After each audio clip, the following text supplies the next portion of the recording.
You see these cows? They're not for eating. See, meat is more than a food. It's a machine. Many machines. Contraptions inspired by otherworldly beings. And with the power of flesh, we'll fabricate mechanical wonders the likes of which only a space worm could imagine. Join me as we make power from stomachs, resources from fats, and fuel from blood. This is the world of NEEPMeat. Guess what? Doublesal's on Spotify.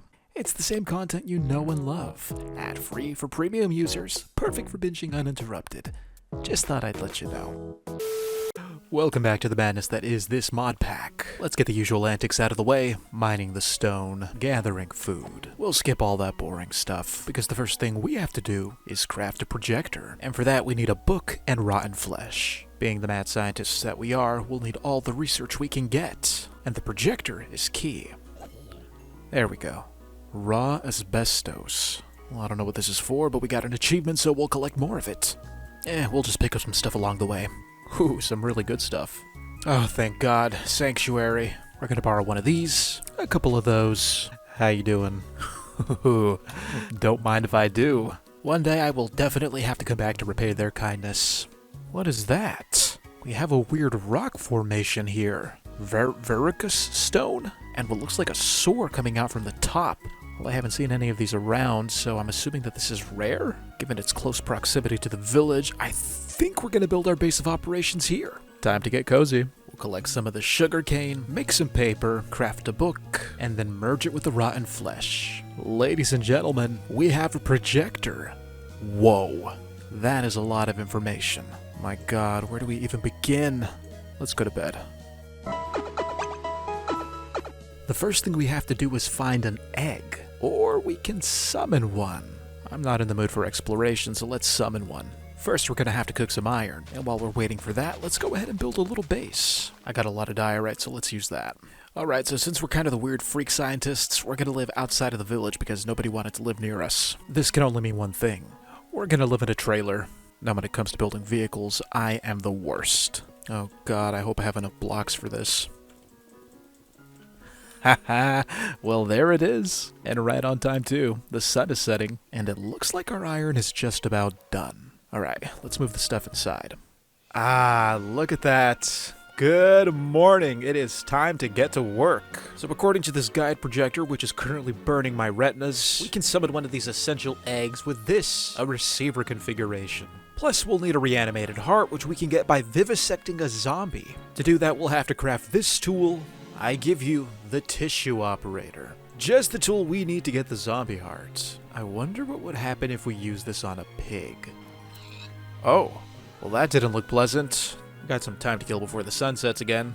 Now where is my zombie? There you are. Be a good friend and stay still for me. Ah, there it is. One reanimated heart. Next we have to craft some polished metal, add some dirt to convert it into rusty metal. I'm just gonna borrow this. And for this next part, I'm going to turn the shader off because you are going to want to see this. We have our receiver configuration. We have our reanimated heart. Now it's time to make an appeal to the so-called divine entity. Drop the heart in the lava. And then, that thing pays you a little visit. This massive skyworm, which is about to drop us a little present. Thank you very much, kind sir. And there it is. Our integrator egg. A disgusting gift from heaven above. And it left us some contaminated rubble. We'll just toss it in the back.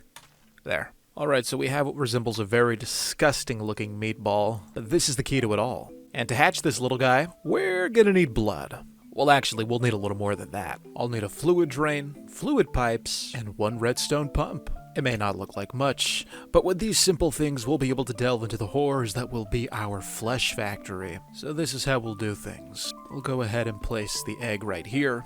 And these rusty metal blocks aren't mandatory, I just like the way they look.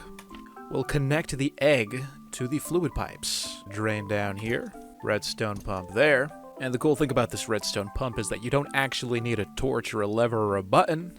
All you have to do is toggle it on. Just make sure it's facing the right way. Sometimes the orientation of these blocks matter. So I could explain how this is going to work, or I could show you. Let's go find a volunteer. Alright, so we got this sheep. Little does he know that he's about to be sacrificed for a greater purpose. And then it's as simple as clicking him with the tissue operator, and with that, our egg now has 25% of the blood it needs to grow into a nice healthy boy. Or girl. You know what would make this channel healthy? If you liked and hyped the video, please, I'd really appreciate it. Okay, this one is the last. And with that, that should have given us 100% blood, which means, yes, the egg is pulsing, it's been adequately fed, and now all we have to do is wait. Oh, well that didn't take long. So, this guy is the integrator, and he is a unique looking thing.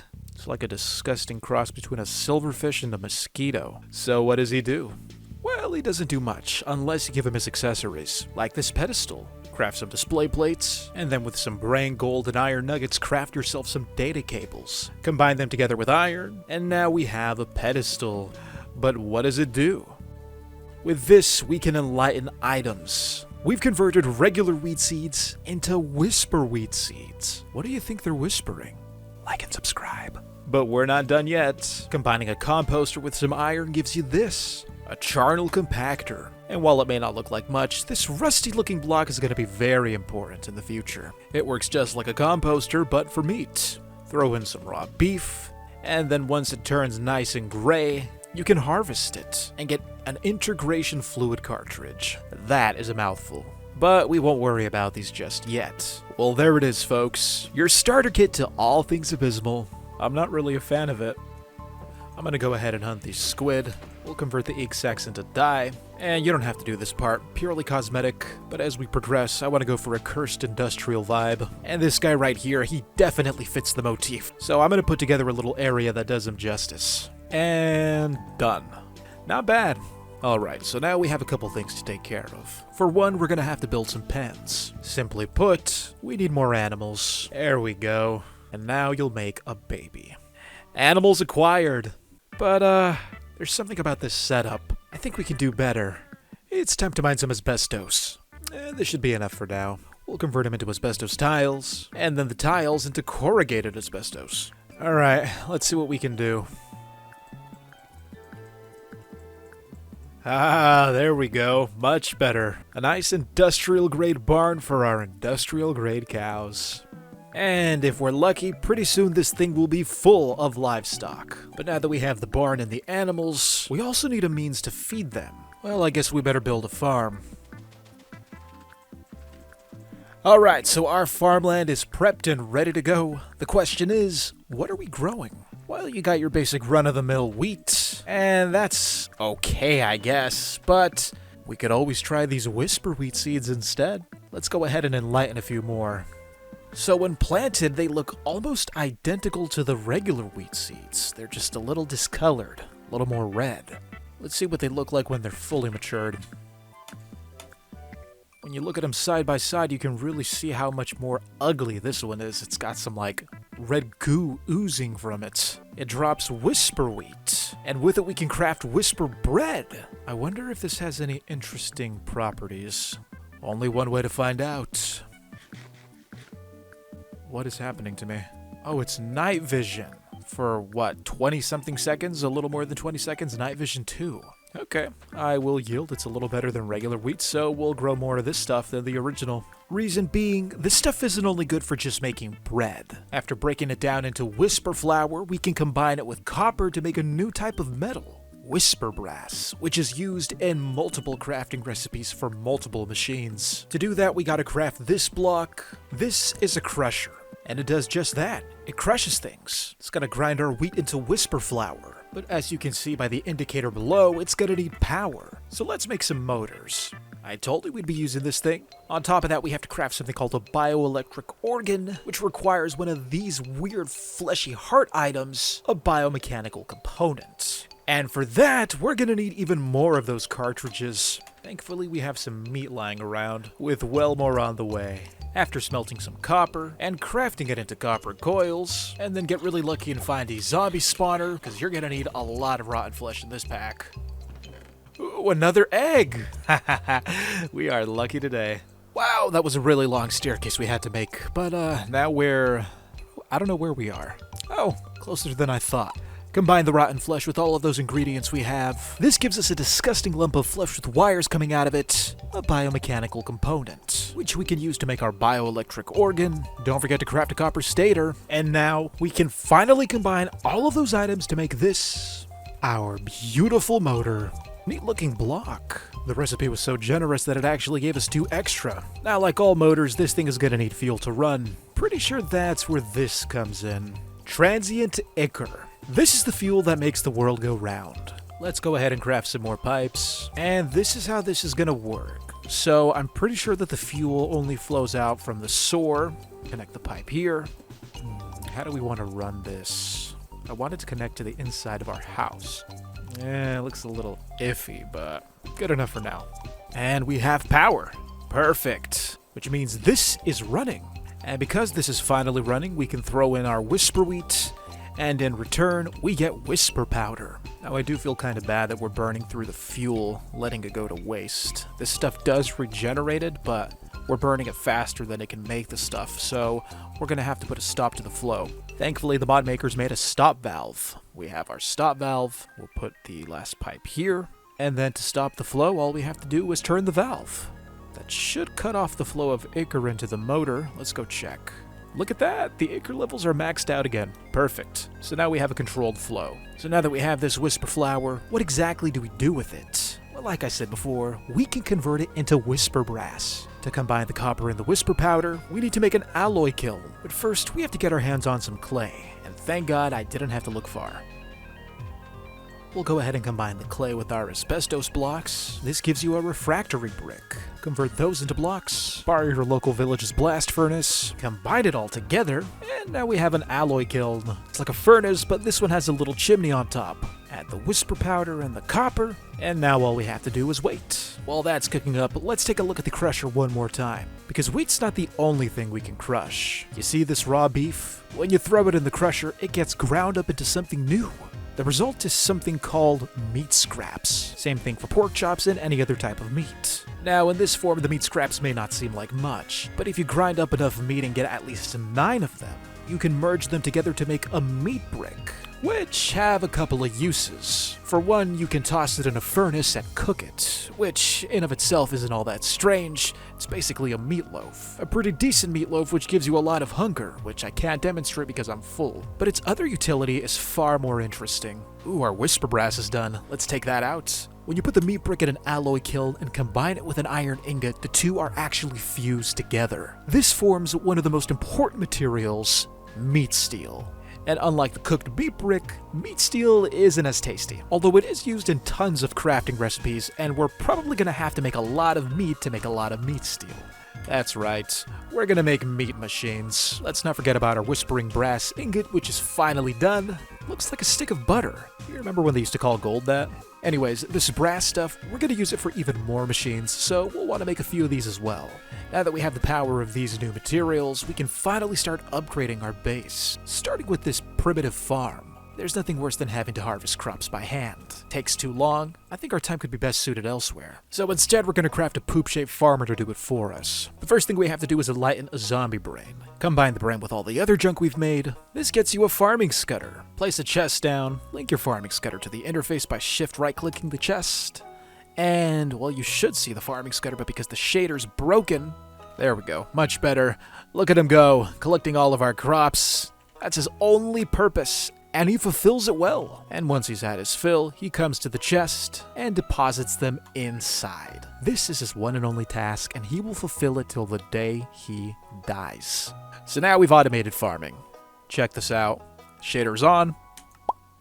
He's gone, but he's not really gone. He's still there. It's just a visual glitch. You know what? While we're on the topic of farming, we have some potatoes. We may as well plant them too. Now, why do I care so much about measly potatoes? That's because you can actually enlighten them as well. This gives you a gland potato. Now, we'll get more into the gland potato later. I just wanted you to know that it existed. Everything about this farming setup is fine and dandy, but I think we can level it up even further. You see, I get quite winded running back and forth between the trailer and the farm. So what if we could just take all of this stuff and have it sent straight to the base? Introducing item pipes, a concept that most of us are all familiar with if you've even played one tech mod. It's going to move the items from point A to point B. Plus, it gives us the opportunity to actually use our new whispering brass to make them. Alright, so we have 40 of these pipes here. Very similar to the fluid pipes. You can join them, change their direction. They're very flexible. Now, how do I want to connect this to the base without making it look terrible? I'm gonna be honest. Any way I go about this is gonna look bad. Actually, maybe this'll work. We're gonna see if we can run it underground. Here's hoping this is the answer. Alright, so we're directly underneath the chest. I'll place the pipe. There we go. And I think this is the solution. As you can see, we don't have any items moving through the pipe yet. For that, we have to craft something called an ejector. And there it is, the ejector. Before we can use that, we have to deal with some pesky guests. This thing does 7 attack damage. Let's see if that's actually true. Don't really see it. Oh, there it is. Ah, there we go. Anyways, back to this other thing. Now, I'm not sure if the ejector actually has to come in contact with the chest, but just in case that's true, we'll set it up that way. So we'll place the ejector like so, and the item pipes, then all we have to do is run them straight into the trailer. And I think we're just gonna have enough. Oh no, we had some excess. Nice. Guess we'll put it here. Just make sure it's connected. There we go. Alright, so far so good, everything is connected, and now all we have to do is toggle it on. Oh, as you can see, it's moving, the pieces are moving, which means the items are moving. Haha, look at them go. Here they come, up the item pipe, and directly into our chest. Oh, that's so satisfying to watch. Perfect. Mission accomplished, folks. To be honest, I don't really like that there's a gaping hole in the side of our trailer here. Thankfully, we can make an encased item pipe. So all we have to do is take 4 sticks, put an item pipe in the middle, and you get an item pipe with a frame around it. Well, it just so happens that we can swap out this item pipe for the encased one, and then all we have to do is click it with the block of our choice, this case diorite, and now it blends in perfectly. The items are going in, and yes, the item count is climbing. You can also do the same thing for fluid pipes, which is exactly what I'm about to do. No more gaps. And closed. Perfect. It's such a small thing, but to me it makes a world of a difference. Let's go ahead and fence this off. Not that it's important or anything, but I just think it's going to look better. Nice little bow on top to complete our farm. Right now we are on an absolute roll, and it's time that we take it a step further. Let's hatch a second egg. Now we're in business. Okay, I need a volunteer. Actually, I need 4 volunteers. I guess they'll do as well. Boom! Alright, the egg is pulsing, which means we are in business. Twins. We'll go ahead and give it its own enlightened pedestal. So this one will be for basic run-of-the-mill enlightening. This one will, automate. And to keep it true to our industrial aesthetic, let's go ahead and craft more of these rusty blocks. And with them, we'll make barrels. We'll put one here and one here. They're basically just cosmetic chests. We'll put an ejector here. And then for the second ejector, we're going to want to level this up into a filtered ejector. All you gotta do is add a brain. Let's put the filtered ejector right there. Now the reason we want the filtered ejector is because if we don't put a filter on this block, then as soon as an item gets on this pedestal, it's gonna travel to the chest before this guy puts some work into it. And we don't want that. We only want the finished product moving forward, hence the filter. I believe a demonstration is in order. Let's toggle these on. And this is before we apply the filter. So, we'll put the wheat seeds in here, they'll get enlightened into whisper wheat seeds, at least that's the idea, and then they'll end up in here. Let's see what happens. Here they go, they pass through, and now they're in the chest. They didn't even get enlightened. We were too slow to see it because that's just how fast it went down. Watch. See, they're not getting enlightened, this thing is just moving them forward. Well, that's why we have the filter option. You see this interface right here? We'll click on the redstone icon, and now we can apply an item filter. We'll put down the whisper wheat seeds, and now only this type of item will be allowed to pass through. Which means, when we add these into the barrel, now our little guy can work on them, enlighten them, and then they pass through, ending up in point B. Perfectly regulated. Now why would you need this? Well, say you want to do this in bulk. Well, imagine having to stand here every single time you wanted to enlighten an item, then you have to click the item to get it in your inventory. It's just time consuming. This thing does the whole process for you. So we'll get a lot of use out of that later.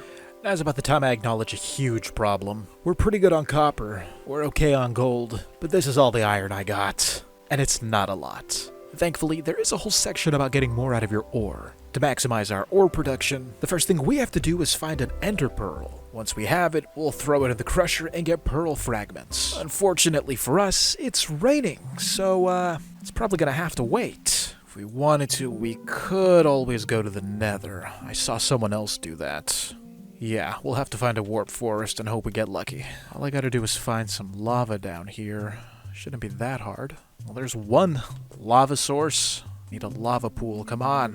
What happened to the old days when lava was so abundant? Finding a pool of lava was a given, and now, look at this. Can you believe that I found a mine shaft before I found a lava pool? Thank God. Oh my goodness.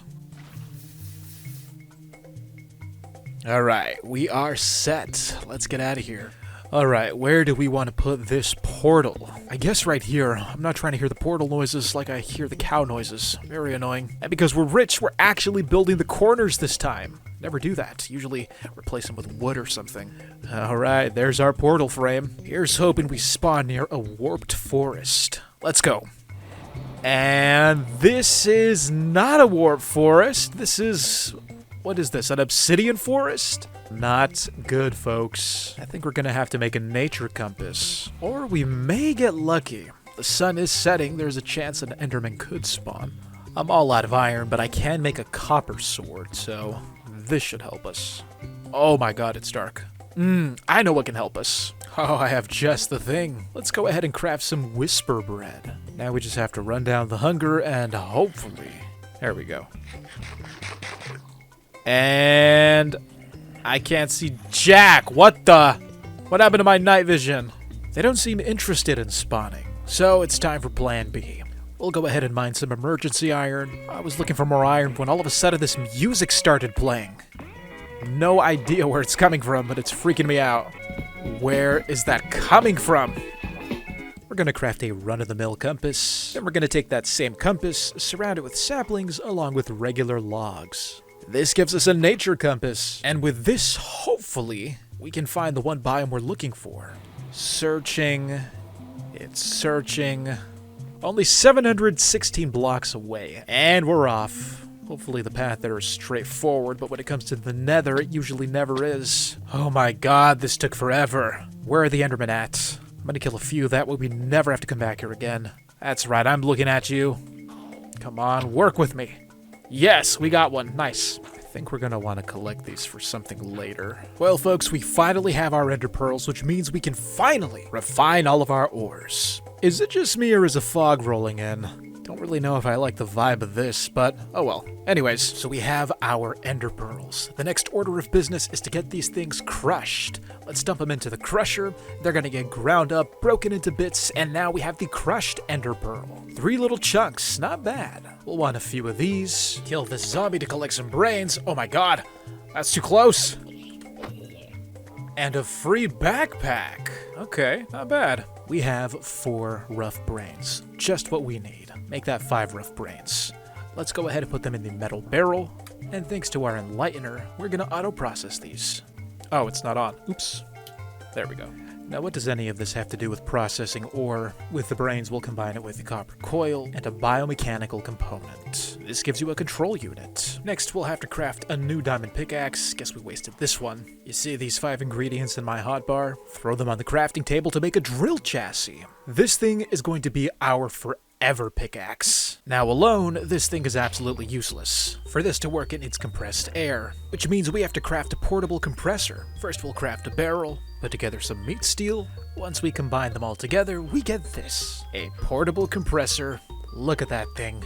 I love the details that they added to these blocks. It's basically like a generator. All you have to do is burn fuel items and it's going to constantly run. And now our drill is powered up. Plus we can take this with us and it's still burning. Now the only problem is that every time we want to use the drill, we have to place this down. It's obnoxious. Then we have to break it. And sometimes I can be very forgetful. So I think we're just gonna take this compressor and strap it onto one of these guys. I'm not joking. You can actually do this. Check this out. This is a compressor scudder. And wherever I go, he goes.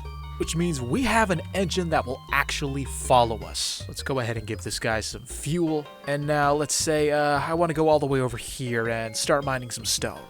Usually I'd have to place the compressor down, but because he's right behind us, we have ourselves a fully operational drill so long as this guy has coal to burn.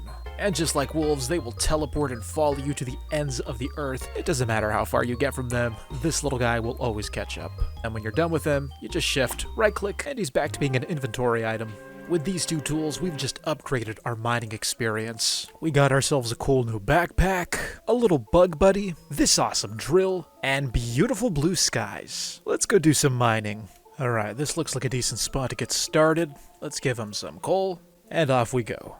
Oh, and we get the block back. So I started mining as much as I could. This thing was incredible. Alright, so we didn't come out with much, but we did get some stuff, so we're gonna go put it to use. Thank you, little buddy. Let's pick you up. Let's go. So if you take a look at my hotbar, you'll see that we have the ores, but now we need to process them. It's usually the case we come to the furnace. You drop your materials in, and then the furnace cooks it up for you. But not this time. Let's go ahead and make some machines. Up first, the mixer. First, we have to craft something called a fluid buffer, and here it is. One mixer. A simple machine, but essential for what we're about to do. Let me show you how it works. So we have a pipe here, stop valve there, and then the mixer will go on top. Just like that. I'm pretty sure that the motor has to go underneath the mixer. These are only fluid inputs on the side. Okay, so because these sides are fluid inputs, the ones with the arrows pointing into the hole, we're going to take this basic tank and attach it to the side. Don't forget to add plenty of water. It's finally time to break out the potatoes. Do you remember this gross gland potato that we made? We made it by enlightening a potato at the pedestal. Well, it just so happens that the gland potato can be used in a crafting recipe. And now we add the potatoes. As you can see, the water is flowing into the mixer because the potatoes are part of a compatible crafting recipe, and then from there, just let the fuel flow. This is going to get mixed together, making a new type of liquid. Now, I'm pretty sure you can't actually scoop it out. You gotta pump it out. So we have our redstone pump, a fluid drain. I'll toggle this on. And there it goes. Perfect. We have a little more than a bucket of eldritch enzymes. What are eldritch enzymes?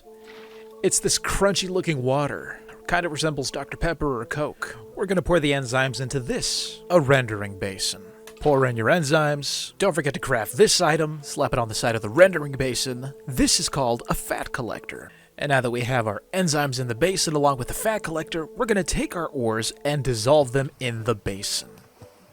As you can see, the enzymes are gone, and in return we have this dirty iron-rich fat. That's right, we are digesting our ores. And seeing as how we're already out of enzymes, we're gonna go ahead and make way more gland potatoes. I love automation. Alright, so the enzymes are being made in the mixer, they enter the fluid drain, and then we'll have the fluid drain pour it into the rendering basin through this pipe right here. Ah, there they are, perfect. I think this can work with ore blocks too. Yes, it does. Look at that. So we'll just pour all of this in here. The next step is to purify the fat. For this, we'll have to assemble something called a trommel. And once again, we have to go collect iron.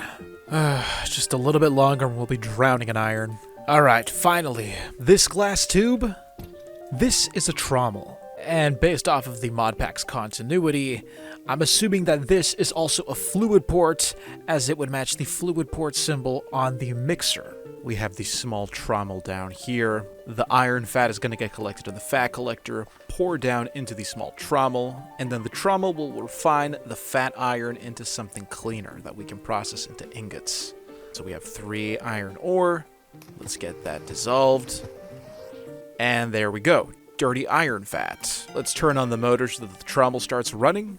And as you can see, we have stuff being processed in there. Perfect.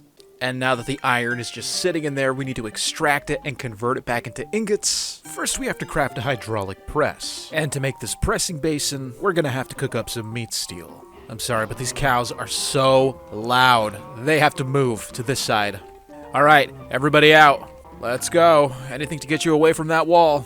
Alright, so we have our pressing basin. All we need now is the hydraulic press. An iron block, 2 ingots, 4 whispering brass, and 2 biomechanical components. Let's go test them out.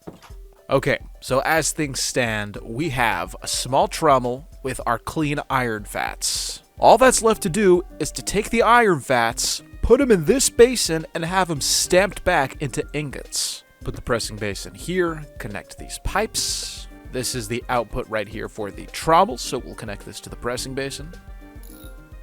And there you can see our clean iron-rich fat waiting to be stamped back into iron ingots. We're going to put the hydraulic press on top. Now, the hydraulic press doesn't run on fuel. It actually runs on water pressure. Essentially, we have to run water in here so that it pushes the stamper down, and then we have to suck the water back out so that the stamper retracts. Now, I think there are a number of ways you can go about this, but this is the way that works for me. I'm going to place this tank above the hydraulic press. You're going to want to add a little bit of water. First redstone pump here. This will suck the water. You can see how the pipe's connected to the hydraulic press. This pump is going to suck water out of this tank, put it into the press, causing it to stamp down onto the iron vat. So let's watch that now. There it goes. And we have one iron ingot as a result of that. Perfect. Okay, so now that we have the stamper down, we want to suck the water out of the hydraulic press. So we'll put this pump here. It's connected to the hydraulic press directly. We'll attach these pipes. That way the water can flow back into the tank. And all we have to do is set it on, and hopefully this will work. Let's see if the water will get sucked out. And there it goes. And with that, I think we just automated the system. All we have to do is collect the iron every time we want this to reset. So, there it is. Now you're probably wondering, what was the point of doing all this? All we did was melt down some iron ores. Couldn't we have just smelted them in the furnace? If we were to take this deep slate gold, just one of the ore blocks, and cook it in a furnace, you only get the one ingot. We're going to take the same deep slate gold ore, dump it into the rendering basin. It's going to dissolve into fat, then get processed into clean fat, then stamped. And instead of getting one gold ingot back, we get 2 gold ingots back. No, 3 gold ingots actually. Wow. I don't think that's going to be the case every single time. I think there is a small fail rate, but honestly, if you have a chance of getting more, why not go for it? See, we just got 2 from 1 ore block. Yeah, anyway, there it is. Ore processing.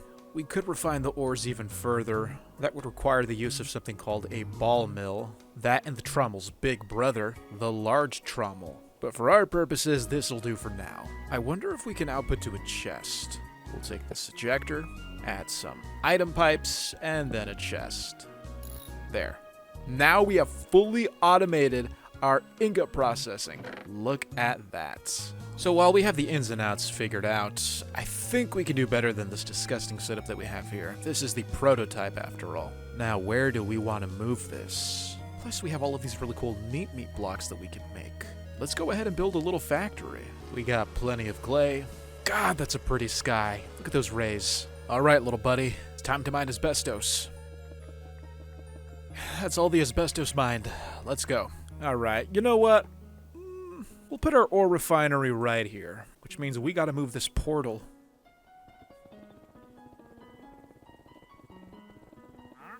Alright, so this is the brand new place. I kinda ended up making it look like a post office. I don't know why. I still like it.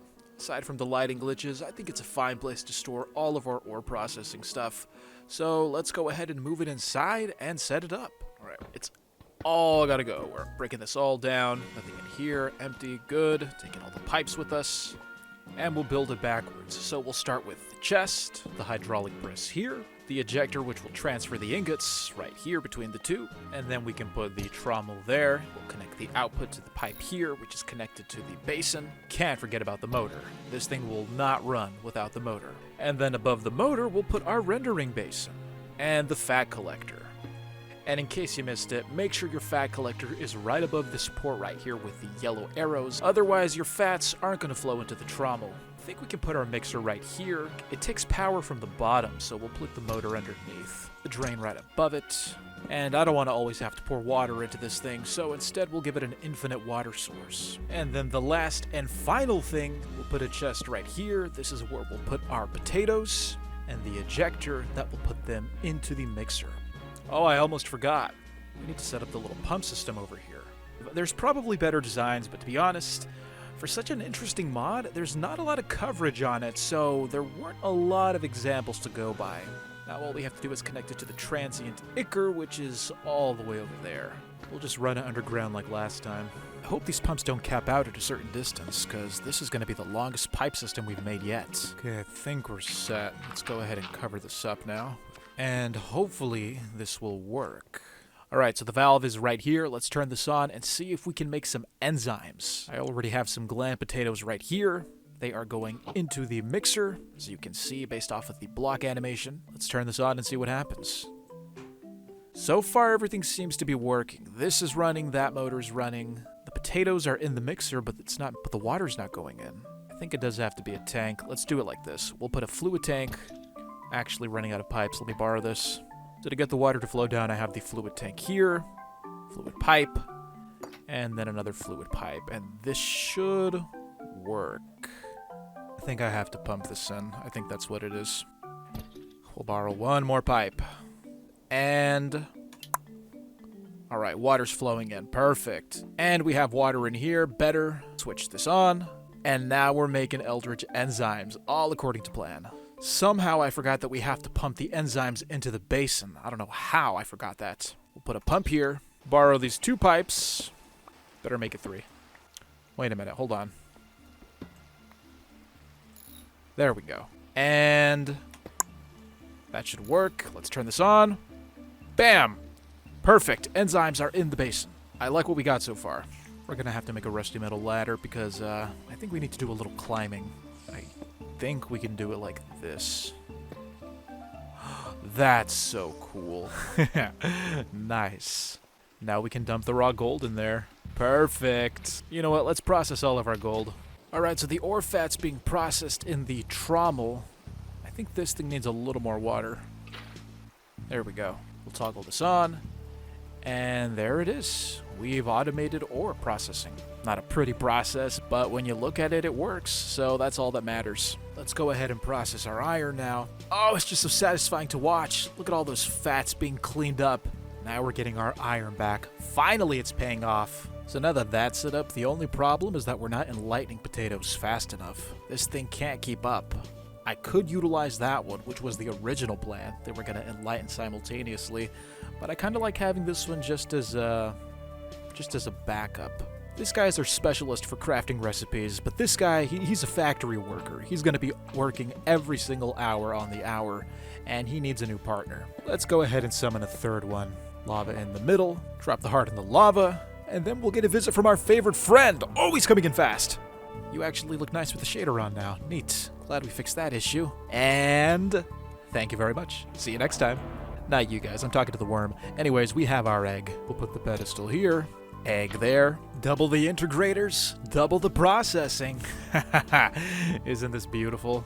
Now we're processing double the potatoes. As you can see by our setups here, we're developing quite the system with our meat machines.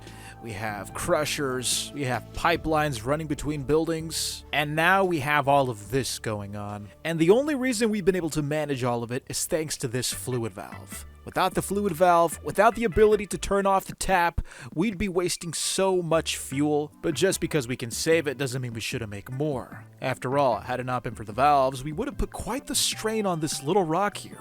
Our lifeblood for everything meat. But this is just the beginning. There are so many more things to craft, which means we're gonna have to make more ichor. That's where this thing comes in.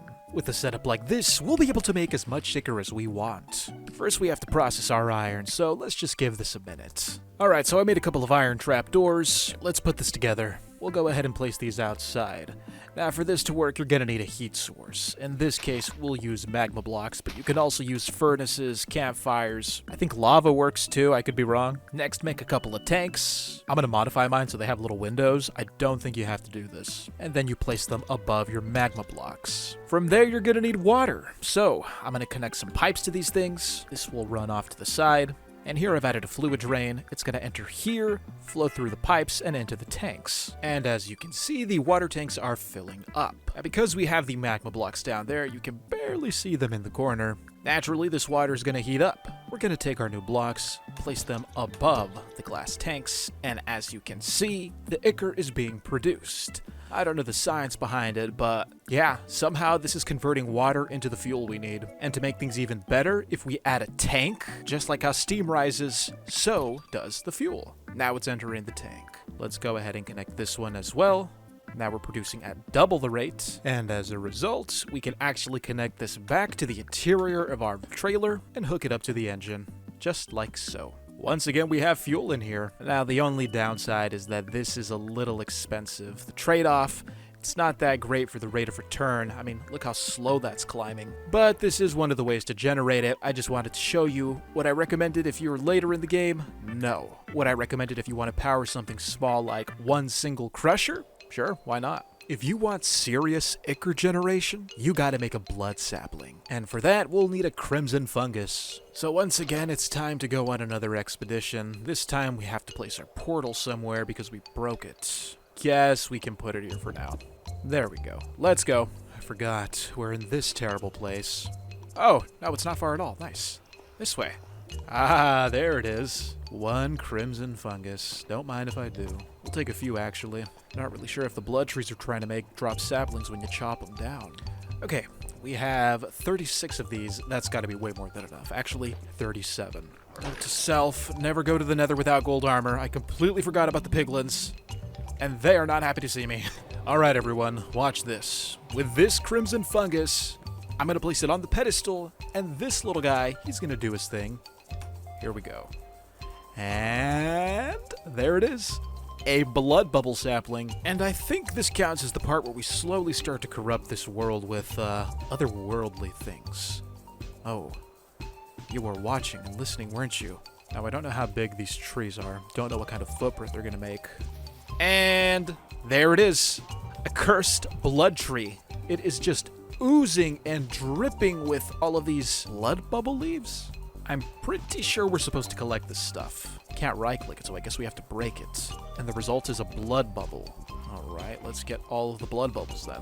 So now that we're getting the blood bubbles, we don't have to kill the animals anymore, at least for their blood, because this tree is just secreting it all over. Alright, I think we have enough blood bubbles for now. Seeing as how these saplings are going to play a very important role in our progress, I think it's safe to say that we should make a little orchard.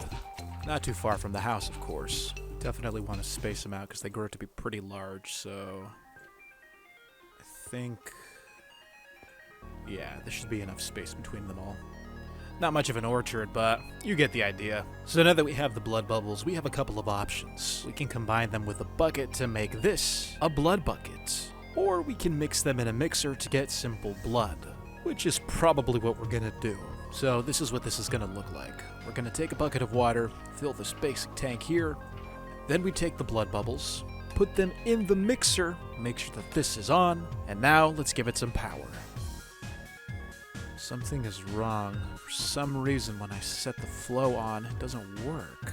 Did we mess up the pipe somehow? Okay, so this setup is bugging out a little. For some reason, it probably has something to do with the pipes. I think we overextended ourselves with the pipe system. That little rock over there was having a hard time pumping the ichor all the way to this machine, which is kind of weird because there were no problems pumping ichor to this machine, and it's further.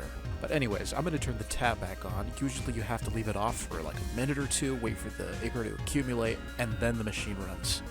Alright, so we have the blood bubbles in there, the water, and now we are making some blood, which is being stored here in this glass tank. As you can see, we have about 6 buckets worth. Oh, 7 now. And then the process stops. So getting the blood was the first step, but we're going to have to mix it with something else. Now, the reason we wanted blood is because we have to combine it with meat, liquid meat, to make integration fluid. The only problem is that we're missing the meat, which we make from tissue slurry inside of a trommel. And tissue slurry is made from these guys. This means we're going to have to breed a ton of these cows. This is so gross. If only there was a way to go about this automatically. You're never going to believe this. Take 1 gland potato, surround it with some iron, and you get this. A feeding trough. When you add stuff like wheat and other garbage, that slop in there, that's animal feed. All I have to do is place the troughs inside of the pens, right here, and then you just add wheat. Eventually some cows will eat this, and then they'll make a baby cow. You see those little hearts? It means it worked. Although, adding wheat alone doesn't really give you that much animal feed. It gets kind of expensive. The best way to go about making animal feed is right here, once again, in the mixer. All you have to do is combine water, blood, and any type of wheat. Thankfully, we have a nice little stockpile of blood already. It's a little morbid, but I'm pretty sure there's protein in blood, and animals need their protein. I'll put this tank right here, that way we have a place to output the animal feed.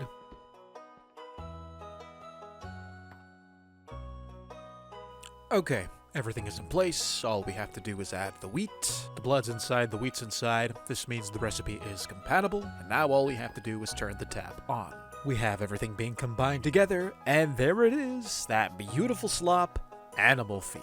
Look at that amount climb. That's a lot more value for your wheat than simply putting it in the trough over there. Now here's a little side note. I was having an issue with the pipeline, and I think it was because we were too far from the Ichor rock over there. Despite having the pipeline, the Ichor wasn't flowing to the setup in the building. I think there's a limit for how far it flows in a pipeline, so I added a tank so it could accumulate. After that, I added a pump next to the tank. That way, the pump could actually transport all of the stuff that accumulated in the tank behind it. The result was a working machine and lots of animal feed. Now that we have the slop, let's feed it to the cows, who are extra hungry because the slop I left last time is about halfway gone. I'm sorry for getting sidetracked so much. I know we're supposed to make tissue slurry, but I can't help but feel the need to optimize this a little more. As you can see, this thing is backed up. We have excess in the tank along with excess in the mixer. We're gonna need a place to store it all, so let's make more tanks. The thing about these tanks is that they don't stack. On top of that, you can't link them. Thankfully, we can change that by adding some extra copper. That way we can merge their inventories. This gives us a brand new block called a flex tank. And thank God, these blocks stack. But that's not what we care for. What we want is the ability to build ourselves a silo. I guess we can place this right here. Honestly, I wouldn't even call this a silo. It's a little small, but hey, what are you gonna do? It holds 64 buckets, which is just what we want to store all of that feed. Let's go ahead and scoop some of this up and see if we can actually dump it inside of our new storage system. And here we go. No, we can't. We're actually covered in goop. Disgusting. I guess we're gonna have to build another pipeline, like the others buried underground. Oh, I really hope this works. And then this will connect just like that. And now it's time for the moment of truth. Let's see if this will actually carry over there. And it's moving. Yes, this stuff is definitely moving. 10 buckets of animal feed. Safe to say this was a success. All right, we have exactly 28 buckets of feed in this flex tank. The next step is to pump it into the troughs themselves, which are somewhere behind these walls. We'll just dig underneath all the noise, despite however annoying it may be. And there's trough number... No, it's not. Where's trough number 2? Right there. Perfect. Okay, let's get out of here. Ooh, there it is. Perfect. We have the pipe lined up. Let's put the pump right here and set this on. If it works, this amount will start dropping. And I guess it works. Let's go check the feeding troughs. I don't know about you, but that looks full to me. So I've thinned the cow population. As you can see, there are less than half of the cows that were there before. And they have plenty of feed in their troughs, so eventually they'll build back their numbers. We have tons of feed in here, so we don't have to worry about making more, at least for now. Which means I think we've automated meat production, which means we can make a ton of meat scraps. Unfortunately, we're all out of blood, a result of us getting sidetracked to automate animal breeding. Thankfully, it looks like our trees have taken quite a liking to the overworld, leaving us tons of these blood bubble leaves. If I were to make shears, would that actually take the fruit off without having to break the leaf? No, I actually have to break it. That's a shame. Blood bubbles in the mixer, water added, and as you can see, more blood in the tank. Which means it's time to make some tissue slurry. To do that, we have to make this. I give you the mincer. Doesn't look like much, but this thing is absolutely terrible for the cows. Essentially, adding that block in here is going to convert this barn into a slaughterhouse. Sorry about that. I'm going to go ahead and prep this side of the barn for this so I can show you how it works. Not mandatory, but let's go ahead and prep some clay blocks, convert them into terracotta, and now that we have some terracotta, we're going to arrange it in a circle, place some dirt in the middle, and that creates this new decorative block. We have ourselves some dirty white tiles. Just the look oh my god, where'd you come from? The perfect floor for, well, pulverizing cows. I don't know, I just like the grimy look of it. It's definitely something you'd see in a butcher shop. Speaking of butchering, we better get at it because these cows are populating too quickly. And then let's finish it off with this. Oh, these look so cool. Let's turn them on. Oh, I love this. Alright, so we have ourselves some beautiful ceiling lights here. I love the vibe that they give off. Kind of a eerie backrooms vibe. Perfect for our slaughterhouse. I think I'm going to go ahead and do the same on this side. Oh, I placed them on the wrong row. Shoot. We're gonna need a way to funnel these cows to the mincer, so I'll add some wood here, make it look like a barn door, I guess. Okay, so the mincer will place right here. And the cows, they will come down this water belt, I guess, get stuck in the mincer, and then they'll be eviscerated. So we have two pump systems that we're going to do here. Let's go ahead and dig up some dirt. That way we have plenty of space to place the pipes. So this will pump out the tissue slurry, and this will be used to pump the ichor into the mincer. That way it has power. So this pump is going to pump out tissue slurry, which is going to flow through this pipe and up to the surface of our slaughterhouse. Ah, there it is. This will come up like that, and then we got to make another trommel. We're going to place the trommel here, and our motor there. Alright, so the tissue slurry pipe is connected to the small trommel. The motor is connected to nothing, so no power yet. Nothing we can't remedy quickly. I'll put a valve here so I can shut it off whenever I want. We'll pump out the tissue slurry from the bottom, straight into this tank. Hopefully this works. Now all we have to do is give it power. I seriously think we're overstraining this pipe system. And it's working. These things are running. Nice. Okay, and then we'll wrap it up by putting a gate right here. And there goes my pressure plate. Note to self. Restrain cows before breaking gate. Great, now we're caught in it. This is not how this was supposed to go. We have it all sorted out. Let's switch this on. You can barely see it. The mincer blades are running. Let's see if we can kill some cows. There we go, one by one. Perfect. And because there's so many of them, they just push themselves in. Let's turn the trommel on.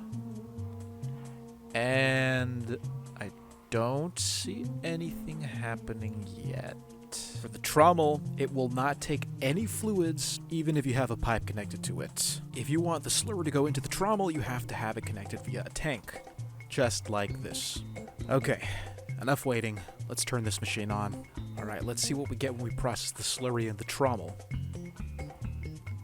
And the slurry's being processed, and this gives us meat. That's right, just regular meat. So we have slurry, we have meat. What do we do next?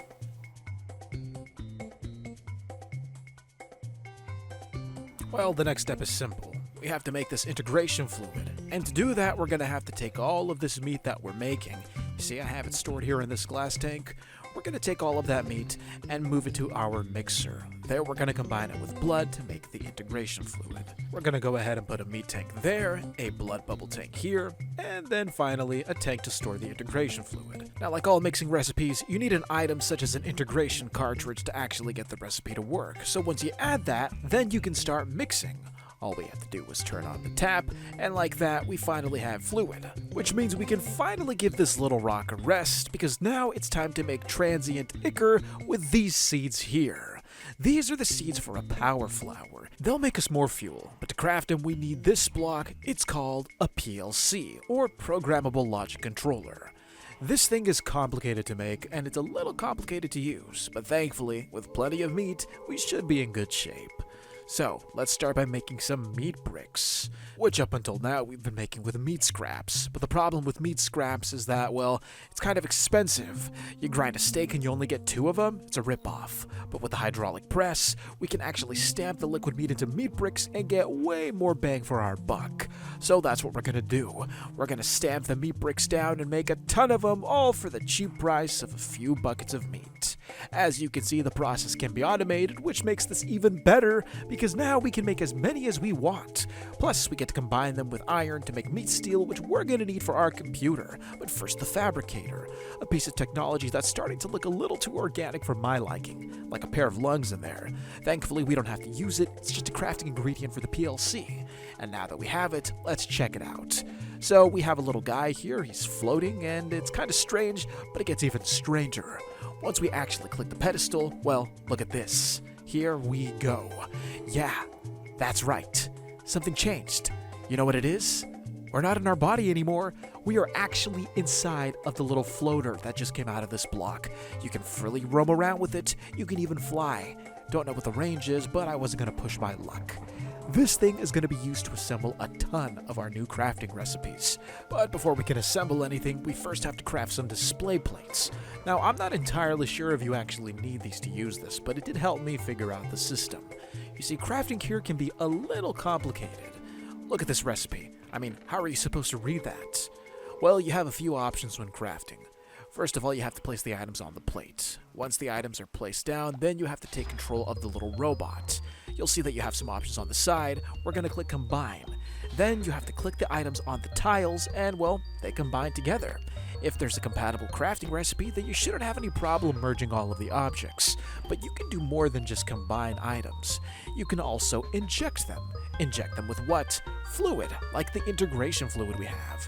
All you have to do is click a tank full of the stuff, click the inject button, and once you have that, you click the item, like these seeds here.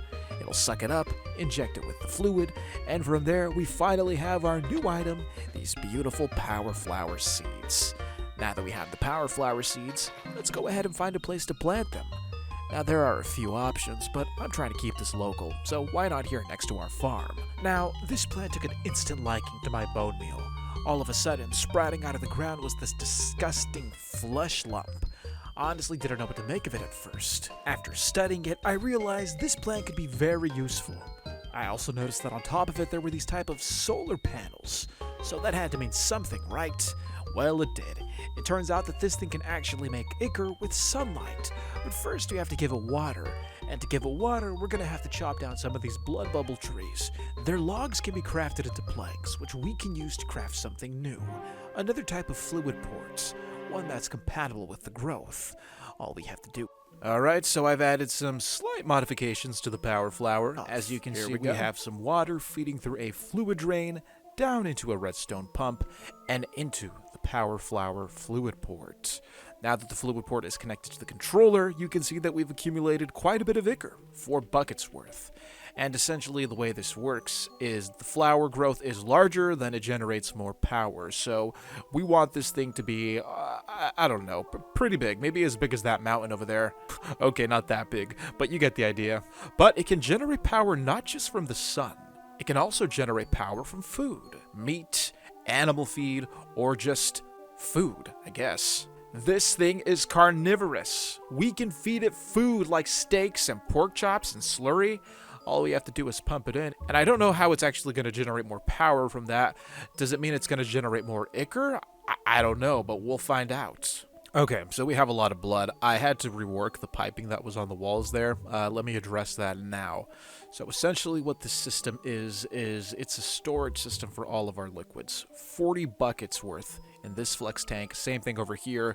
And this is where we're going to store our surplus of blood, because obviously if we're going to be feeding the power flower over there, which you can't see, it's going to need a lot of animal feed, or just animals in general, to make slurry. So we need a lot of blood. And hopefully, if this works, we can accumulate 40 buckets worth in here for later use. All I have to do is pump it over. These pipes right here, they're filters. If I set it to water, only water will be able to pass through. If I set this one to blood, only blood, and so on. Which is the case for our purpose today. We'll set this one to blood, and this one will be set to water. And that's the cool thing I like about the vanilla filters. It doesn't show for blood, but I guess because water's a vanilla thing, it dyes it blue. So you know this one is water only. And now, if everything works, hopefully, all of this blood will end up in this tank, which I believe is routing to the wrong place. So let me change this pipe real quick. There we go. Yeah, we want our blood to stay here. This pipe, I didn't really address this one. This is going to connect the animal feed to our little silo over there. Let's give this a try. Pump on. It is entering the proper glass tank. Very good. It should pump the 2 buckets worth into that one. Here we go. And there it goes. It is in the proper tank. Perfect. All right, so now we can store our blood. Swap this around. That way we can extract it as needed. Okay, let's make a bunch of blood. And the amount over here is climbing. Perfect. You see, the goal is to streamline all of this. I'm not trying to run back and forth between these places to gather some animal feed here, some tissue slurry there. We want to make a nice, centralized powerhouse that will create all the food our power flower needs. Now, you can go about this however you want, but this is just the way I like to do things. If I can automate it, I will. I seem to have found where my extra blood was rerouted to. These guys have been drinking it. These disgusting vampire cows. Move! Now, the blood thing is temporary. I want to be able to make enough blood so that we can make enough feed to fill this silo. And once this thing is full, we'll be pulverizing a ton of cows. This is going to make us so much tissue slurry and in turn tons of meat, which we will once again repurpose to make even more animal feed. They will be eating themselves. Let's set this filter to animal feed. And then I think we can finalize the loop by doing this really messy setup right here. Oh, this is gonna look ugly, but here we go. Okay, the blood silo is connected. It is flowing blood into the mixer. We'll turn this on, and hopefully this will make animal feed in bulk. Let's give this a try. Alright, we are getting tons of animal feed so quickly. Let's see if we can get it in this tank now. There it goes. Into the tank. Perfect. Oh, thank God it worked. So now we got tons of blood, buckets worth, making tons of animal feed. You can see it passing through every second, and it's being stored here. It's getting a little busy in this room now. And I am by no means a minimalist. If anything, I'm a maximalist. I probably add more blocks than necessary, but I don't know, that's just how my brain works. This is what I was able to come up with. And our little blood bubble forest is expanding. Good. That's what I like to see. Okay, it's been a few minutes. We have 40 buckets worth of animal feed, which we can transfer over here at any time. But we're not going to do that just yet, because now we need to prepare another pipeline. And this one is going to complete the loop. We'll take these pipes here, and we will route them across the ceiling. This is going to transfer the final meat. Essentially, the meat has two paths to travel down. It can either be converted into meat bricks, or in its raw form, be transferred through this pipe back into the feed factory, where the meat will be converted into more animal feed, thus completing a beautiful cycle. Of course, things are looking a little crazy now with all the pipes that I'm adding, but that's life. I think this is the last pipeline we'll have to set up for now in a while. We'll have it connect into the back of the mixer, like that. Run this through the ground. Oh my God, this is gonna be annoying. And then of course, we have to add one more pump. Nice. And then a stop valve, because you know what, I love stop valves, and we like to control flows here. Let's just have the pipe above the ground. I don't want to have to set up a whole nother pipe system. I think this will make things easier if we do. Sure, it's an eyesore, but this is progress. There, that way gravity won't be a factor. Yeesh, this place is looking rough. You know what, and while we're at it, since we already have this, let's connect it to our system here, because we have just overloaded that rock over there. You know, this guy, he's been carrying the entire operation. Let's see if we can actually get this to work. Connect this, and it'll just flow downwards like that. In hindsight, we probably should have placed all of these things closer together. Pipes are kind of expensive to make. Alright, let's send the feed over to the silo. There it goes. It's accumulating right here, all according to plan. I think we're actually going to have to make this an actual silo now. Over time, we're just going to keep adding more tanks. I want as much animal feed as possible. It's a little silo. Let's see if we can get the meat to go to the other building now. Okay, cows, your time has come. Goodbye. Let's take this pump, turn it on. The meat is being sucked into the redstone pump. And now when I turn this valve, it should transfer to the building over there, where the meat will then be added into the mixer, ready to make more feed. And here we go. Goodbye. Oh, it has no destination. There we go. I didn't connect the pipe to the tank. That's my bad. I just want to see if the meat will enter the mixer once I add the wheat. If that's the case, then we'll be able to make infinite feed. And it worked. Look at that. And the result, more animal feed. Ooh, a lot of animal feed, actually. Oh my goodness.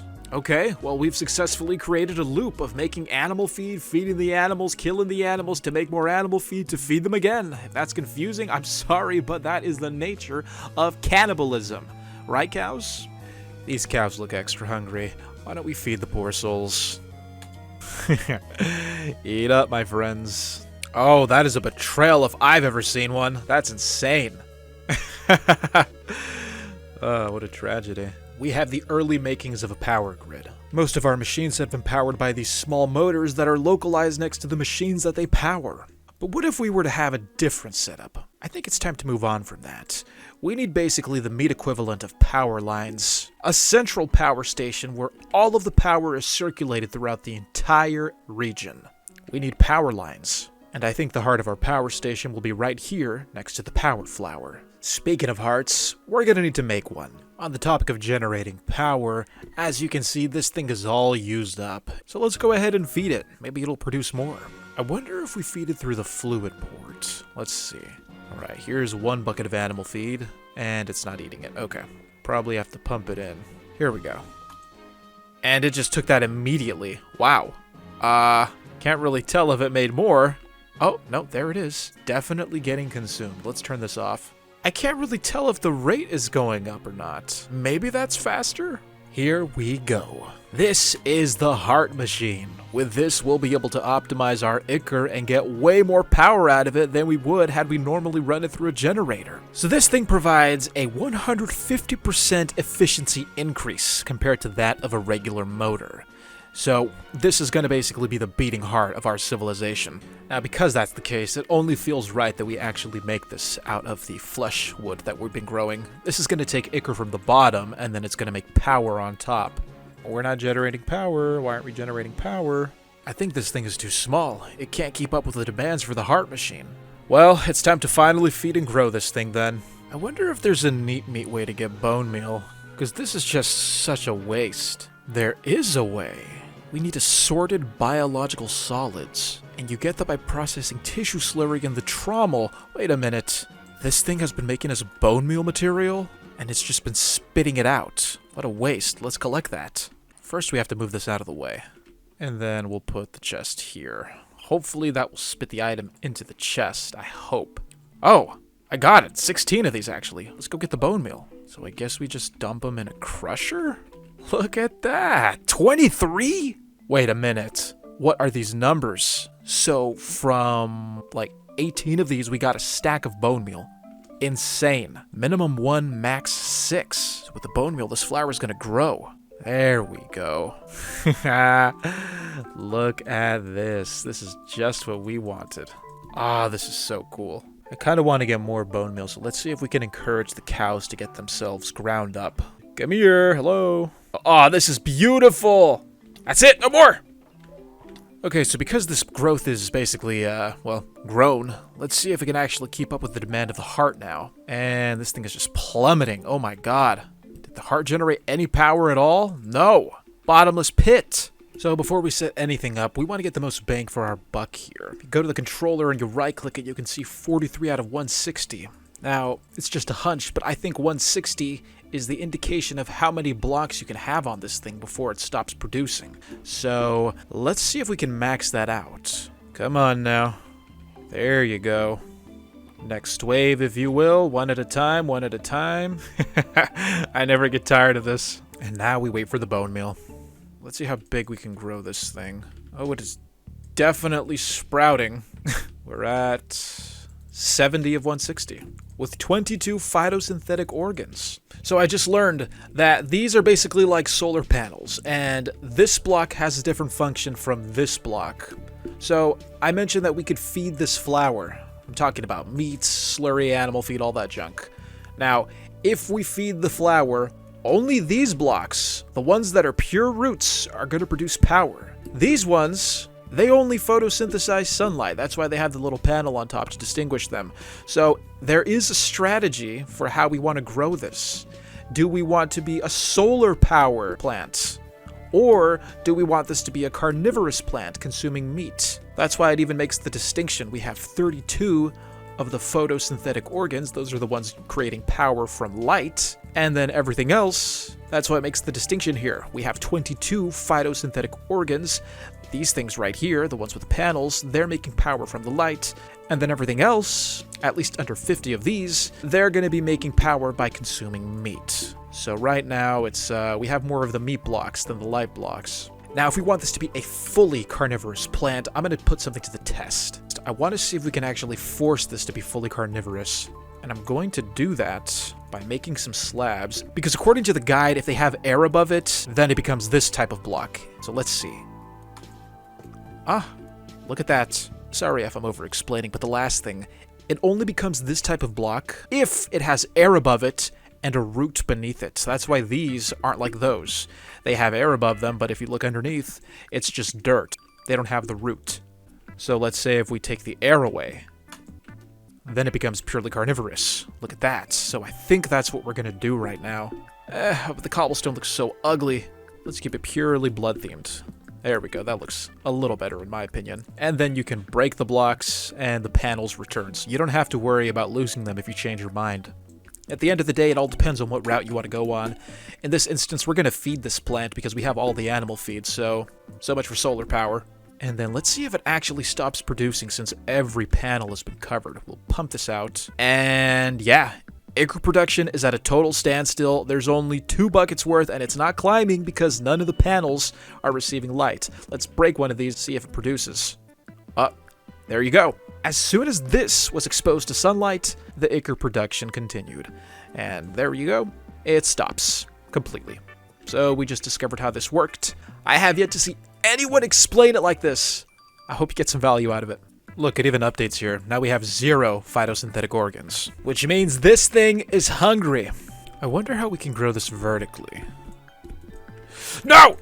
Stay away from the plants! They're valuable! Ah, thank God. That was a close one. Wow, that would have been bad. Okay, let's feed this thing.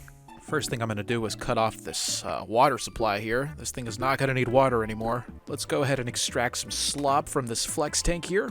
Thank you very much for your donation. Next, we'll put our heart machine right here. Gotta make sure it's connected so that it can suck up all that delicious ichor. Now the question is, once this is actually generating power, how do we extract it from the heart machine? Well, you gotta make a vascular conduit, basically the veins of the heart, and there are a couple of ways to go about this. We're gonna use the PLC machine. To make a vascular conduit, we need a meat steel component combined with an iron ingot and an injection of some integration fluid. And there we go. 16 vascular conduits. Oh my. Alright, so now that we have the vascular conduits, we have a means of transferring power. Electrical power. I love the way they designed the texture for this. Look at that. Looks so red and gooey in the middle, and then out here it's like a disgusting leathery skin-like texture. Very organic. And then the last thing we want to do is take this basic motor and upgrade it. This gives us an advanced motor. The type of motor that you need to accept power. The downside is that it only accepts electricity. The upside is that it only accepts electricity because it's actually way better at generating power. So let's see here. Nothing's being generated yet. We have to actually feed the flower. So that's where this tank of animal feed comes in. Here we go. And it's eating up all of our feed. And the tank is running 486 EJ, whatever that stands for. And the larger the flower, the more power we get. So yeah, let's see how fast it's actually digesting this. Does it actually say? Oh no, it's right here. It's not digesting it that fast at all. Oh no, it's right there. You can see that barely ticking downwards. So I think the trade-off is pretty decent for the amount of animal feed that we're using. We get a lot of power, constant power at that. So I guess we now have a basic understanding of how this thing actually functions. Now, what can we actually power with this thing? Well, let's try something. We don't have a lot of these, so it's probably not going to reach, but I wanted to power the machine over there, the mixer. Okay, let's see if we can actually do this successfully. We're going to modernize. So, we will, let's see, where's the connection? So the motor is down there. We're going to break that. No more ichor power. We have an advanced motor, which means we're going straight into vascular power. We have our vascular conduits. They will connect from the bottom. Perfect. And then we'll run it through the outside. And then this will just run along the side of the wall, as gross as it looks, and connect here. Oh my god, where'd you come from? We're gonna have to see if this mod has any weapons, because these enemies are getting stronger. Resistance 2, strength 2, speed, that's insane. At least we got a copper backpack with a golden apple. As I was saying, this is now connected. Just like that. Eesh, we're gonna have to do some serious cable management. Next, let's go ahead and break these pipes. We are going to recycle them for something else because they're no longer needed. Actually, that's kind of the case for these pipes too. I think I may be onto something here. Yeah, for our ore processing machine, which is right above us, we may as well use the new motors as well. Same thing, we'll run the conduit underground. This advanced motor will break this there, and then this one will be broken too, right there. And then from here, I don't think it really matters how they're connected. Just like that, I guess. There we go. It's powered the trommel and the mixer. Okay. Next, we'll connect the tank to the growth over there. That way it can eat all the animal feed it wants.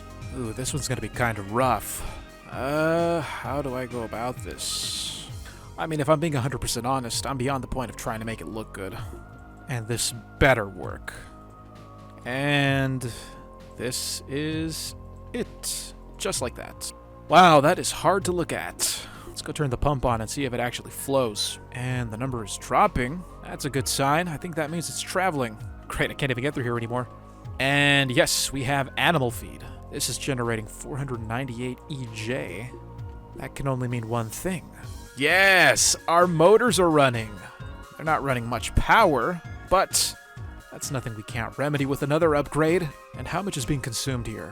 That's a decent rate of consumption right there. Let's shut this off for now, save our power. So it's safe to say that we're on the right track. We're generating electricity, we're using these new conduits, we're powering this building now.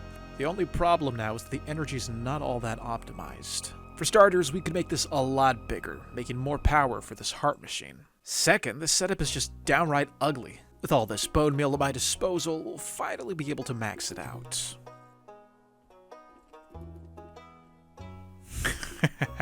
I think this is big enough. Let's see where we're at. 160 of 160, not bad.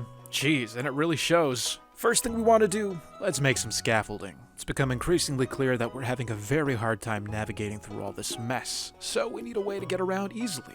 I think we can do that by making some scaffolding floors. This upper level will be dedicated to getting around, and then if we really have to work on some mechanic stuff, then we can descend down into the abyss. Okay, so it's not much, but it's definitely better than what we had before, which was, well, nothing. We have some scaffolding that wraps around almost the entirety of this growth. I didn't extend the scaffolding around back this way because I didn't see a need to. All the essential stuff is here.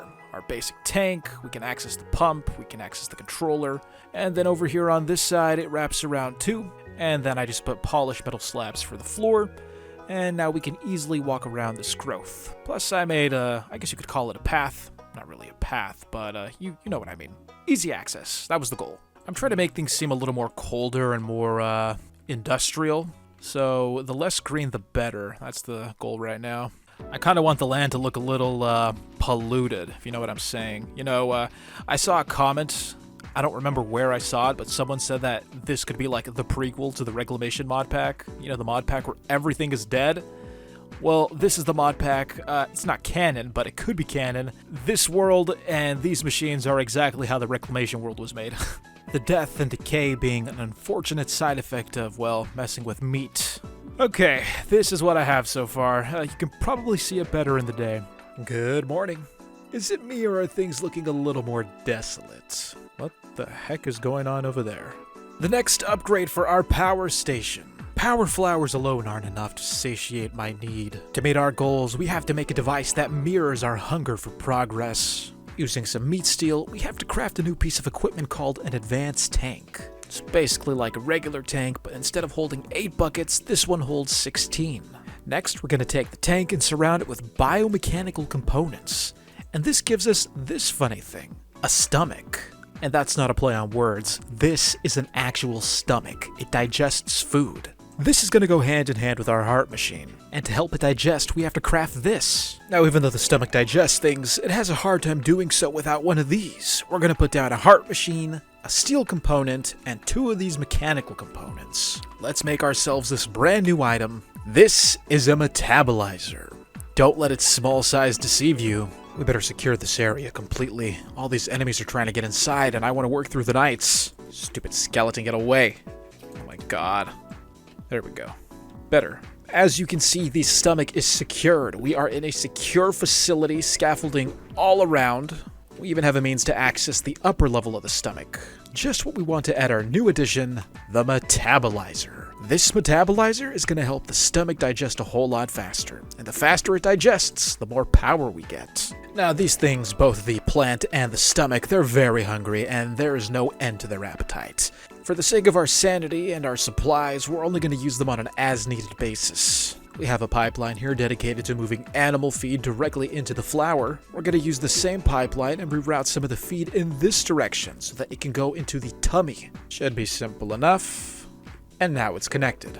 To reap the benefit of the stomach, we have to connect the metabolizer to our vascular conduit. Just like so. And now it's linked to the system. All we have to do is feed it, and the more metabolizers you add, the faster it digests, meaning more power. I'm not kidding. You could make this thing into a massive tower if you wanted to. I'm not sure if there's a limit, but right now it seems like the only cap to this is how much food you can actually feed it. Let's go switch it on and see what this can do. Alright, so we are pumping tons of food out. We don't have to worry about checking on that over there. We know that's working. This is what I want to see. I'm going to right-click it and see if it's actually eating. And it is eating. Wow, it's quite the appetite. And this is generating no power. Huh, that's strange. Maybe we have to give it a second. Strike that. This thing is generating 810. That's way more than before. And I'm not sure if it has anything to do with the stomach or if it was because we expanded the plant. This thing is still showing a 0. That's so weird. Our entire tank is empty. Okay, that is concerning. I think the stomach ate it all. Yeah, 36 buckets worth of stuff, and it's, is it even digesting? Can't really tell. Maybe if we break this and add it again. Oh wait, the diagram. We are missing whatever this block is. A machine computer. We can make that. First, we have to make a machine block. Why does everything cost so much iron? Okay, an iron block, 4 iron in the corner, and then some yellow dye on top. This gives us the fancy-looking machine block. Nice. Then we combine it with an enlightened brain and one of those jaw pieces. We have ourselves a machine controller. Let's go place it at the base of the brain, and hopefully it'll start digesting the food and generating some power, which hopefully it will reflect in the metabolizer. And the little green light comes on, and that is an interface. Oh my god, there's so much going on here. Don't even know where to begin. As for this, oh, this is ticking down, which means food's being digested. And this is generating power! Look at that. Let's connect this to our heart machine. I wonder what would happen if we move this closer. Maybe we could do it like this, because the heart is pretty important. Put the heart machine, I don't know, here? Let's see if any of the machines are running. Oh, they are running. 120 EJ. So the stomach is definitely working. Powering 3 engines already. Let's combine that with the slop that we have, see how that fares. Alright, so with the slop, that plant is digesting it, and now, still 120. Oh, granted it's not connected. It needs to be connected to Ichor. So then if it wants Ichor, let's connect it to the Ichor. There we go. Remember, 120 was the number before, and now, still 120. That's not right. Let's turn this on. Eat, eat, eat. Oh, that's what it is. Oops. There we go. I know for a fact this thing is generating power now. 810. There we go. The stomach is eating it all, no doubt. That's more like it. 390. 390, 390, 390 over here. Now, for the sake of what we have right now, I don't see any more reason to add another metabolizer. This thing is outputting 360. This one, 810. I don't know about you guys, but I'm pretty satisfied with what we have right now. And the rate that it burns through the animal feed is pretty fair. I think we can make it faster than it can eat it. Let's try that. Alright, so we got a ton of animal feed. Let's pump this feed into the silo. On top of that, let's keep the meat flowing. Gotta make sure that we have enough to make more feed. Look at that, we're actually seeing some positive numbers here, which means we're making it faster than the stomach can eat it. I wonder if the stomach actually has a maximum capacity. 64. The stomach can't hold more than 64 buckets worth of feed. This thing is full, and our power is eternal. Although our power only lasts as long as we have meat supplying the feed machine, so we better start breeding more cows again. Now that we're feeding the cows and the stomach, I think it's safe to say we're spreading ourselves a little thin, but we're still able to keep up. Aside from having to turn some knobs, I think we just automated power. Like, actually automated it. These two things were game changers. So now that we have the means to power things, what exactly do we want to power? Why don't we take a break from the techie side and craft something fun, like making a meat gun staff. Alright, let's see what we're working with here. So, alone it's just a staff, or a base module, and there are melee attachments we can add. So far I'm seeing 2 possible attachments, the halberd and the shock staff. Ooh, that sounds interesting. But first we have to craft the proper workstation to make it. This is a tinker table, and with it we can modify all sorts of things, like the drill. Bet you didn't know we could modify the drill, did you? You can actually take the drill head off, and it just leaves you with a basic drill. Doesn't really do anything without the drill head. Let's just go ahead and put that back. I'm assuming that the meat gun staff is the same, and wouldn't you know it, yes it is. There's 2 input slots, which means we have a couple of modifier options. Let's start by making the tip of the shock staff. This is why we need it. Look at what I have to deal with. Alright, this is a simple one. We'll combine this meat steel component with these 3 bioelectric organs. And then all we have to do now is inject it with transient ichor. I'll pour that in this glass tank here. click inject, and then click the component. That leaves us with this, a shock staff. Ooh, let's go apply this. Alright, so we'll just put this here in the staff base. That is so cool. Look at that. So does this have power? Energy 0 when the sun is rising. This is so cool. Look how it rotates. Oh, I can't wait to try this later. Ammo type energy. Oh wait, we can make a battery. You got the small battery, redstone block, and some meat steel. The medium battery, that's meat steel combined with one of these, some ichor, and what is that? Pink drink? Okay. Don't see a large battery. Well, let's go for the small for now. Alright, so that was some redstone combined with a meat steel ingot. I'm assuming we equip it in here. No? Holds 12 units. How do we use this then? Oh, wait, no! You just right-click it. It says energy 12. You know what? I wonder if it stacks. Let's make a second battery. No, it doesn't, but that thing shoots lightning balls. Oh my god. Let's go find an animal to test this on. Ah, the humble cow, the star of this video. Just stay still. That's it? Only 2 hearts? Base attack damage, 8. So there's 2 attacks, the melee and then the one that shoots projectiles. So let's see how much the melee does. Well, you're about to die, I'll leave you alone. Okay, this is the melee. Ooh, the melee's good! Although that one uses 2 energy instead of 1. Can this at least one-shot a chicken? Interesting. This is kind of expensive, especially for the damage that it deals. Not much, and a whole block of redstone just for 2 hearts. What if I hold down the attack? No. Okay, well, it was worth a try. Up next is the halberd, which calls for 3 diamonds. Wow. I don't think we have diamonds to throw away like that, so we'll skip that one. Shame we only have 2 diamonds. I think it's time we go get some more. I'm not gonna lie. After all that technical monstrosity stuff that we've been working on, I did kind of miss basic mining. This whole time it seems like I've been choking for resources. Here we go. The perfect chance to test this weapon. Oh, that actually does so much more damage to mobs! Okay, maybe this was worth it. It's a shame the batteries are so expensive. We'll have to get a better weapon eventually. Alright, let's just mine this diamond and get out of here. We are definitely not going down there. No thank you. So after my little mining expedition, we do have enough diamonds to actually make the halberd. But it was annoying having to get all these ores, and it'd be a shame to waste these diamonds on such a vanity. Why don't we invest them on something a little more useful? What do you guys know about fracking?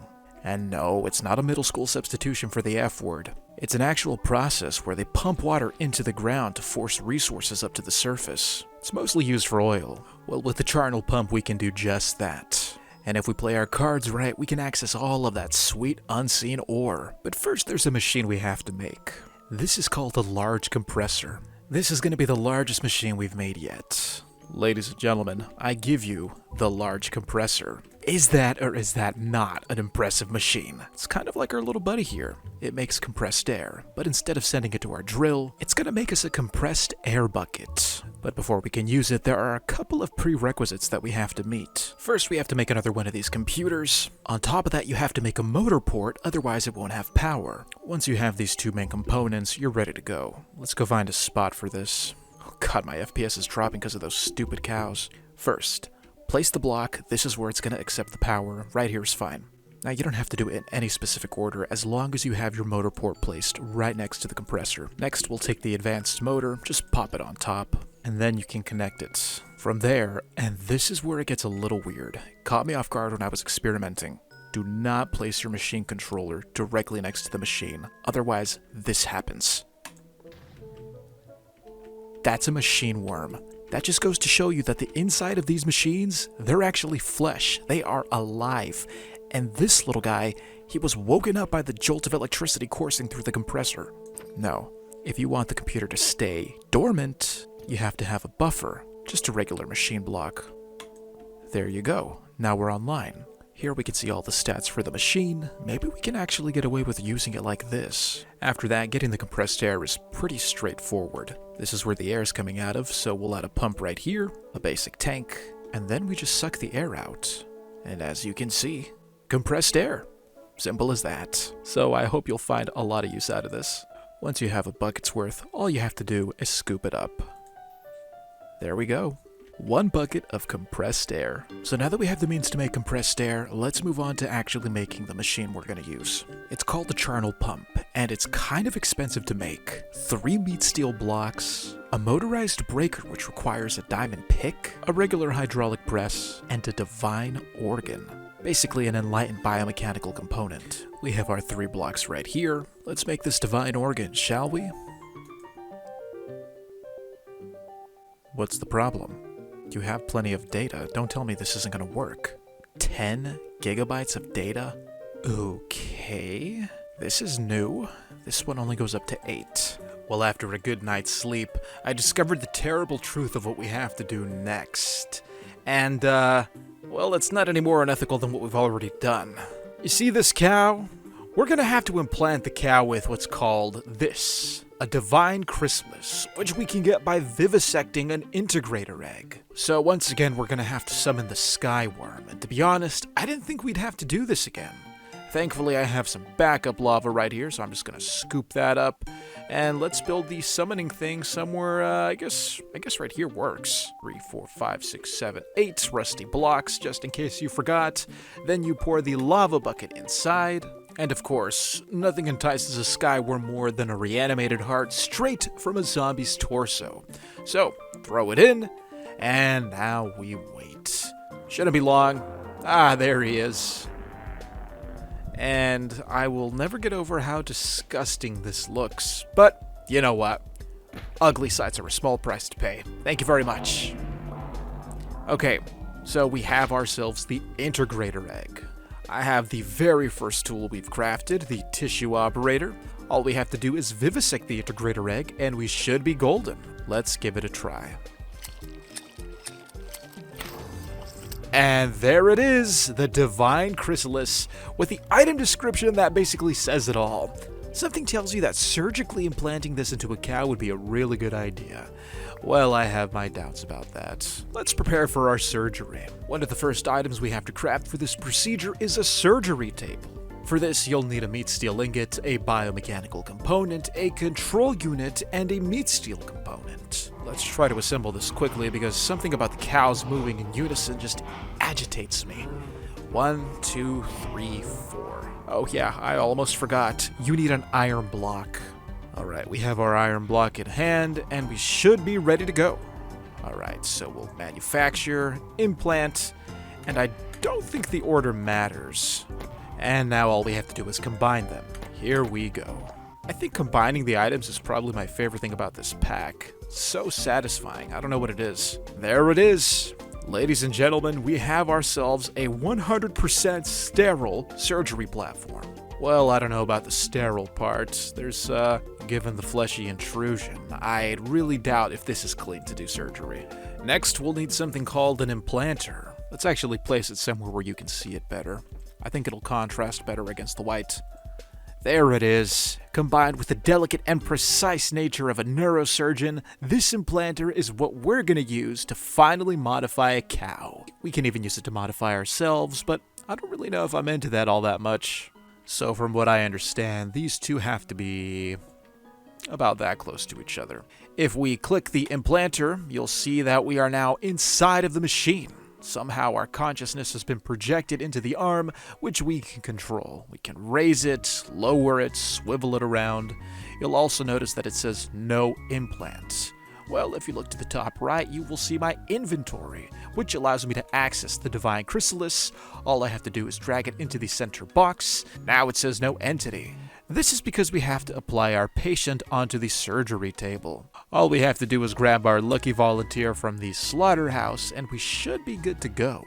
Now, I'm of the opinion that injecting cows with otherworldly entities is a very bad idea, and I have no doubt that what will follow once we inject said cow with said entity, something bad is gonna happen. Well, it's not an opinion, it's more of a fact. Yeah, I looked it up, and I'm not gonna tell you what's gonna happen when I do put that in the cow, but you'll see.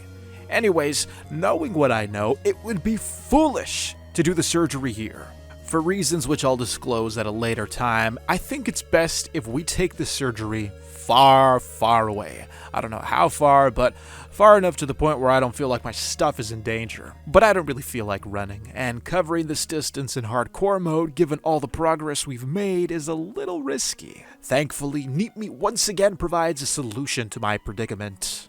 We have to craft a device known as an air truck, and once we have this, we'll be golden. It's a vehicle that allows you to cruise the skies with little to no concern for fuel. Plus, we can even take a passenger, that being our cow, so it's ideal for this, situation.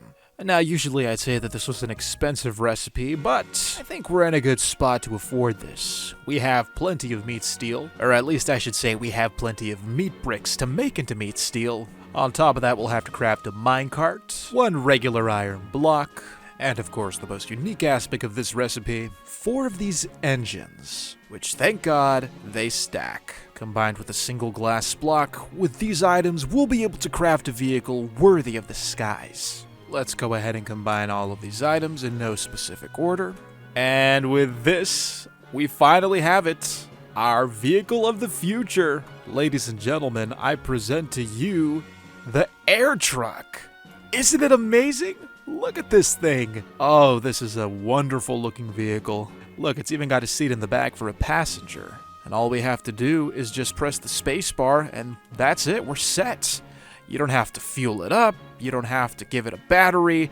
This thing runs on its own, out of sheer willpower. Now, how do we get back down? Because if I press shift, it sends me to the roof, and I don't really like that. Let's land it right here, and to descend, it's actually backslash. Perfect. Alright, so we have the perfect means of getting far, far away from our area.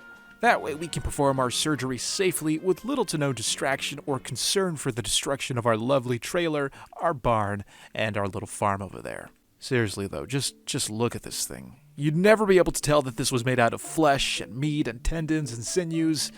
It's a full-fledged vehicle. Honestly, that makes sense why there's no battery or fuel. This thing is probably run by like some poor bird trapped inside or something. I don't know, I'm making stuff up, but yeah, let's see if we can get a cow in that little seat right there. Alright, I'm going to need 1 volunteer and only 1. Let's see who the lucky cow is. You seem pretty interested, no? Alright, we'll have to do this the hard way. You gotta be kidding me. These cows are so difficult to work with, that's why I feel no remorse for them. Come on, 1 cow. Alright, I wanted 1, but I guess 2 will do. Go AFK for 5 minutes and the cows are gone. Alright, I guess it's gonna have to be you, emo cow. Now, I'm assuming this works like a minecart or a boat. All you have to do is just touch the thing, and there you go, you're inside. In the driver's seat. That is not what I wanted. I wonder if it matters. There we go, now that's more like it. Okay, so I will just put you... yeah, right here. I can't have you dying on me, you understand? Alright, we have just about everything we need. All we're missing now are some safety precautions. Let's go ahead and smelt some sand into glass. Okay, I'm a little nervous, but I think we're set. And then the last thing we'll need is a bow. Well, my friends, it is the morning of. Let's collect our implanter. And then I believe we'll need our PLC for this as well. Please tell me the cow's still there. Please, please, please, please. Thank God. Let's get out of here. This looks amazing. Now, where do we want to do this? I say... just around the corner of this mountain. Yeah, that should be a good spot. Right here by the river. And now we descend. Backslash. Okay. We'll just have to figure out a way how to get the cow out. So here's what we're gonna do. I'll put the implanter here. What the? Stupid cow. Place down the surgery platform. And then from there, we're gonna want to build a box. A glass box. Doesn't have to be glass, but I'm gonna make it out of glass so that you can see what we're about to do. This is something you'll definitely not want to miss. You know what? We may need some fence posts. Okay, now to get the cow out. Just get in there. Come on. Nope, no. Oh, I should have brought a lead. Onto the surgery platform. There. Thank you. Alright, we'll place our PLC. And I'm not entirely sure if this is how you do it, but I think this can work. We'll put the Divine Chrysalis in here. And now, the time has come. Break a little glass hole right there, because we're gonna need a means of doing what we're about to do. Okay, so we are inside the PLC, little eyeball. We're going to click Manufacture, Implant. Then you select the chest with the chrysalis. That's one. And then we go inside the box. And you click the platform that says cow. And now... and now we wait. Oh my god. And there it is, the bovine horror. For some reason you can't see it, but it can see us, and it is not happy. Oh my god. Don't know why he phased on top of the fences. He wasn't supposed to do that. Anyways, we have to kill this thing to get something new. Right now this guy should be melting our face off, but he's trapped inside of his case, so... Uh-oh. We want to be as quick as possible about this before he realizes he can probably break out of there. And... one more shot. No, this is the last one. Oh, thank God. Okay, so now that the bovine horror is dead, simple enough by the way, pat ourselves on the back for that. He dropped something for us. This is an advanced integrator egg. Let's go ahead and pick that up. And now that we have this, let's go home. Oh my god, I really love this thing. It's so fun to fly. And we are coming in on the compound. Guess we can land it on the roof. Perfect. Nice. We'll just come back for that later. Anyways, this advanced integrator is kind of a big deal, and I know just the place to put it. Alright friends, what you're about to see may shock you. Get a load of this. This absolute abomination. This is the advanced integrator. Bask in its cursed glory. That gross flesh thing over there is the big brother of these little guys. And like the regular integrator, this thing functions more or less the same. You can place a pedestal down and enlighten items. It even has data. This one goes up to 16, but it doesn't fully go up to 16 until we hatch it. It caps at 8, just like the others. If you listen carefully, you can hear it breathing. Listen to this.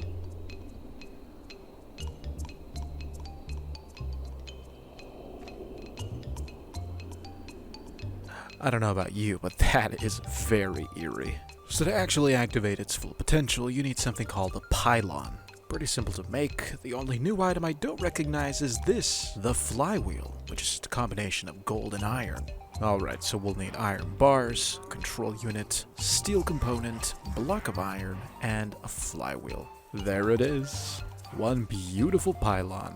Okay, we are back to our beautiful growth here. And as you can see, it is maxed out at 8. But all we have to do is attach the motor, and then with the motor we will attach the pylon, which should be spinning. Not sure why it's not. There we go. Pylon is alive and well. And this, not accumulating more data. Does it have to be closer? Or maybe the pylon's just not spinning fast enough. Let's cut one of these engines here. Oh, jeez. Okay, it turned purple. That's got to be a good sign. We got some whirring noises. Let's check on our growth here. Definitely moving up now. 8.2. Guess we'll just leave it alone with its little buddy. Okay, it's been a while. This thing should be done by now. 10 gigabytes. I don't even know if GEB stands for gigabytes, but doesn't matter. Let's enlighten this thing. Here we go. Oh my god, that's a noise. Jeez, that was loud. There it is, the divine organ. Alright, it's time to make the charnel pump. Divine organ, these meat steel blocks, a motorized breaker, and the hydraulic press. Oh my god, that's a big item. Jeez, wait, let me pick this up and drop this somewhere. Oh my god. Look at the size of the charnel pump. This thing is massive! And we haven't even placed it yet. Oh my god, this is gonna leave a footprint. Jeez! Okay, I take it back what I said earlier. This is the biggest machine we've ever made. Wow, and we're not even done setting it up yet. But just in case you forgot, with this, we'll be able to pump resources out of the ground. We're going to shoot down Ichor, and once it breaks through the ground and cracks through all that rock, everything is going to be brought up to the surface. Diamonds, gold, whatever's underneath. All thanks to this. To make this work, we'll need 2 of these blocks. These are fluid input ports. You gotta place them directly next to the charnel pump. Now, they basically suck in liquids. This one's gonna suck in the compressed air, you know, this bucket that we made over there with the compressor. And this one is gonna suck in integration fluid. It needs both of them to function. We also need your typical motor port. This is where we're going to connect the motor so that it can receive power. And lastly, another machine controller which for some reason is bleeding. Don't really know what's going on here. Why is this thing oozing goo? The machine has health, and I guess the health is at 90%, and that is causing machine sludge. Don't really know if that's something we want. This one seems to be fine. Can we scoop this? No, we can't. I didn't even know this was a thing. Look, it's bleeding even more. Oh my god! It has like sores on the side. This is completely unexpected. I kind of feel bad for it, to be honest, because this thing is alive. Let's shut it off. There you go. All better. Okay, so yeah, and it needs one of these as well. The machine controller. Plus a buffer, otherwise you're going to get one of those disgusting worms that spawn. So here it is. Charnel pump. We have 4 functional components. All we have to do is give it power and the compressed air and the integration fluid. Well, I can't think of a more ideal place to mine than right here in our very own backyard. Hopefully we don't get complaints from the villagers. 2 fluid input ports, a motor port, the buffer, and the machine controller. It's connected to some power. All we have to do is add the motor. Perfect. Actually, no. Needs a little more juice. Alright, this thing is ready to go. We have our integration fluid in here. We have our gas tank ready to go. All we have to do is take the pump and inject the compressed oxygen into the fluid import. Just like so. So we know it's going to jet water into the ground.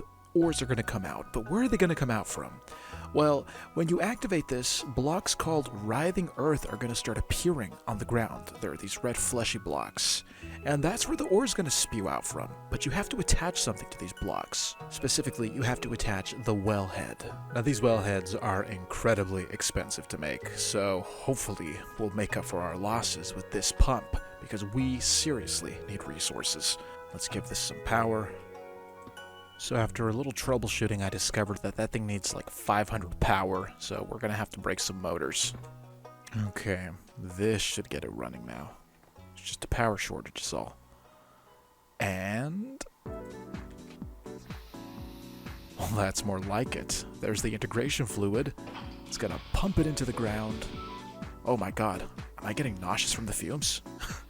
Did you guys see that? Whoa, whoa, whoa, whoa, what is this? Oh, I can't get too close. So now we have to keep an eye out for the writhing earth. It should appear soon. So I'm walking around trying to find any sign of writhing earth so that we can start extracting resources, but all I'm finding is contaminated rubble. So I guess we are contaminating the planet by doing this, which is unfortunate. Is this? No, it's more contaminated rubble. Where is the writhing earth? What a ripoff. It's not even in the water. Oh, there it is. It's over here. Alright, so this is what I'm talking about, a writhing earth spout. So all we have to do is place the wellhead right here, and as you can see, we just got some emeralds. Wow, that was fast. Best way to collect this. You put a chest here, ooh, more stuff, and it'll input it into the chest. Let's go get some. Oh my god, there's a ton of stuff. And we are missing out. So we have some copper, some iron, some, is that quartz? And silver. Not bad. We have to find the other pockets of writhing earth, though I bet there are more. Are there any new pockets? I don't see any. Maybe it's just the one and we're getting greedy.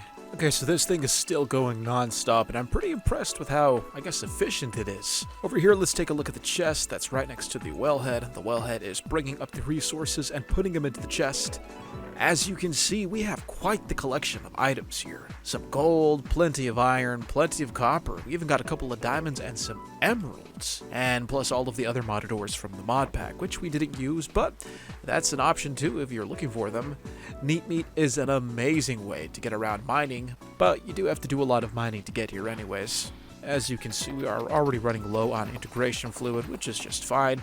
It uses 333 millibuckets for every pump. And once it runs out, it's over until you supply some more. Now, I'm not sure if this thing is going to make more writhing earth. I have noticed that we have these little pockets of contamination here, but aside from that, there's only been one spout of writhing earth, which I guess is standard? I don't know. If there is a second spout of writhing earth, I haven't been able to find it. And this is what was underneath. We have some writhing stone. Not really the same as writhing earth, or is it? Now I'm not so sure. No, this one is visibly redder. Yeah, I guess writhing stone is different, but yeah, interesting remnants left behind. We have tons of contamination down here. Wonder how deep it goes. Oh, it goes very deep. Wow. As for our machine, this thing, it took quite a beating. Lots of machine sludge coming out from the sides, almost like it's a living thing. Well, I guess it is. That's unfortunate. But yeah, this is the charnel pump. Glad I was able to demonstrate that for you. Now, this isn't as much ore as I would have liked. Honestly, I think if this wasn't a mod pack and we excluded, like, the Infurium and the zinc from the Create mod and the silver from Tech Reborn, if we kept it strictly vanilla ores, like the copper, gold, and iron, I think we would have seen a lot more. So, yeah, that wasn't really what I wanted, but still good. Well, it seems like we're approaching the end of our 100 days, but there are still a couple more things I want to do. Little things. For starters, weapons. I think it's safe to say that we haven't successfully weaponized meat items yet. Sure, the energy staff is okay, but it doesn't really pack a punch. Thankfully, there are other options. The first thing we'll have to do is craft the base item for these weapons, the meat gun pistol. It's a simple crafting recipe, but necessary. And now that we have this, we basically have half a gun. Doesn't really do anything. Well, actually it may, but I'm not going to craft ammunition for it just yet, because we can attach things to it. Lots of things. Similar to the meat gun staff, which we can apply to the table and modify by applying and taking off pieces. The meat gun pistol operates in the exact same fashion, although this one only has one item slot. The question is, what do we want to fill the item slot with? Well, there are a few options, and each attachment has a different ability. Let's start with the regular pistol attachment. First, we'll have to craft an iron barrel, and then you put 2 iron ingots next to it, and you have a meat gun pistol. All we have to do is take this, put it in the pistol base, and with that, we have a weapon. Oh, look at it. I love that you have the option to swivel around.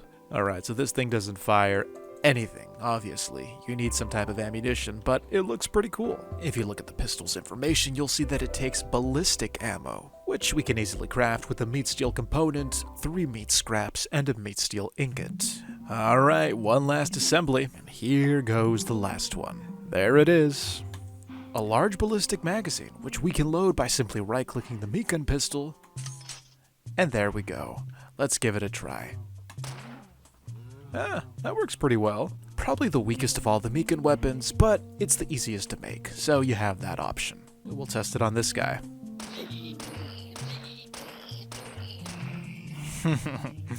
Not bad at all. But we're not done yet. Let's go ahead and remove the pistol module and add something else. We want to add something with a little more kick, and boy, do we have a lot of options. How about we make a grenade launcher? For that, we'll have to craft this piece of steak. Well, that's not actually what it's called, but it looks like a steak. We just have to combine these two together, and then inject it with some integration fluid.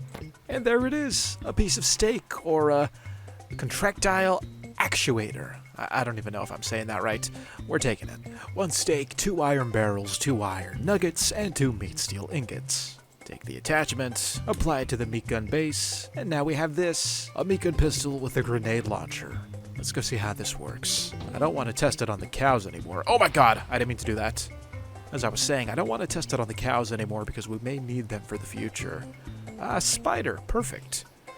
So we'll just fire that, and it's a little tricky. Oh, wait, no, it's not. They explode on impact. That's so much fun. Guess this is better than I thought it'd be. Plus it uses a little more ammo, so there is a cost to your fun. Let's try it on this sheep. Stay still. Oh my god, that's powerful. We only have one bullet left. It's not gonna work. We need more ammunition. But that was the grenade launcher. Next, we're gonna go ahead and make something called a bosher, and I'm pretty sure that's basically the NEEPMeat equivalent of a shotgun. A component, meat steel, a barrel, and another one of these stakes. There it is. That teeny tiny thing. Wow, that is not what I was expecting. Alright, let's swap this out for the bosher. Oh, there we go. Nice. And then because it's dark out, it is the perfect opportunity to test these weapons. But first, let's make some whisper bread. We want to be able to see after all. And I can't eat because I'm not hungry. Darn. Oh well. We're going in blind. No, we're not. Taking a torch. Alright, we're reloaded. Let's see what we can find out here. Hopefully something strong. Maybe a couple of zombies. Oh, there we are. Oh, that is amazing. That thing took out almost the entirety of the zombie's health. Wow. Okay, let's see if we can find a group, because I think this is a shotgun, so maybe we can attack multiple at a time. Anything but skeletons. Fine, maybe one skeleton. Well, it's not as effective against you, I guess, because you're bone? What about with armor? That's more like it. That thing is... Oh my god. This is so much fun. But the skeletons are fighting back. Oh my god, it's a phantom. Gotta eat, gotta heal. Come here. This is perfect. Okay, we're in a corner right now. I think there's a skeleton with an enchanted bow. Yeah, that bow is enchanted. Those are flame arrows. Where is he? Oh, he's right there. Darn! And now we have your bow. Anyway, it's safe to say that this weapon was a success. The only problem is that you go through ammunition really quickly. Thankfully, there's a solution for that too. We're gonna make something called a blood bullet converter. And the blood bullet converter is almost exactly as it sounds. It is a bullet made out of blood.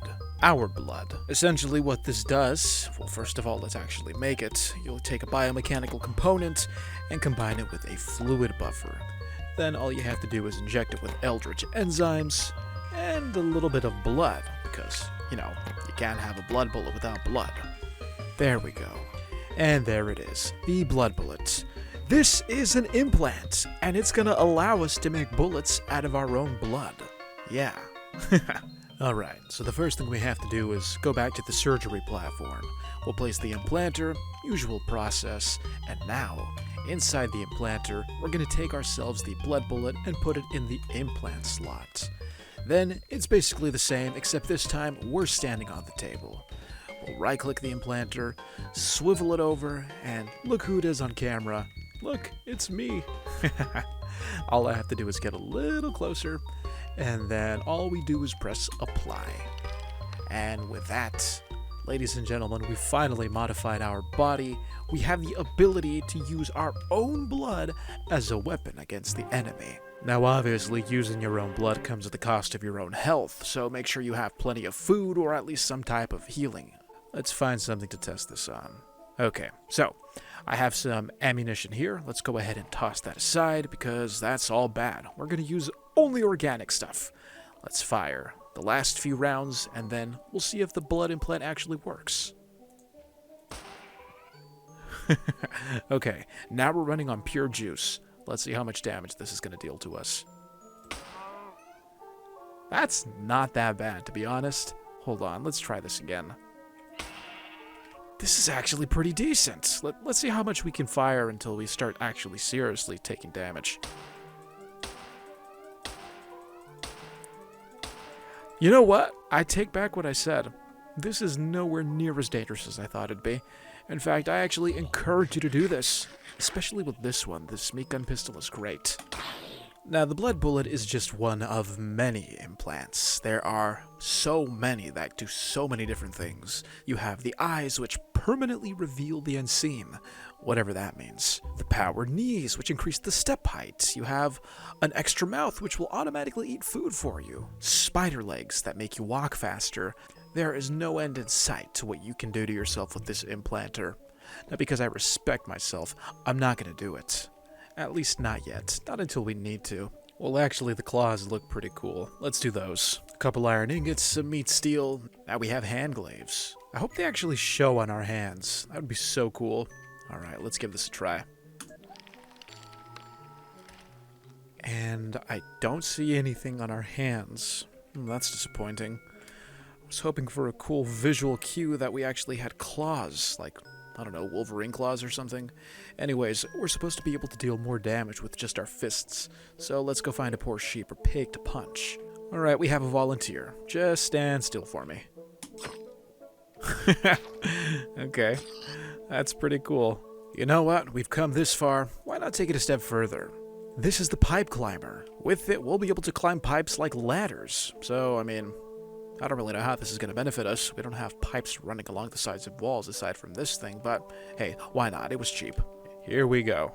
And I still don't see any difference. Can we climb pipes now? Yes, we can. Wait, what about like this? No, we have to be closer. Does it work with item pipes? Yes, it does. Okay, this is pretty interesting. This one is called a hexapod. Increases speed and gives smoother traversal over full blocks. Well, I guess that's the last one we'll try. Let's see what this does. Here we go.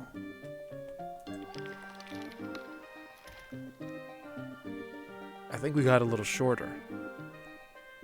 What is my shadow? What?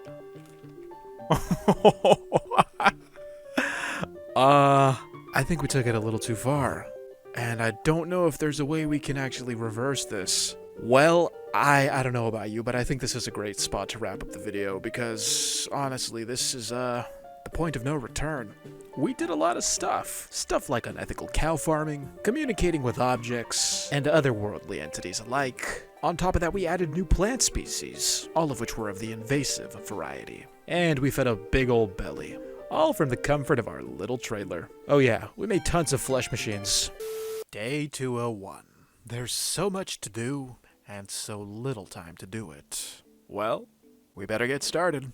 After doing a little flyover, I've determined that we're in dire need of some major upgrades. But we can't work on an empty stomach. Unfortunately, bread isn't cutting it. Same goes for its occult counterpart, whisper bread. I was thinking of something a little more refined. How about a cake? Milk, sugar, eggs, wheat? Seems simple enough. I swear there are some chickens here somewhere. Sheep, cows, pigs, a couple skeletons, a worm. Ah, here they are. Alright, get in. Welcome aboard. You know, we're gonna have to build a proper landing pad eventually.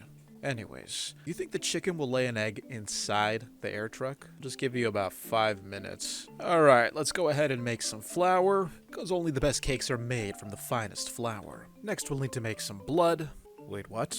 And one enlightened brain. I don't remember this being in the recipe. I guess it seems about right.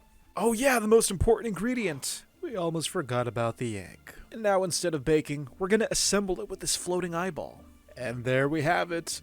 One delicious, I don't really know what this is. A crone cake. Ignore the screams. It's probably not sentient.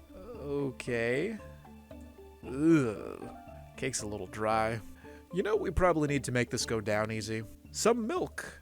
You can't have a cake or any dessert for that matter without some delicious milk. But we're not savages. We're not gonna drink this thing straight from the source. We gotta take this milk and pasteurize it. That means we gotta make a brand new multi-tank, pour the milk inside, and bring it to a boil. At least that would work if this was a proper heater. No, to boil our milk, we have to make something new. This is a heater. Just the thing we need to bring our milk to temperature. 3 copper coils, 4 iron, a fluid buffer, and one of these organs. This gives us a heater. All we have to do is connect it to the tap, As you can see, it takes transient ichor for fuel, transient ichor being that funny goo that we get from this rock here. We'll place the multi-tank next to the heater, and now we'll take our milk, boil it in this tank, and kill the bacteria or pasteurize it. And now we have 1 bucket of delicious pasteurized milk. But now that I think about it, plain milk is just so basic. I think we can do better. How about we make a pink drink? You know, from the famous beverage place with the coffee and the mermaid. We'll put some milk in here, add a little bit of red, and just a smidge of sugar. Red and white makes pink. All we have to do is extract it. And there it is. 1 bucket of the pink stuff. Given everything we've been collecting, we probably shouldn't drink it straight from the bucket. All we gotta do is take 4 iron ingots, a fluid buffer, and some fluid pipes. That makes this 1 bottler. You pour fluids in and it'll bottle them for you. Alright, so we have our bottler right here, a motor right there. It's not connected to the fuel source. Place our tank down here underneath the bottler, pour in our pink drink, and now all we have to do is supply it with the bottle and connect it to the power. Let's go ahead and make a few bottles. And now for the moment of truth. The motor is running, the bottler has power, the drink is in the tank. Let's add our bottle, and now it should come out. Oh, there it is. 1 pink drink. Now we have everything we need to enjoy our delicious crone cake. Speaking of enjoying, if that's what you're doing, don't forget to like and hype this video. Well, it would seem our little endeavor to make some cake and milk has actually put us out of business. We have no iron left. Plus, for whatever reason, our setup, which is still plugged into power, is not running anymore. In fact, a lot of the stuff isn't working as it should. Plus, for some reason, all of our cows are gone. Oh, no, it's right there. I guess what I'm trying to say is, we need upgrades. Alright, so we're going to extract the last bits of iron here. I just had to replace the motor. For some reason, we had the wrong one. And with these few scraps of iron, we're going to multiply them into more iron than we know what to do with. That's right, folks. We're going to level up our ore processing. And the first thing we need is a crusher. Now, we already have a crusher. A little one right here. We made it on, what, day 5? We're going to take this thing and level it up. Looks like our iron's ready. Got a couple pieces of flint, our iron blocks, and then 4 meat steel ingots all around the base crusher. This makes a brand new device called a crusher segment. As you can see, it is much larger than the standard crusher. And in the center, what look like blades or some type of rotational crushing device. For our brand new setup, we're gonna need about 4 of these. But we'll make do with 1 just for this example. You know what, this life-giving pond of clear water has been in my way for far too long. It's time to fill it in with dirt. Perfect. We didn't fill in the whole pond because I don't have that many blocks, but this is enough space. Okay, so to assemble one of these, we're going to need a controller. This is the heart and soul of our machine. We'll need a motor port. This is where we're going to have power coming in. We'll craft ourselves a hopper, combine it with the machine block. This gives us an item output port. This is where all of our materials are going to be ejected from. Speaking of hoppers, we're going to need a few more. Thankfully, we have some spare iron in here. Actually, we have a lot of spare resources. Wow. All thanks to our fracking device, which we'll probably have to activate later when we run out of resources. We'll go ahead and make 3 more hoppers, and then combine them together to make 1 big hopper. The largest hopper. And now that we have our components, it's time to assemble. Bam, plop, pow. And there it is, our glorious crusher. Yes, it's quite a sight. But it has no power. For this, we're going to need a rated power of 300 EJ, or Eldritch Joules. I think that's what it stands for. Lucky for us, when it comes to power, we have plenty, although it'll come at the cost of our aesthetics. Oh, you gotta be kidding me. 4 blocks short? Actually, here we go. Oh, perfect. As you can see, the crusher is operational as indicated by the animation. So what exactly can we crush? Well, for that, we're gonna have to go on a mining expedition. And we're taking the chicken with us. Hopefully we find a cave soon. Ooh, that looks like a good cave. Whoa. Hold on a minute, this cave is massive. We can probably pilot in here. Yeah, all right. This is awesome. Look at us descending into the depths. All right, we're ready to mine. We have 2 drills with us. We have the assault drill. This one is more of a weapon. And we have our drill chassis, which is a classic drill. Now, the drill chassis won't work unless we have this little guy, a little refresher, our compressor scudder. We'll give him some coal, and he basically follows us around. Ow! What the heck was that? Why did I jump like that? Anyways, let's mine some copper. Ooh, we got iron. Lots of iron.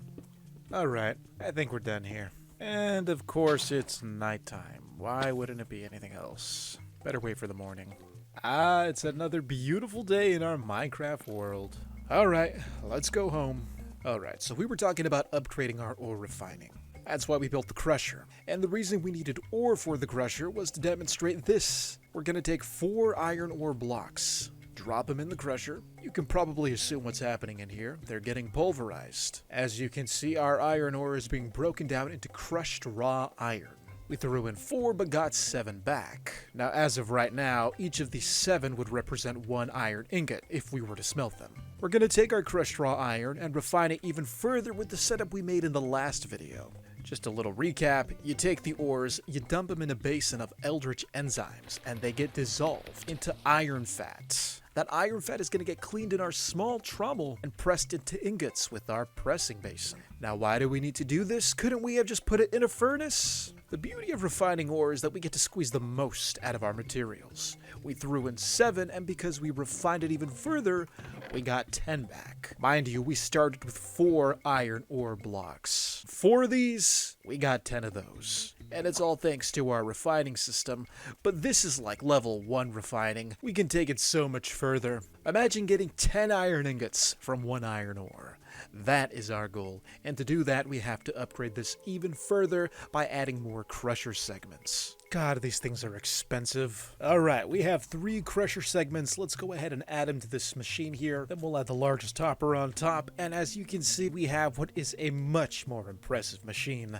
Those extra layers aren't just for show. So according to the projector, not only does adding a crusher segment increase the efficiency of this machine, I also think it increases the output. We're about to find out. So we have this plugged in, all the components are moving. Let's see what happens when we drop 1 iron ore inside. It's getting crushed, it's getting processed, we can tell because there are particles coming out. And now let's take a peek. 3! Okay. I don't know if I've ever gotten 3 back from 1 iron block, so that may prove that this is giving us more. Although it seems like a long shot, I don't know yet. Now what I do know is that there is a concrete way to make sure we're getting more. And for that we're gonna have to make a new addition. For the sake of multiplying all of our ores, we need this. A rabbit. More specifically, the rabbit's foot. Now adding more crushers makes sense, but how could adding a rabbit's foot possibly level up our refining even more? You'll just have to wait and see. Trust me, it'll make more sense later. We'll go ahead and use this straw to craft a lead. To catch a rabbit, obviously you're gonna need a cage. I wonder if I can place it. No, I can't. Okay, fine by me. Let's go find a rabbit. Where do rabbits even spawn? They can't be that rare. Come on, there's gotta be a rabbit here somewhere. Chicken, chicken, chicken, sheep, chicken, sheep. Where are the rabbits? I swear I've been searching for like 2 days. We found polar bears in a cherry grove before we found rabbits. What is this? I've been trying to find a desert or a snow plain or something, a tundra. This is the largest ocean I've ever seen. Like, it just keeps going. Look at this map. Well, you've seen it here first. We found an actual pirate ship before we found a rabbit. Huh. What is this? Oh, don't tell me it's a sky village. It is a sky village. Hold on, I think we may be in luck. Gentlemen, I don't suppose any of you have a rabbit on you, do you? Alright, this guy looks like he sells meat. We can actually make do with rabbit meat if he has some. Everything but rabbit meat. This guy even has an integrator egg. He can't be the only butcher in town. Also, we're gonna have to come back for these carrots. Another butcher. Alright, please, please, please, rabbit meat, rabbit meat, rabbit meat. Oh, I think we're in good shape here, folks. Raw rabbit. That'll work. So we weren't able to find a rabbit. On the bright side, we did find rabbit meat. Now, how does that help us? Turns out there's a device called a synthesizer. If we put the rabbit meat in this, it will create us a brand new rabbit. At least that's the theory. And then once we have the rabbits, or rabbits, should be able to breed them, hence why we need the carrots. What are you two doing in my vehicle? Alright, we're out of here. We got our rabbits. This place has got a beacon sticking out of it. Is this like the other place? No, this is a create mod island. Fancy place too. With resources. And then the beacon. What could this be? Just a beacon? And it's literally free. We don't even have to fight the wither for it. Don't mind if I do. I'm taking this back to the house. Alright, we scored with a free beacon. That's insane. And a schematic cannon. We are going to use this schematic cannon. Oh my god, yeah, that's coming with us too. If you don't know what a schematic cannon is, you are in for a treat. 2 schematic cannons. 3 schematic cannons. Oh my god. Alright, I think we're good here. Now you're probably wondering what the schematic cannon does. If you don't play Create Mod, don't worry about it. I'll show you later. That's going to be pretty important for our plans. Well, it only took us like 3 days, but we finally have what we were looking for. At least, in some form. Fingers crossed this is actually gonna work. As for these, we'll just set them here for now. Alright, let's make a synthesizer. Alright, so here's what you're gonna need. 2 enlightened brains, a biomechanical component, a meat steel component, and a meat steel block. And of course, you can't forget a little bit of blood. Well, there it is, folks. Our synthesizer. I don't know how to say the first part. A viparous synthesizer. Let's see what this looks like. Okay, it's bigger than I thought it'd be. So all we have to do is put meat in here. So since our rabbit meat is pretty rare, we'll go ahead and test this with something simple like a zombie. I think rotten flesh should do it. Let's see if we can get one. And so far, nothing. I don't know how this works. Okay, I just looked it up. When it comes to making eggs, well, we're way off. The process is a little more complicated. To get started, we're gonna need a brewing stand. On top of that, we have to take a little nether excursion. After all, we can't really use the brewing stand unless we have blaze powder. Thankfully, we have a blaze spawner over here, and I got my meat gun, so hopefully this will go well. Hopefully. There we go. Ah! Don't die, don't die, don't die, don't die. Oh my god. Okay, we survived the fire and got 1 blaze rod. I kind of want another, though. Oh my god! I can't afford the fire! Alright, we got 4. That's plenty. Let's go. I know this is all over the place, but trust me, it's worth it. Alright, so we have our brewing stand right here. Let's get some water for these bottles, and we'll do the typical stuff. Make some awkward potions. Here's where things get interesting. We're gonna infuse the awkward potion with an enlightened brain. That gives us this. Ash preparation. I'm not kidding, that's the actual name. We'll take a little gunpowder, make this into a splash potion, and there it is. So here's what we gotta do. That raw rabbit is useless. We actually have to find a real rabbit, which sucks. Once again, it's time to take to the skies. Oh my god. Do my eyes deceive me? We got some here too. There they are. Hello, friends. Alright, so the next step. We gotta take this bottle and smash it over the bunny. We can't miss. We only got the one, so don't you dare miss. Ah! Oh, we got it. Alright. Now, we have to light it on fire. Yeah, this is real messed up. Just don't stop. Okay, good. Ah! We got it. We got the essential salts. This is what we need to make our rabbits. That was a nightmare. Alright, let's go clone an animal. Oh my god, we're here. I was gonna pass it.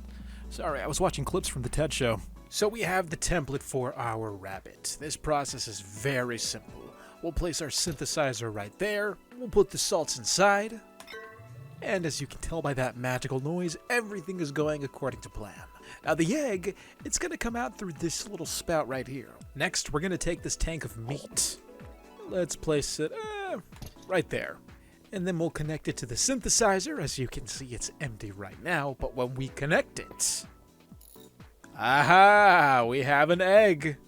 Oh, 2 eggs, actually. Well, that's interesting. 3? Stop making eggs. 4. Okay, let's cut this off now. There we go. Oh my god, it's all in there. I really don't know how to stop it. I don't know what to do with all these eggs. And there's... Hold on, what if we do this? There. I think we have a problem. There are more eggs here than I know what to do with. I don't even know what the requirement is to hatch it. Can I scoop this out? There. We have 1, 2, 3, 4, 5, 6, 7, 8, 9, 10, 11, 12 eggs. And I guess I am the father of them all. So I guess we can just pick these up. There we go. Right, we have all of our wonderful little rabbit eggs here. Alright, so now we're going to hatch them, but not before I grab my cages. We're going to be hatching these things one at a time. Alright, so we can hatch it with one of 2 ways. We can inject it with blood using the PLC, or we can immerse it in blood. So let's try doing the first option, or I guess the second option. I assume it's as simple as just pouring the blood over. And by the way, this blood bucket, this right here, this is why we don't drink the pink drink straight out of the bucket. Nasty. Alright, let's see. I don't know about you, but that looks pretty immersed. And that is a bunny. Oh my god. The miracle of birth! The rabbit is too strong to capture. Oh, I forgot. I think we still have our Wolverine claws. Alright, we gotta take these claws out. Alright, some meat steel ingots, a tissue operator, and 2 rusty metal blocks in the corner. That gives us this, our implant manager. Maybe it has to be in front of the surgery table? Okay, we're on the table. There we go. We got pipe climber, hexapod, hand glaives. Alright, we're removing the hand glaives. Beautiful. We can customize our legs. So this is what we got going on right now. Basic spider legs. I know we're off topic, but it's relevant for now. Black boots? We got boots on our legs now. Look at the tips of our spider legs. We have little boots on them. Original programming socks. Oh, okay. We have some very colorful, well, like knee-high socks. I don't really think this is my style, so let's go ahead and change out of that. So now that our Wolverine claws are gone, we can punch rabbits without having to kill them in one hit. Yes, I know it sounds terrible, but oh well. Alright, let's see if we can hatch this thing. Alright, we got bunny number 2, and 1 punch, and he's dead. Why? Bunny number 3. I just don't know how to lower his health without actually killing him. Alright, you just stay here, I'll be right back. So we're gonna take the straw, make ourselves another lead. The reason I want to put the bunny in the cage, or at least have it on a lead, is because we're gonna lure it to the top of our crusher. The crusher is not just for crushing ores. This can also crush mobs. And the beauty of this is that for every crusher segment that we have, and we have 4, each layer acts as 1 level of looting. So it's as if we were killing this bunny with looting 4. Which means... Oh my god. Get out. Get away, worm. Ah! You killed my rabbit! Which means there's a pretty good chance we'll get a rabbit's foot. All we gotta do is get it up there. Crusher is on. Bunny is willing. Let's go. Come on. Oh my god! Okay, this is gonna be harder than I thought. Let's try this. And if this doesn't work, I have a plan C. But this should work. Come on. 1 more hop. And now I'm just gonna push you in. Goodbye. And hopefully we'll have a rabbit's foot at the bottom. Nope, not yet. This process was a lot of trial and error. The rabbits were stubborn. I mean, seriously, some of these guys refuse to get into the crusher. Just get in there!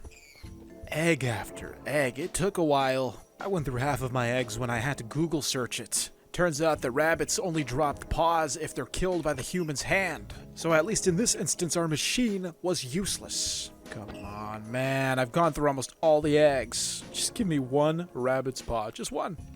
And we are out. Thankfully, we have enough goop to make more eggs. Such a disgusting but necessary process. Ah, we got one finally. 1 rabbit's foot. Let's see if we can go for 2. And we have 2. Beautiful. Alright, we're ready. Now, why did we want the rabbit's foot? And how's it gonna help us with our ore refining? Well, like I said before, the entire purpose of this is to increase our ore output, which we can do by crafting one of these. 4 biomechanical components, an iron block, 4 meat steel ingots gives us this, a meat steel machine block, and it doesn't really look that special, but it's part of a much grander crafting recipe. The last thing we need is a zombie. Shouldn't be that difficult. Alright, we gotta trap the first zombie we see. Come on, zombie. Where are you? Yeah, that's crazy. They're usually, every night like clockwork, always harassing me. And then when I finally need a zombie, they're nowhere to be found. We have a volunteer. Back up, man. I'm not ready for you yet. Ah, perfect. Alright, just gotta make sure the coast is clear. We'll place this right there.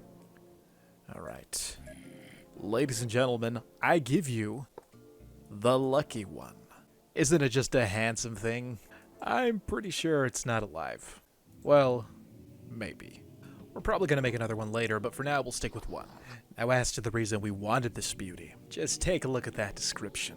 plus 10% chance of extra outputs, max 20. In short, if we apply this to our crusher, we're gonna get more resources for every block that we throw in. All we have to do is power him. Let's go ahead and make more of these vascular conduits. That's the only way we're going to be able to connect the thing. And once we make the connection, as you can see, it starts squirming with joy. It's never been happier to receive more power in its life. At least that's what I think it's thinking. I can't really tell, with lack of mouth or eyes or any means of providing any facial expression. So the lucky one has now empowered our crusher, meaning we're going to be able to get more output from this. Let's throw some ore in and see how much we get. We're down to our last deep slate iron ore. We'll throw in 5, but now that we have the lucky one, let's see how lucky he really is. 8? Well, he's not that lucky. That's why we have to add a second one. When we add a second one, big game changer. Yeesh, our machine is making a mess. This thing is bleeding all over. Ooh, that probably has to do with the fact that its health is down.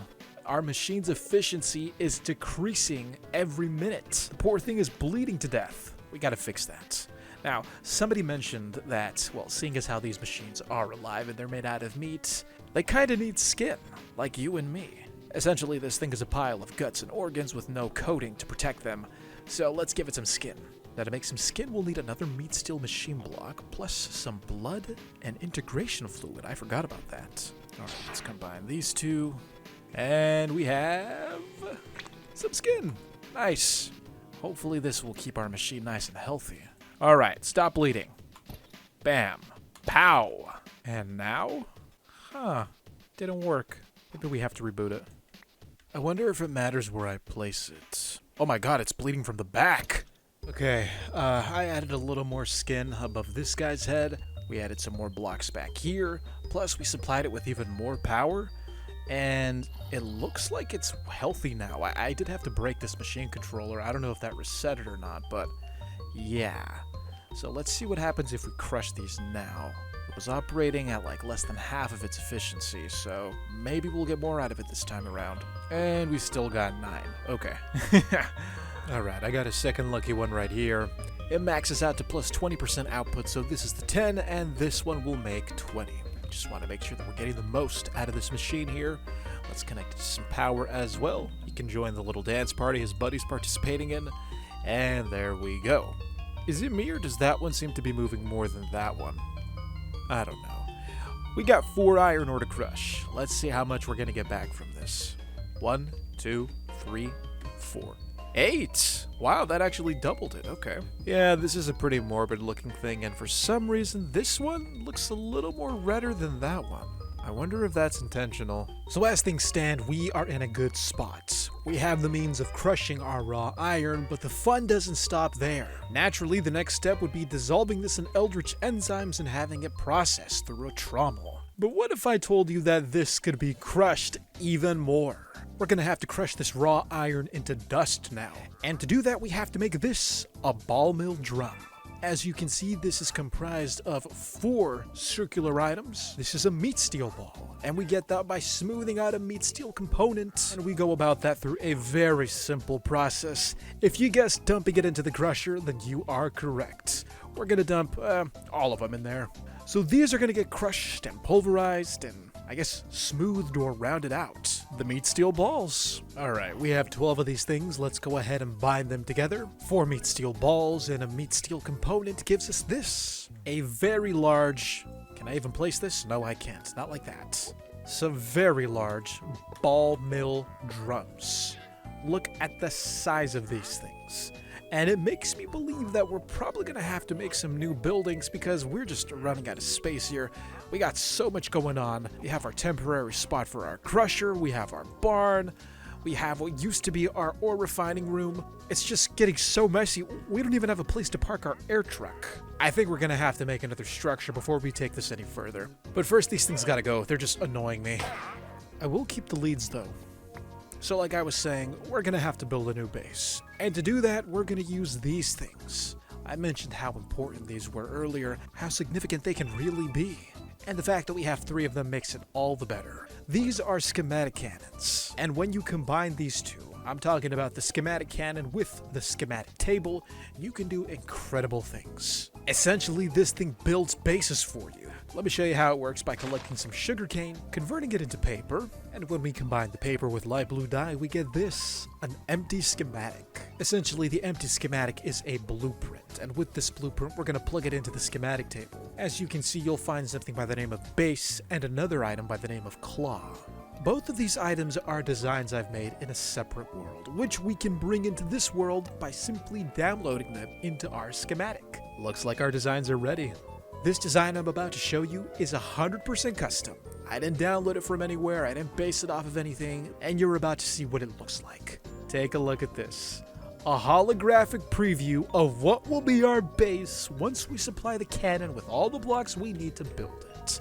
This thing is huge. And not only that, it's going to be expensive, but 100% worth it the sooner we can get this up. Right now it looks like a silhouette because of the shader, but frankly I prefer it this way, because if I were to reveal its final form without the shader, well, that's a spoiler, so consider this a nice preview of what's yet to come.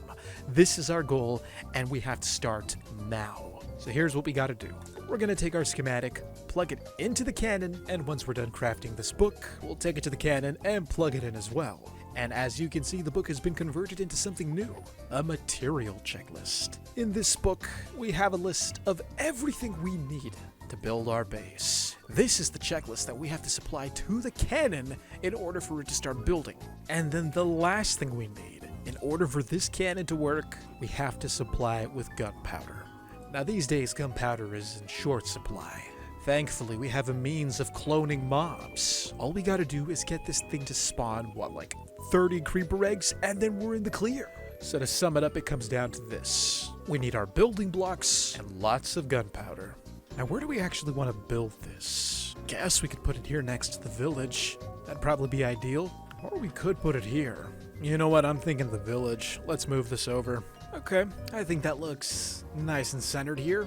These ladders are how we'll get up, and then this is the middle point right here. As you can see, it is perfectly aligned with our path. All we gotta do is get these gross trees out of the way.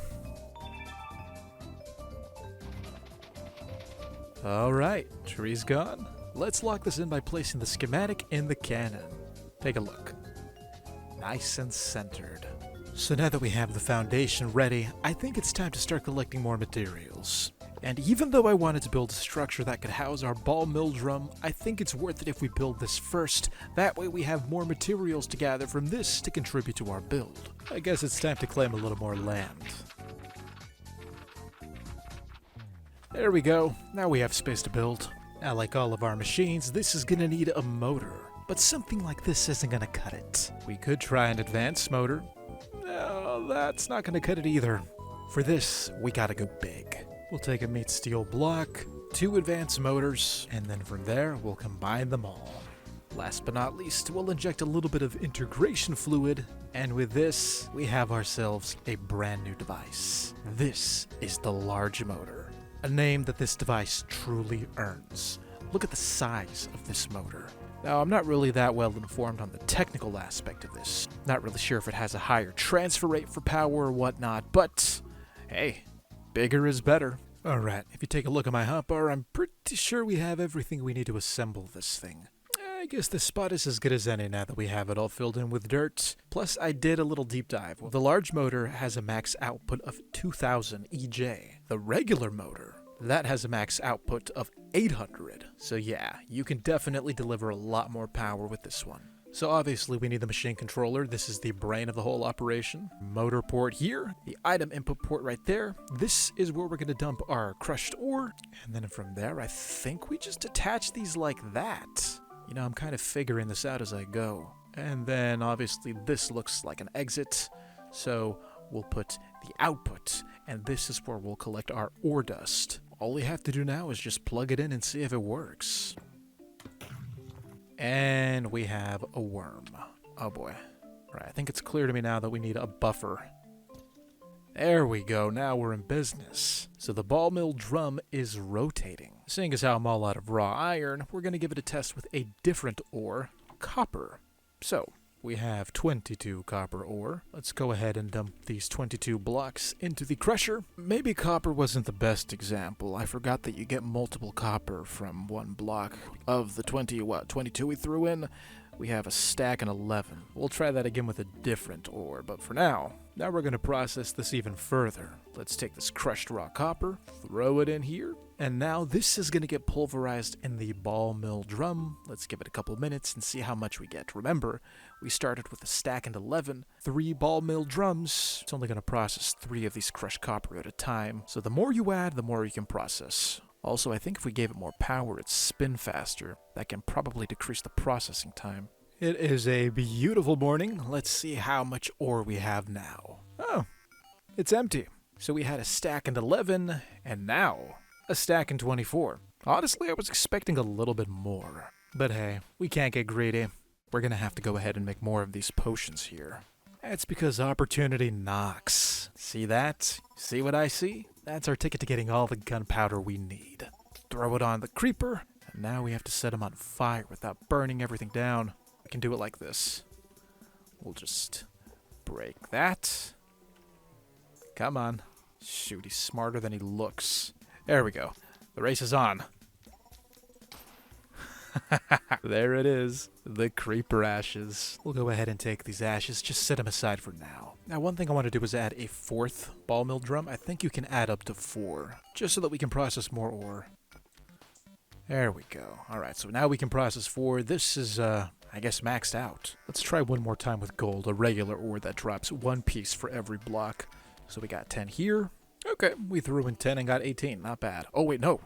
23. That's more than double, actually. Not bad at all. 23, we'll throw it in here.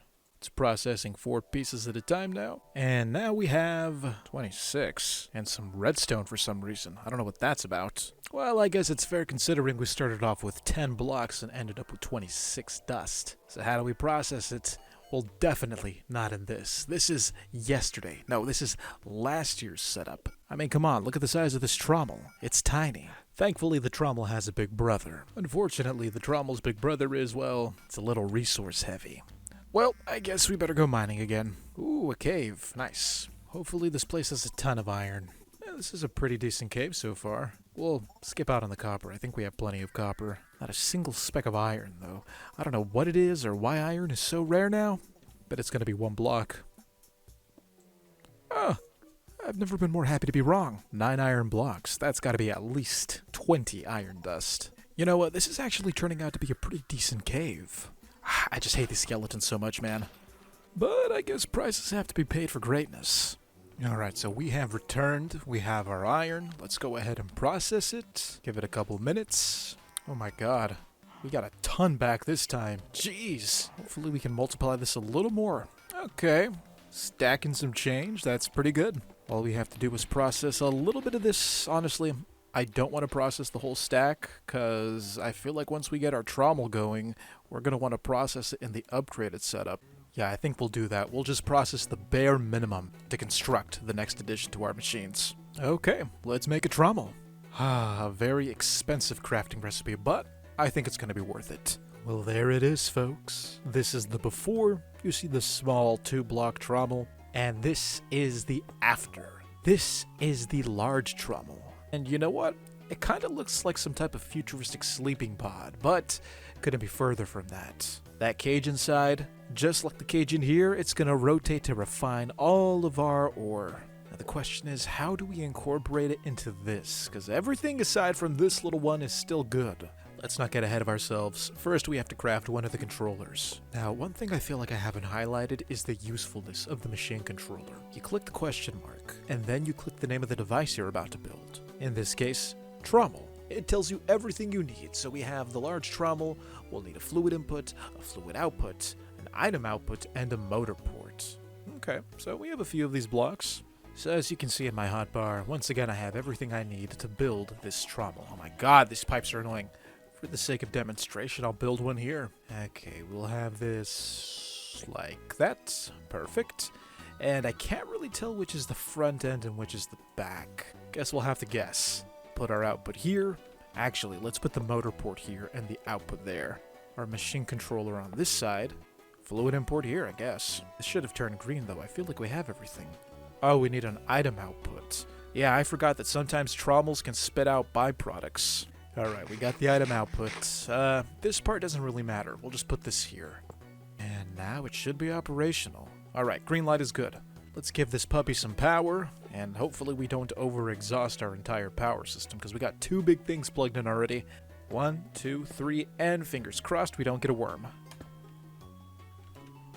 Oh, I forgot we need a motor. Oops. I can't wait to have our base built, because this setup is kind of ugly. Alright, here we go. Bam! And that is a worm. We'll put the buffer here, and then the machine controller here. There we go. As you can see, the iron trommel is spinning, ready to process our dirty iron fats. Or any fats. Well, it looks like we got through all of the big hurdles. All we gotta do now is give it a try. It pains me greatly having to disassemble this, but we need to do it. We have no choice. Alright, so now we're going to try it with Eldritch enzymes. I just have to drain this tank of pasteurized milk. I'm not trying to dismantle this whole thing yet. We don't even know if it's going to work. So we're just going to take some enzymes to go. And then we'll take our fat collector. The task at hand is to incorporate these 3 things into our new trommel setup. Thankfully, we don't have to worry about the fluid output. All of our processed iron fats are going to go in here. So I'm hoping it's just as simple as plugging this in. So we'll put this here, our rendering basin there, and if it's as simple as I think it is, we'll put the fat collector here, because there's no formal port to place this on like the other trommel.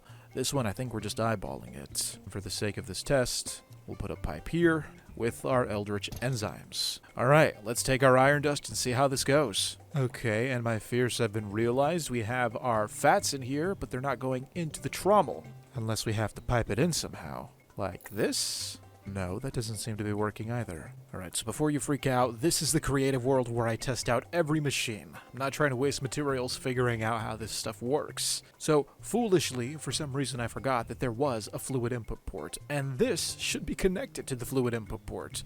So, thank God I looked at that before I wasted more iron dust trying to figure this out. As for everything else, well, it seems to be working just about the same. Okay, so the solution is simple enough. Honestly, I'm not trying to waste a single bit of iron, so let's see if we can actually funnel it from the fat collector into the fluid import here. And nope. Okay, I think we just lost out on some iron. Oh well. Now, as you can see, it has a direct channel to drain into the trommel. Attempt number 2. Here we go. I think it worked. The iron fat is inside, although it's not going in the trommel. These machines are so confusing. That's the problem. It needs a minimum of 100 power, and we're stuck at 94. For the sake of demonstration, let's just cut one of these off so that we can get the power quickly. Hopefully that'll raise it. Oh, and there's the fat. That should do it. Now what I want to know is if it multiplied our iron fats. So we had about 111 in there. Still 111. Okay, let's try a larger quantity. I think the conversion is 1-to-1. Actually, no, it's not 1-to-1. We are getting some extra. You know what, let's put our suspicions to rest and finally figure out the truth here. I'm going to pump out the fats that we already have in here, 1444. We'll put it in this basic tank. There it goes. So we've processed all 13 of our iron dust. If it is truly a 1-to-1 conversion, then we'll have about 1,400 something. Let's see how much we have now. 2,444, so it did multiply it. Alright, so what this tells us is that not only can we multiply our ore by crushing it, we can multiply it by crushing it again, and then we can multiply it one more time by refining it in the large trommel. So this is basically a beautiful super funnel to get a ton of ore from very few blocks. Sorry if that's hard to follow, but that's NEEPMeat for you. The next task is to combine all of these machines together to make one seamless funnel. But first, let's get this material stamped. You know what? Maybe we can squeeze it in here. Let's start with this, breaking up all of these blocks. So we'll leave the crusher outside for now. We'll leave the ball mill drum outside for now too, but we are taking the large trommel. That has to come. Alright, so somehow we gotta squeeze this in here. I guess it's not really somehow. It kind of works already. Maybe if we bring this forward one. Alright, so far so good. Put the basin there. A pump here. This is going to eject the Eldritch enzymes into the basin. Of course, we have to put our fat collector right there. Fluid input port here. And then the machine controller. Fluid output. And then we'll know if this works by placing the item output here. Motor port, I guess here. Well, the machine's online, which means all the essential items are connected. We just have to power it. Oh my god, of course, a worm. Always a worm. Alright, so we got the trommel operational here. One thing I've noticed is that its health is ticking downwards, so we probably have to give this thing some skin, but we won't worry about that yet. What I do care about is whether or not this thing is actually going to process our stuff properly. I've yet to find out if this fluid output port is actually going to transfer the clean iron fat into the basin. Let's test this with copper dust instead, since we have a lot of it available. Alright, so we're dumping the copper in here. And there it is, that beautiful green liquid. That is our copper, and it's collecting in here. Clean copper-rich fat. Lovely. Why isn't it going into the basin, though? Oh, it's not connected. Let's try this. Oh, there it is. Wonderful. Alright, so far we've successfully upgraded one aspect of our ore refining. Now we got to take these two titans, the crusher and these, what is this, the ball mill? I'm not sure if we can fit those in here. Well, we will never be wanting for copper now. The next thing we have to do, although minor, is very significant. I think you remember our item pipes, right? The item pipes were the tools we used to get our crops from point A all the way to point B here in our trailer. Usually when items pass through, you can see them moving through the pipe, and they feed directly into chests. Now to get the items to actually come out, you need this block. This is an ejector, and well, it does what the name implies. So I was thinking, what if we crushed our ore, put down an ejector, and have it feed all of the crushed ore into the ball mill drum? Now it's gonna look ugly, and don't worry, it's only temporary, but I just want to see if this is gonna work. So we'll make this connection here, and here we go. Once again, I apologize for the lack of aesthetics, but it's necessary. And I think we're set. All we have to do is turn this on and crush some ore. Oh my god, it's taking the wrong things.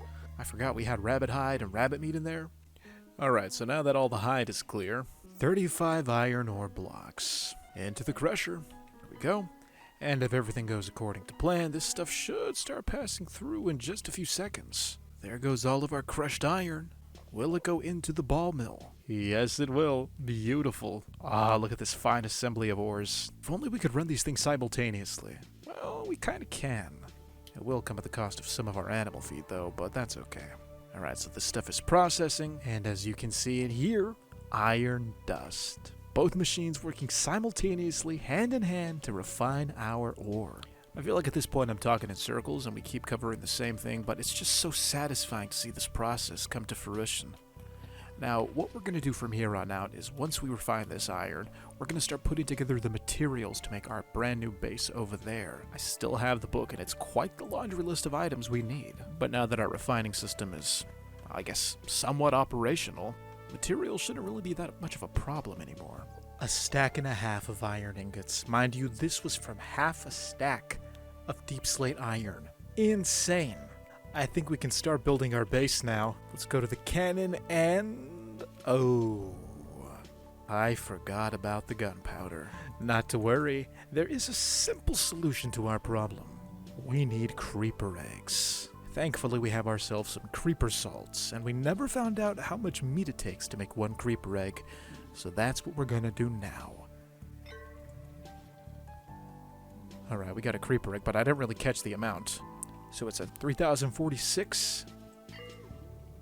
Alright, so it's about 600. Well, we're gonna need a lot of meat then.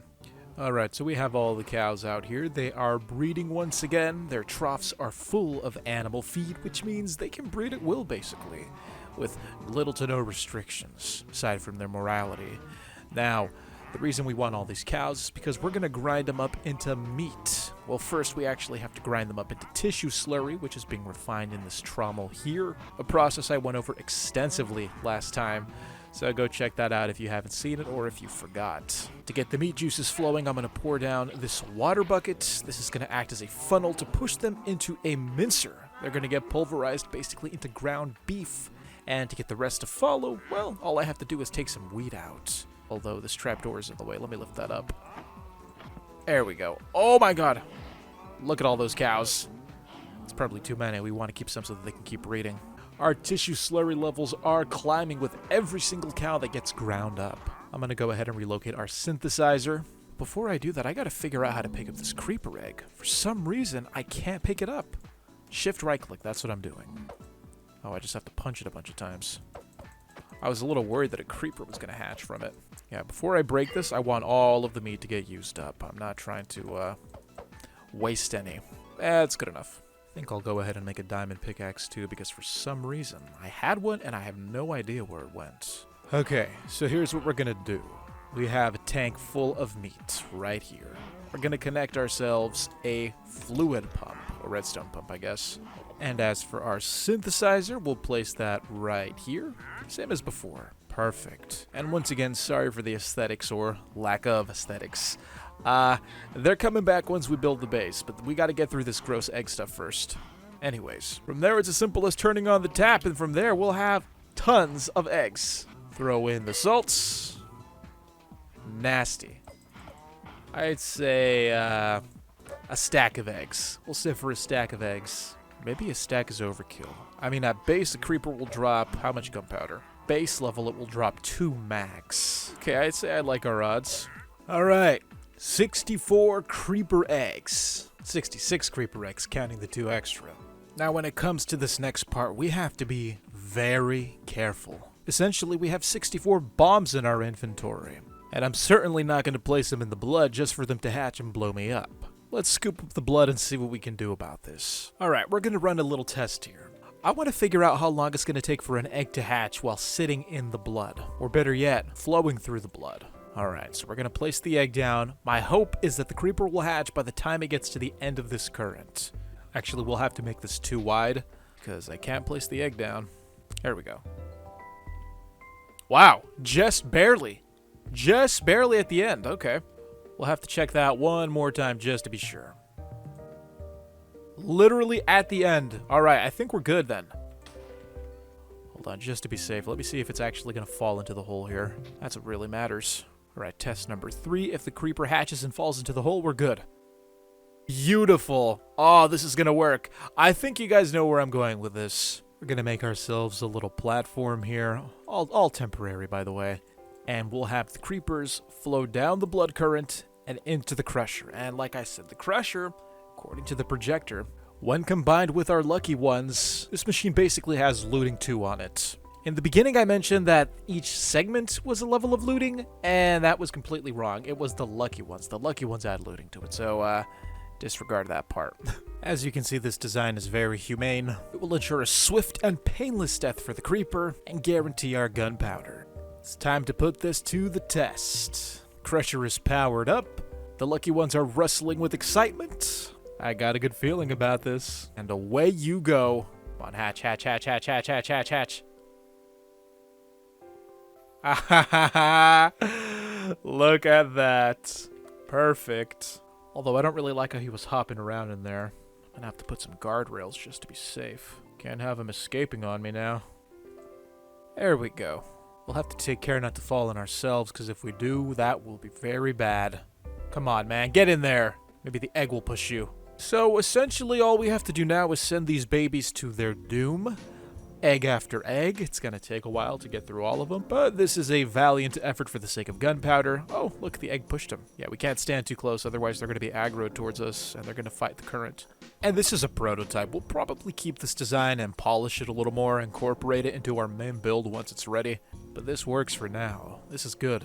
So for the next day, all I did was sit, place eggs, and watch them get ground up into material for my base. Alright, we're down to the final 2 eggs. Sometimes there's a backlog of creepers, but the eggs they just push them in. And that was the last one. Let's see how much gunpowder we actually got from this now. One of the eggs didn't hatch. Oh well. The moment of truth. Almost 2 stacks. Oh, that's more than enough. And now that we have this, we can finally power our cannon. Let's take a look. Ooh, we're ready. Shots left 400. The final thing we have to do is put all of our blocks in this chest. Let's go shopping. First thing we gotta do is kill some squids. Alright, we got ourselves some ink sacks. Let's go ahead and grind them up in the mini crusher. We want all of that black dye. Then we're gonna take some ingots and make them into polished metal. And then we'll combine the polished metal with some dye to make caution stripes. we're gonna need 76 of these. We're also gonna craft these cool blocks. This is a large fan, and it doesn't do anything, but doesn't that look amazing? Fits our industrial vibe. We also gotta craft these mesh panes. Makes a nice chain link fence texture, you know, so nothing can escape. One thing I just realized is that this book actually specifies the stack quantity that you need. As you can see, we need 1,629 rusty metal blocks. But how many stacks is that? Well, if you're not blind like me, you'll notice that this calls for 25 stacks. That little icon right there, that's the stack symbol. Plus 29 extra blocks, obviously not in stack form. So yeah, 25 stacks plus 29 blocks. That equals 1,629 rusty metal. As for the rusty metal ladder, only 28 blocks. So as you can see, 0 stacks here, but we do need 28 blocks. That is so useful. I've been doing Create Mod for years. I've made multiple checklists with this book, and not once have I ever noticed that it actually tells you the stack quantity and the change you need. After that groundbreaking revelation, I processed as much ore as possible. Getting materials was quite a bottleneck, but despite the clunky setup, I knew that these machines were helping a lot. Alright folks, finally we have all the materials we need to build our base. All we have to do now is go into the cannon and press play. And there it goes, the schematic cannon is fully operational. If you're one of my Create Mod viewers, then you've definitely seen us use this before, but if you're new to this, well, this is just groundbreaking. A device that actually builds a base for you. Doesn't get better than that. So, the only downside is that this is gonna be a while. We do have one cannon.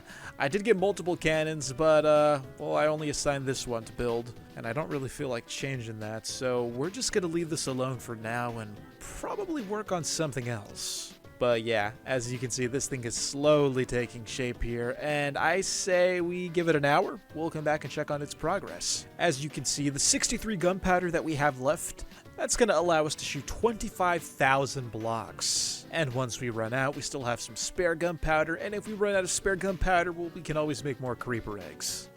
Go AFK for a few minutes, and you can seriously see the progress the cannon is making. Alright, so to keep ourselves busy, one thing we're going to have to do is address this gap here. Yeah, I didn't really take terrain into consideration when designing this, so we're going to have to fill this in, because this is going to be the interior of our new base. Well, it's going to be like the yard of our new base. We'll keep it simple and fill in the gaps with more rusty metal blocks. I'm not really trying to get too extravagant with the design here. I'm probably going to have to dig down a little. I do want it to be leveled with our road. It's really coming together. Look at that. Should be a few more minutes and this thing will be complete. And done. Perfect. Alright, so we finally have ourselves some leveled ground. Now all we have to do is fill in the walls. Shouldn't be too difficult. Half of my diamond shovel's durability, and many dirt blocks later, finally our ground is complete, or we can start moving in some of our really big machines. As you can see, I went for a basic floor design. You know what, you can never go wrong with a checkered floor. I say it so many times, but I stand by it. I live by it. This is the Doublesal. No! You know what, I would complain, but we did grind up about, what, 60 creepers? 64 creepers? So, I guess it's kind of fair. But, yeah, like I was saying, checkered floors, good. As for the build itself, well, take a look at this. Is that a base, or is that a base? Look at it. This thing is, I'm not going to say massive, because honestly the square footage is probably a lot smaller than you'd expect. Let me show you what I mean. When it comes to any actual usable workspace, all we have is this right here, this entire section of floor. Not to mention what's up there on that floating platform. Let's take a look. So naturally, no ladders, only pipes, because we have the implant that allows us to climb the pipes. So only if you partake in these abysmal sciences are you allowed access into this upper level. As you can see, we have ourselves a floating, well, hanging platform. Not a lot of space up here. We're mostly going to use this for sleeping, for some of our chests, maybe a little bit of enlightening, I don't know, multi-purpose, but it's good to have, especially because in the trailer over there, every single time I tried to sleep, every night, I was alerted that there were monsters nearby, and that gets a little annoying. As for this, there's supposed to be a ladder here. We have to get up there somehow. Hold on. For some reason, the ladders were not taken into account when the cannon was building this base. That's really weird. But yeah, there should be ladders up here. Let me show you where we're heading. This leads to another much needed addition. Do you know what this is? This is our landing pad. That's right. Remember our little flying machine? Well, now we have a place to land it. A beautiful circular pad. That way we can land at our base without having to worry about being attacked by mobs, with the exception of phantoms. And then from there, you just climb down the ladder, and that allows you to enter our living quarters. And I want to point out, not that major, but still notable. Look at those fans. Look at those cool fans. That's about it. So now that the structure is complete, all we have to do is actually move in. Oh yeah, and clear the clutter. One thing to take into consideration now is how we're actually going to fit all this stuff in there. I mean, there is plenty of space for everything, but my concern is actually fitting it well. We need some serious, proper floor planning. Oh yeah, and then to finish a point, like I said, there's not a lot of floor space, hence the reason we need to optimize this. So we have that right there, the living quarters. Then we have what I'm going to label as the factory floor. Now these two giant things on the sides, those are more ornamental. Can't really do much with them. Oh my god, I almost fell into the crusher.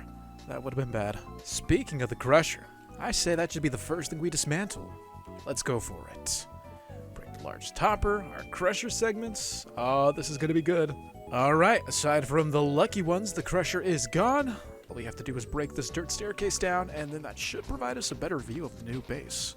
These things were always a hindrance, but what are you gonna do? You gotta get up there somehow. Looking at this now, it's not as centered as I thought it'd be. I think it's because of the tank right there. If the tank was gone, it'd probably look more centered. Oh well, we'll make it work. Let's go ahead and make some metal barrels. We're gonna stick to the industrial vibe, even when it comes to our storage. And I guess we can place some here? Yeah, that works. Actually, wait, I think we can stack these. Yeah, and they connect, look at that. Alright, double chest. Double barrel. Now for my lighting, I wanted something a little more industrial looking, but we'll just have to settle for torches.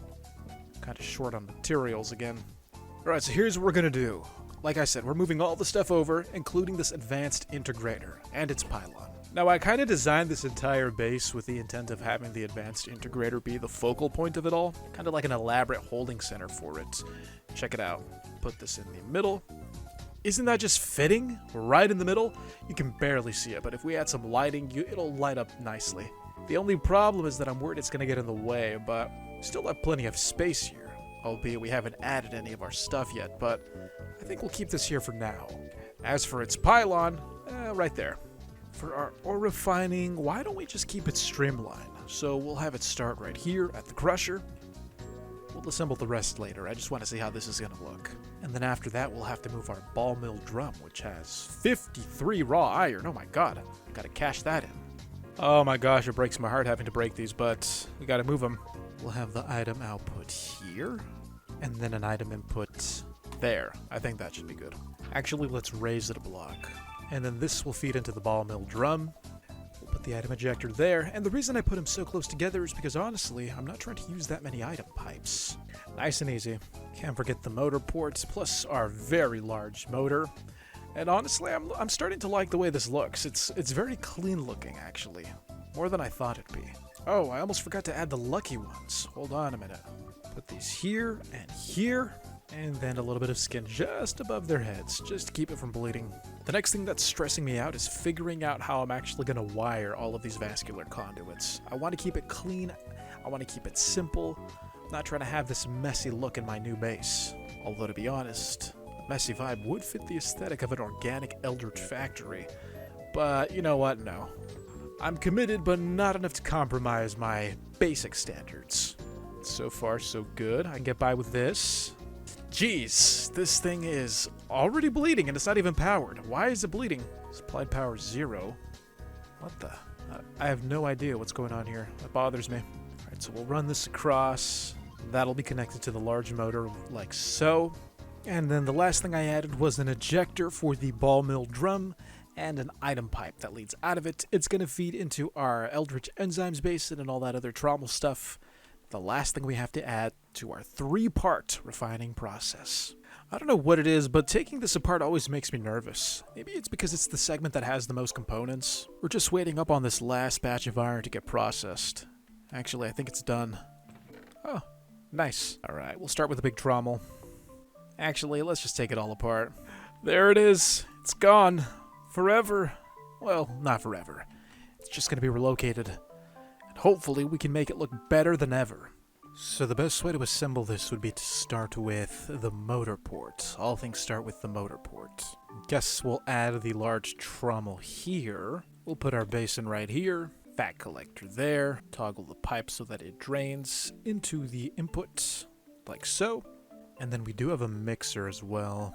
I added the mixer here, and for some reason, once again, this thing is bleeding. I don't know why they're bleeding. No power is being filtered into them. They're not turned on, and there's no sign of machine health. Unless that's the sign. Yeah, that's the indicator. I don't know why I thought it was efficiency. They should really update this mod so that the efficiency and the health are two separate colors. I mean, this is like a light orange, and this is a darker orange. It's kind of difficult to tell the two apart. NEEPMeat creator. Next update. The color update. Make this one blue. Make this one red. Something like that. Aside from that, I attached the motors. This is going to power the mixer. This one's going to power the trommel. Another motor here to power the crusher. We will need a redstone pump to feed into this basin here. It's going to pump our ELDRITCH enzymes. And then at the end here, our fluid output port. This is going to pump directly into our hydraulic press. We'll bring this forward like so. Beautiful. Now the annoying part, setting up the fluid loop. I don't know why it's annoying, it's just always tricky. I never get it the first try. Okay, alright, so we have the crusher, the ball mill drum. We have our large trommel. Everything is set. The only thing we're missing now is power.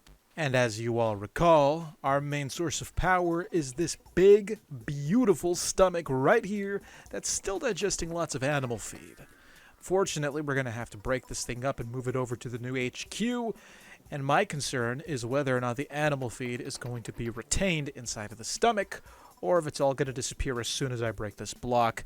I'm thinking it's going to be the latter, which is a shame. But sacrifices have to be made for the greater good, and nothing is greater than what we're trying to accomplish here. So, without further ado, goodbye, let's get this done. We'll go ahead and break up all of these vascular conduits as well. And you know what I'm beginning to wonder? I'm wondering if we can continue doing stuff here. I don't want to render this area useless. We did pour a lot of materials into this rusted mesh bar that we have here, this platform.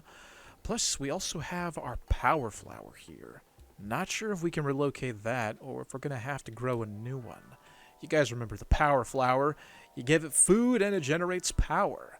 Could grow more. But we'll just have to wait and see for now. Because the stomach and the power flower, they work together in tandem. And we also have our heart machine. That's going to have to come with us as well. And this is what binds the power flower and the stomach together. Without the heart machine, the power flower is basically useless. You know, but the more I talk about this, the more it's starting to become clear that we're going to have to grow a new one. But like I said, we'll cross that bridge when we get to it. I am going to want a staircase here. We can do something like this. Perfect. And then we'll place this big old belly right here in the middle. Bam. And it's empty, just as I thought.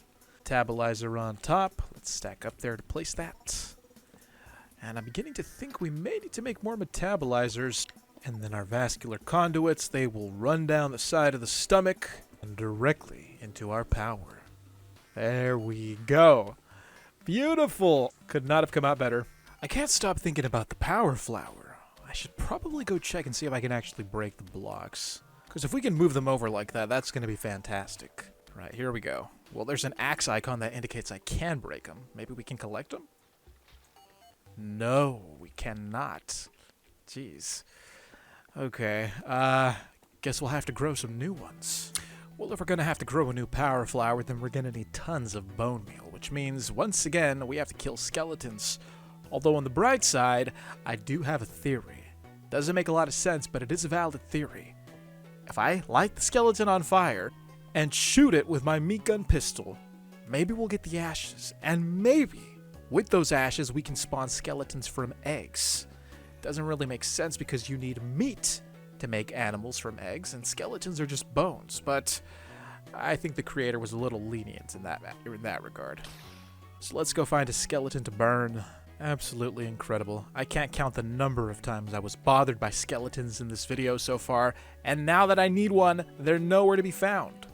It's like a slap in the face. I just don't understand. Zombies. Okay, we got zombies, more zombies. We have a creeper over there. We have what looks like a spider. Not a single skeleton, though. Speak of the devil. All right, here we go. All we gotta do is light you on fire, and then we're golden. Just don't try anything stupid.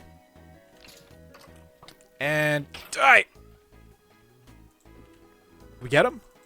I think we got him. Hold on. Getting attacked by zombies here. Let's go back to the base and check. Moment of truth. You serious? They don't drop him? Don't tell me the creator did think that far into it. It's not that deep. Oh, I forgot. We have to hit him with a potion. Okay, that's our fault. I retract what I said about the creator. Let's make another potion. Or actually, I think we still have one somewhere.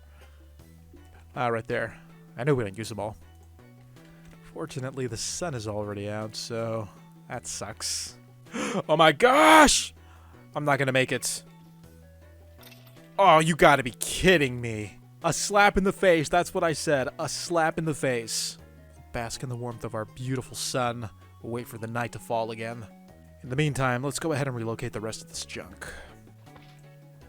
Oh, don't tell me I'm gonna have to feed him. I forgot. Yeah, we're gonna have to feed this thing blood again. It's okay. I think we can do it like this. Yeah, there we go. He's growing. And then I'll put my surgery arm right here. Oh, that was fast. Welcome back.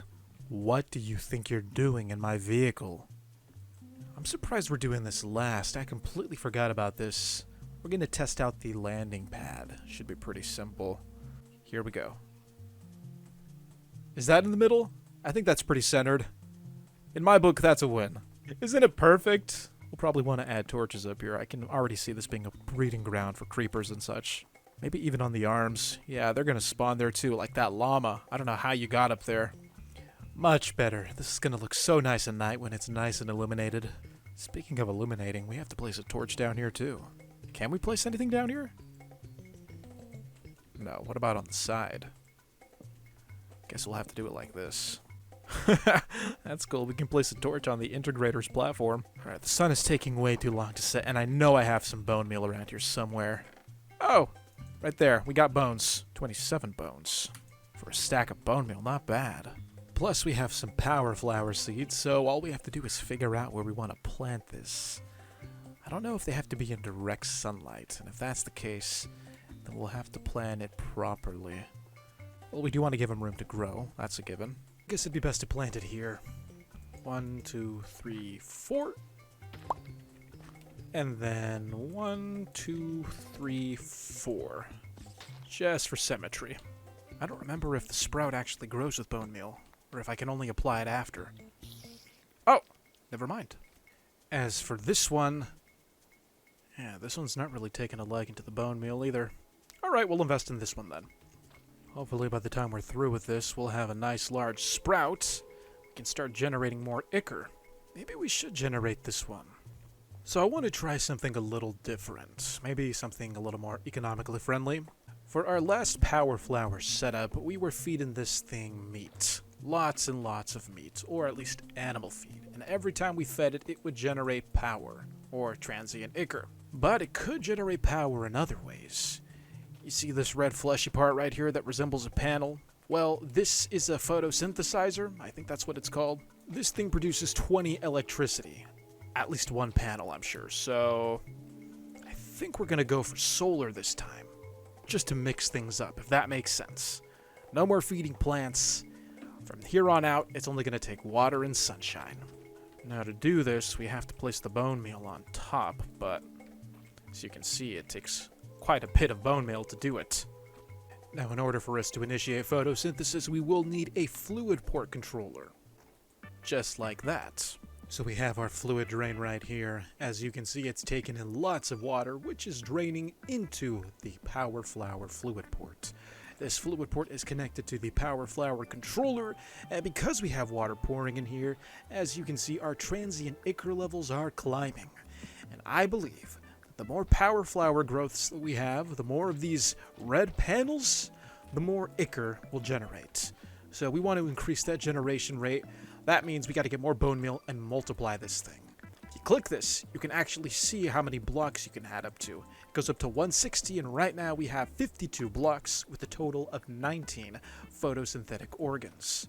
So the goal is to basically max this out to 160, and then we'll do the same with this, and hopefully we'll have enough ichor to power a heart. The heart's going to go right here. Here it is. Beautiful. Our heart machine. This thing needs to take transient ichor, and then it should boost the effectiveness of our stomach. We'll find out soon enough. We've used this in the last video, but I don't really think I understood it all that well. Ah, look, the sun is setting, which means it's time to hunt skeletons. I have my potion, I have my flint and steel, and of course, my meat gun pistol. We're ready to hunt some skeletons. Alright, you know the drill. All we have to do is find one skeleton. We find one skeleton, we're in the clear. We've already let too much of the night pass already doing other tasks, so we better make the most of our time. You're not a skeleton, you're a creeper. Where are the skeletons at? It's actually a clear night, I can see a little. That is a skeleton. Alright, but he's sandwiched between two creepers, so we gotta get him away. Shoot, man, the creepers won't leave him alone. Ugh, tall grass. Alright, we got you. Burn. Don't you Oh my god. That was our only potion. No, he's dead! We got him. He's dead, he's dead. So the creeper kill counted. Let's get the ashes and get back home. Now that we have these ashes, we can finally start cloning skeletons. Good morning, everyone. It's time to get bones. So according to the skeleton's salts, it requires a biomass of 716. Skeletons are expensive. It doesn't matter. And we have these skeleton salts in here. Let's go ahead and give this some meat. And just like that, we have ourselves some skeleton eggs. Once again, I have no idea why an entity made of pure bones requires so much meat to put together. If anyone in the comments could try to make sense of that for me, I would be very happy. There's another source of bone meal I forgot about. Oh my god. I'm not really sure we need the eggs as much as I thought we would. You see these assorted biological solids? Well, it just so happens that you can grind them up to get bone meal. We'll fall back to that once we go through all the eggs. 64 eggs, that's what we got. 64 skeleton eggs. One thing I forgot to consider is that this is disabled. Ooh, that's gonna be a problem. Actually, no, we do have the assorted biological clumps, the meat lumps in there. We'll use those. Get a few of these, and then all we gotta do is grind them up and we'll be in business. Whoa, this thing is giving me tons of bone meal. I thought it was like 1-to-1. Wait, I said this last video. I'm so forgetful. Alright, it's been enough time. I think that's more than enough bone meal for now. Let's go max out our plant. Ugh, the machines are bleeding again. We'll just leave that alone for now. Sometimes it takes a few tries to actually get the thing to sprout. Not really a fan of that, but what are you gonna do? Alright, so as you can see, we have quite the power flower expansion going on here. We have about, only 6 more blocks until this is maxed out. And that's it. Now we can probably take this a little further by breaking these, which I think we should. In total, we have 66 photosynthetic organs, which I'm sure is generating tons of transient ichor. Now we gotta do the same for this one. Alright, 2 maxed out plants. This one is also up to 160. This one has 67 organs, although the only problem is that the growth, the controller, it's down here. It's a little inconvenient, but nothing we can't manage. So check this out. Look how quickly that thing is filling up. That is insane. I did have to break some blocks, some of these nice panels, because I just couldn't get access to the port, but yeah. This thing is going to be, I'm hoping it's going to be more than enough. Plus, we're going to have it combined with this one over here. Maybe this was the way to go. All we have to do now is pipe it into the heart. Alright, we're going to put the redstone pump right here, and then another redstone pump over here. And hopefully, it will be able to power this heart machine, or at least make it full. I've never seen a full heart machine because this thing just consumes ichor like there's no tomorrow. If it doesn't work, we're going to have to make more flowers. It does have 4 ports. Hopefully the 2 will be enough. This is basically full. This is going to start adding up, as is the other one. Here we go. Let's activate the first pump, and oh wait. Oh my god, did you see those levels drop? Did you see how quickly those levels dropped? That is insanity. Alright, we haven't even added this one yet. Hopefully, this one will create some excess. Let's disable this first. Don't want it going out on me before I can catch it. Here we go. And so far it's holding well. Nope. There it goes. And this is still showing as empty. That's a shame. I guess we're going to have to make more flowers. So we have, in my opinion, something that's, well, quite an impressive sight. We have our original 2 power flowers plus an additional 2. The only problem is that while these are producing ichor, still not enough for the heart machine. Still showing as empty. Yes, this is pumping, that one is pumping. They're all pumping transient ichor into the heart machine, and for some reason, it is still showing as empty. I don't know what the consumption rate on this thing is, but it is high. Very high. Makes me wonder how many more of these flowers we have to build, if we should even build any at all. Does this thing even have the capacity to get filled? I have no idea. I don't know. But if it does, then it's going to require a field of power flowers. So many power flowers that I fear this entire field, this plains biome, is going to be transformed into nothing but these gross red panels. Unless that's what we're called to do. The only way to find out is to plant even more flowers. I think we're going to have to power this on whether or not it's maxed out to my liking because we need the crusher. We have all of these skeleton eggs over here. I believe they're over here. No, well, they're somewhere. And we got to get them pulverized. We need the bone meal. So one change I did make was this. Well, not really a change, more of an addition. I added the little blood waterfall thing that we got going on here. The skeletons, you know the drill. They're going to flow down into the crusher and get ground up. As for our machines, we have yet to power them, but we can do that now. Even though we don't have that many power flowers, we still have them connected to this advanced flex tank that's accumulated 64 buckets of transient ichor. All I have to do is switch this pump on. It's going to go into the heart machine, and even though it's not going to fill it to capacity, it's still going to flow enough to generate some power, at least enough to get this thing going. So let's give it a nice little jump start here. And as you can see, those levels are actually holding. What? Oh, never mind. As you can see, we have 7,593 EJ. Now, that's with all the ichor that's flowing in. That's going to drop eventually. But as you can see, our machines have taken quite a liking to it. That thing is spinning so fast it looks round. Look at these things. They're in overdrive. So we better make the most of this while this is going. Let's go ahead, take our eggs, and get them crushed into bone meal. And there goes the skeleton. You're not going to shoot me, are you? Get in the crusher. There we go.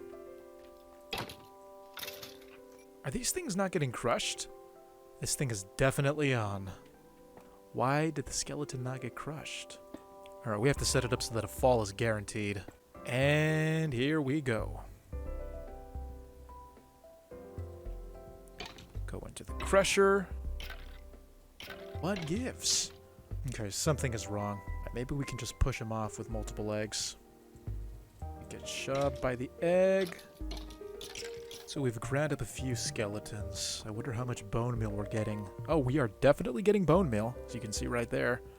53 bone meal. Oh my god. It's way more than I thought we'd get. If I take these bones and ground them up, will they get crushed too?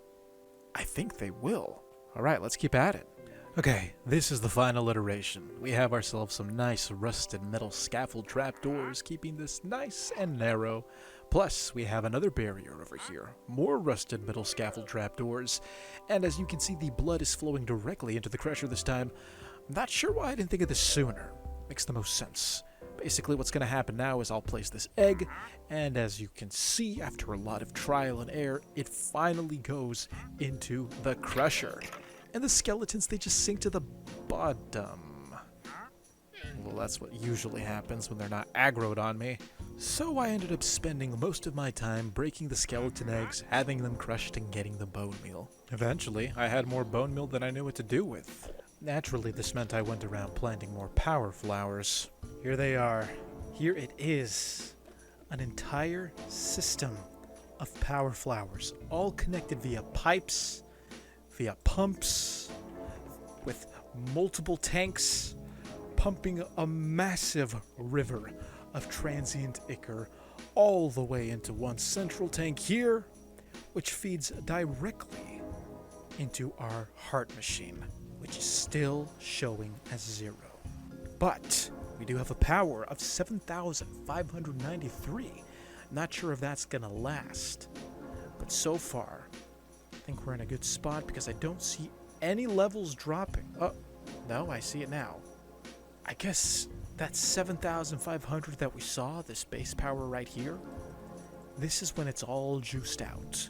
We're about to see what its resting level is when it's siphoning off, the bare minimum from these power flower growths, if that makes sense. All we gotta do is wait for the surplus to wear off, which honestly shouldn't take long. I mean, look at that massive drop. That thing is free falling. How did you get in here? The resting rate is 4,590. Not bad at all. Albeit my machines are bleeding more now. I think they start to decrease in health once the supplied power is exceeding the rated power. We'll have to add more skin, but we'll worry about that later. The fact is, we've succeeded. This entire place is operational. The question remains, what do we choose to do with this power? Well, now that we have everything in place, I think it's finally time to spend our first official night inside of our new base. No more having to run back and forth between the base and the trailer just to get a good night's sleep. And look, even the moon came out to light our way. This is going to be the best night's sleep I've had in a long time. Good night. It is a beautiful morning here at our brand new base. The sun is rising. It's a little overcast, but nothing too bad. Now, the question remains, what are we going to do? Well, I think the first thing we should do is address this mess. Look at all this machine sludge. It's just getting into the floor. It's gross. It's gooey. This stuff right here.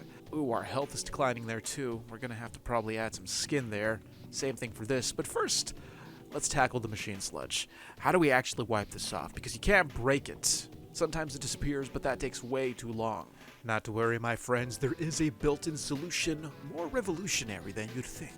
Alright, so we're back in the good old trailer here. We have ourselves some wool blocks, which we will combine with a couple iron ingots. That gives you something you may or may not recognize, depending on how neat you are. Ladies and gentlemen, I give you the revolutionary invention known as the mop. With this mop, we'll be able to wipe down some of the grimiest surfaces, including those covered with machine sludge.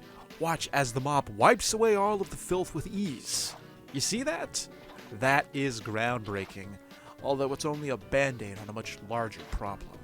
You see, if we really want this machine sludge to go away permanently, then we're gonna have to make more skin. You see, the problem is that our machines are bleeding out. We had skin on them before, but because we're supplying more power than the recommended rated power, well, that's just bad for our machine's insides. They can't handle all that juice, and so they're just bleeding it all out, and eventually they will die. So let's go make some more skin, tackle this problem permanently, and then maybe we can finally tap into our setup to, I don't know, reactivate our charnel pumps? Yeah, I think we're gonna have to reactivate our charnel pump here. I'm getting real sick of having to go caving just to get some resources. And the charnel pump, it does all that for us. We'll cover more of that later. Let's make some skin. Once again, that's going to be 1 iron block. And then finally, we'll take these biomechanical components and combine all of this stuff together with meat steel ingots. You gotta love these meat steel machine blocks. They are so useful. And with these, we're going to make some skin. I think we get 2 skin blocks for every block. So 2, 4, 6, 8 skin blocks. That should be more than enough. I think we kind of overdid it with the cows again. We'll tackle that problem later. Ignoring all the mooing in the background, I think we have to start with the integration fluid first, or was it the blood? Let's try the blood. So we'll take some blood, inject it into this meat steel machine block. There we go. Injection complete. Alright, so far that looks pretty good. And then we'll take this integration fluid here and inject it into the same block as well. And hopefully we did it in the right order, and if we did, we'll get some skin. And I don't think we did it in the right order. Darn. Alright, that was a waste. Let's try it again. Oh, we were supposed to combine it with a component. These things are so annoying to make. Alright, let's try this again. Alright, combine together. Component with the block. Beautiful. And then we will begin the injection. No, that's not what we want. Let's backtrack. There. Injection. Beautiful. And then finally, the integration fluid. There we go. We have some skin. Alright, I'll take care of the rest of these and I will see you back over there where the machines are. And this is the last one right here. Beautiful. Alright, 8 skin machine blocks. Took a while, but we have them all. This one is bleeding profusely. Jeez. Alright, let's see. Where is the computer? The computer is here somewhere. I just want to see how many hours of life this one has left. Alright, so this one has a remaining time of 1 hour and 24 minutes. So we have to place this strategically. Let's place a block here. See if that increased the lifespan. Alright, now it's 1 hour 51 minutes. Nice, nice, nice. I do wonder if it matters where you place it. What if we put it here? 2 hours 39 minutes. Alright, one more block right here. 4 hours 32 minutes. Definitely working, but we're using more blocks than I would have liked. Bam. Let's see now. And 14 hours 22 minutes. Alright, we're running out of blocks now. Down to 4. I guess right there. And now it's infinite. So we did solve the problem. It took way more blocks than I would have liked. I don't even know if we'll have enough to tackle these. Oh yeah, this thing just, look at that, come on. Alright, this one's got a remaining life of 1 hour 48 minutes, so hopefully this is it for this machine right here. Okay, we'll put a block there, and then we'll bam and bam. Look like a couple warts. Don't really like that placement, but it's what we got. Didn't go up. That is shockingly odd. Alright, I don't think we placed them in the proper spots then. Let's try placing them underneath. Get the torch here for better visibility. I'm sure it's probably difficult to see on the YouTube side. Alright, so down here. Yeah, this is where we have it all gooey down here. We gotta fix this. All the sludge accumulating, so we'll place 1, 2, 3. Alright, let's see if that cleared up the issue. So we were up to, or I guess down to 1 hour 24. Now we have 6 hours. Okay, we just need a little more skin, but I think that should do it. This one is infinite. What if I were to take the skin off of this one? No, that takes it down to 14 hours, so this has to stay right here. Yeah, I have no choice. I gotta make more. So thankfully, it only took 1 skin block, which I placed right there. And sometimes the skin blocks will still bleed, but they're not gushing blood. Well, I take that back. This one is gushing a little bit of blood. Oh well. But yeah, our machines, as you can see right here, they have an infinite lifespan. The health is no longer decreasing. In fact, it's showing somewhat of a slight uptick. Very difficult unless you look at it real close. You can probably see that there. So now that all of our machines have stabilized, we'll go in with the mop and we'll just wipe all of the sludge off the floor. And there we go. Can we clean the sides of the blocks? No, I don't think we can. Well, that's a shame. Otherwise, yeah, make sure you have your mop. Be ready to tidy the place up because this, if you leave it alone, it will get gross. Well, I guess the fact that we have a stomach powering this place is kind of gross already. Plus, we have a heart. But you don't need it to get grosser. Grosser? More gross? Is that a word? I don't know. Now, there is one thing I kind of want to do, and it's, I guess, cosmetic. I'm going to stack up with these extra rusted metal scaffold blocks. Now, one thing I want you to take note of is just how gross this area looks. It is so messy. It's so disorganized. It's very eldritch, actually. It looks otherworldly. So instead of trying to tame this, make it look pleasing to the eye, I say we just go all in and just add to this corrupted layer that we've been working on. So you may have noticed right here, there is some netherrack. And the reason I put netherrack there is because it just makes this blend in a little better. You see this green here with the grass? It kind of clashes with the red of our biomechanical, our power flower. The red makes it look like we're kind of corrupting the world, which is essentially what we're doing. So here's what we're going to do. We're going to go into the nether. We're going to collect a ton of netherrack. And then, between all of our power flowers, we're going to replace the grass with said netherrack. That way we just add to the otherworldly feel. This place has been claimed by flesh, and it's growing outwards, ready to consume the world, including that village.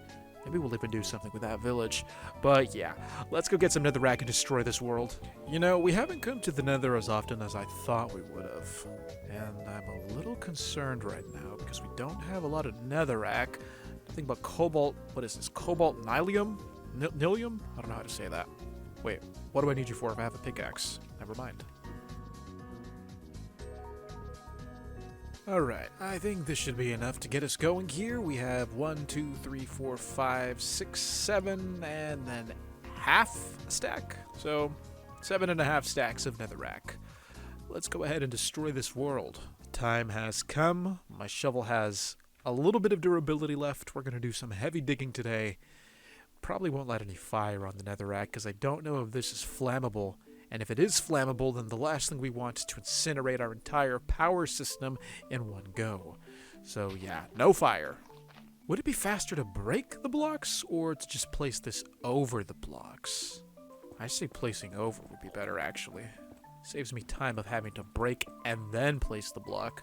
Probably cuts the time in half actually. As long as we don't cover any of these panels have to be exposed to sunlight for them to work. Alright, wish me luck. Okay, so let me show you what I have so far. This is some decent progress. We have lots of netherrack, and I was trying to go for like an organic tentacle look. Kind of hard to see from here, but if you look over there, you'll see what looks like a tentacle or a type of root that's sprouting outwards and expanding. Now, the only thing that's clashing with the netherrack is the grass. You have this bright green grass clashing with this darker red, and I don't like that. I want this to blend in a little better, and we can do that with this contaminated rubble. This is the polluted dirt that was generated when we activated our charnel pump. So we're gonna have to activate the charnel pump to get even more of this stuff, because let's take a look over here. I want you to see what I was able to do. It's pretty simple, but I think it works. I filled in the gaps, I added a barrier between the grass and the netherrack with the contaminated rubble, and honestly, I think it goes pretty well, because I don't want to have to get all of this netherrack. The contaminated rubble, it'll generate on its own. Let me show you where we have a nice big stockpile of the stuff. Now, it may look like this is nice and clean, but there's a lot of contaminated rubble down here because we did try our charnel pump right here. This is the original spot, and well, all you have to do is peel back a layer of dirt to discover that we have a ton of contaminated rubble underneath. Yeah, all of this topsoil, I placed this to cover all of the filth underneath. So I think it's best if we take this rubble and just carry it over there. Carry it over there? That's a little repetitive, but you know what I mean. We're going to use this as a transitional block, and I think it'll look really well for our corrupted world feel. So, you know what? Let's just go for it. Wow, the contamination goes really deep. Look at this. So much contaminated rubble. It only stops because of the stone. That's insane. Now that looks infinitely better. Oh my god. Everything about this just screams desolate and otherworldly. Not a single piece of clean dirt or grass exposed. A complete takeover of everything that was belonging to this natural world. Wow. I think we kind of nailed it. We'll probably get a better look at it during the day, but right now it's time for bed because this was a good day's work. Alright, it's morning. Let's see if we can get a better view. Ah, look at our kingdom. It's perfect. I couldn't have done better. All we have to do is take care of this side because this side is looking a little lush still, but we'll worry about that later. Right now it's time to finally complete everything. We have our entire refining system here. The only thing we're lacking are items to refine, so let's bring this back online. Alright, so here is our charnel pump setup. It has all the bells and whistles you're familiar with. We have our machine controller. We have 2 fluid input ports, one for the integration fluid that it needs, plus one for the compressed air. It requires both of these fluids to run. If you weren't aware of that, you gotta pump them into the machine. We also have over here the motor itself, which is actually transferring the power. Now, how is this connected to the base? Well, here we have a very long vascular conduit, and it runs all the way to the main superstructure where we have our stomach plus our heart. Let's go to bed. That way you can get a better view during the day. I'm sure it's a lot easier to see under sunlight. Plus, I'm not trying to get attacked by zombies. Good night. There it is, the entire length of the vascular conduit running all the way over there to the charnel pump. Let's go ahead and activate this thing, and hopefully we'll be able to get some ores. You may also notice that I have some wellheads in my inventory. Yes, these wellheads are where we're going to extract our ore as soon as this thing creates some writhing earth. All we have to do, since it's receiving power, is just flip on these pumps, and as soon as the fluid enters, I think we'll be good to go. Although, oh, it does need some skin. Yeah, okay, you know what, let's get it some skin. Alright, let's go ahead and power these on. And there it is, coming to life. Oh, I forgot I can't stand too close to it. This thing emits a noxious gas. There it is, escaping from the bottom. Yeah, let's clear out of here. So the next thing we have to do is find some writhing earth. Writhing earth is a little tricky to find, but it's obvious once you see it. It's just this red goo, and I think we're already seeing some aspects of the writhing earth sprouting. The soil is getting contaminated over here. Now, my main concern is that the writhing earth is going to spawn somewhere stupid, like underneath our setup over here. That's going to be a little difficult to access because the writhing earth is given away by the contaminated rubble. There is a small chance that it could be buried underneath a netherrack. Now, that's going to be a problem. I'm not trying to search through all of this. If we're lucky, it'll sprout out here, somewhere in the grass, where it's a little more obvious. More contaminated rubble there. And once we spot it, we'll place our wellhead down and extract the resources. So, I'm going to be running around for a while trying to spot this thing. Or things. Sometimes there's more than one well. Folks, I'll be frank with you.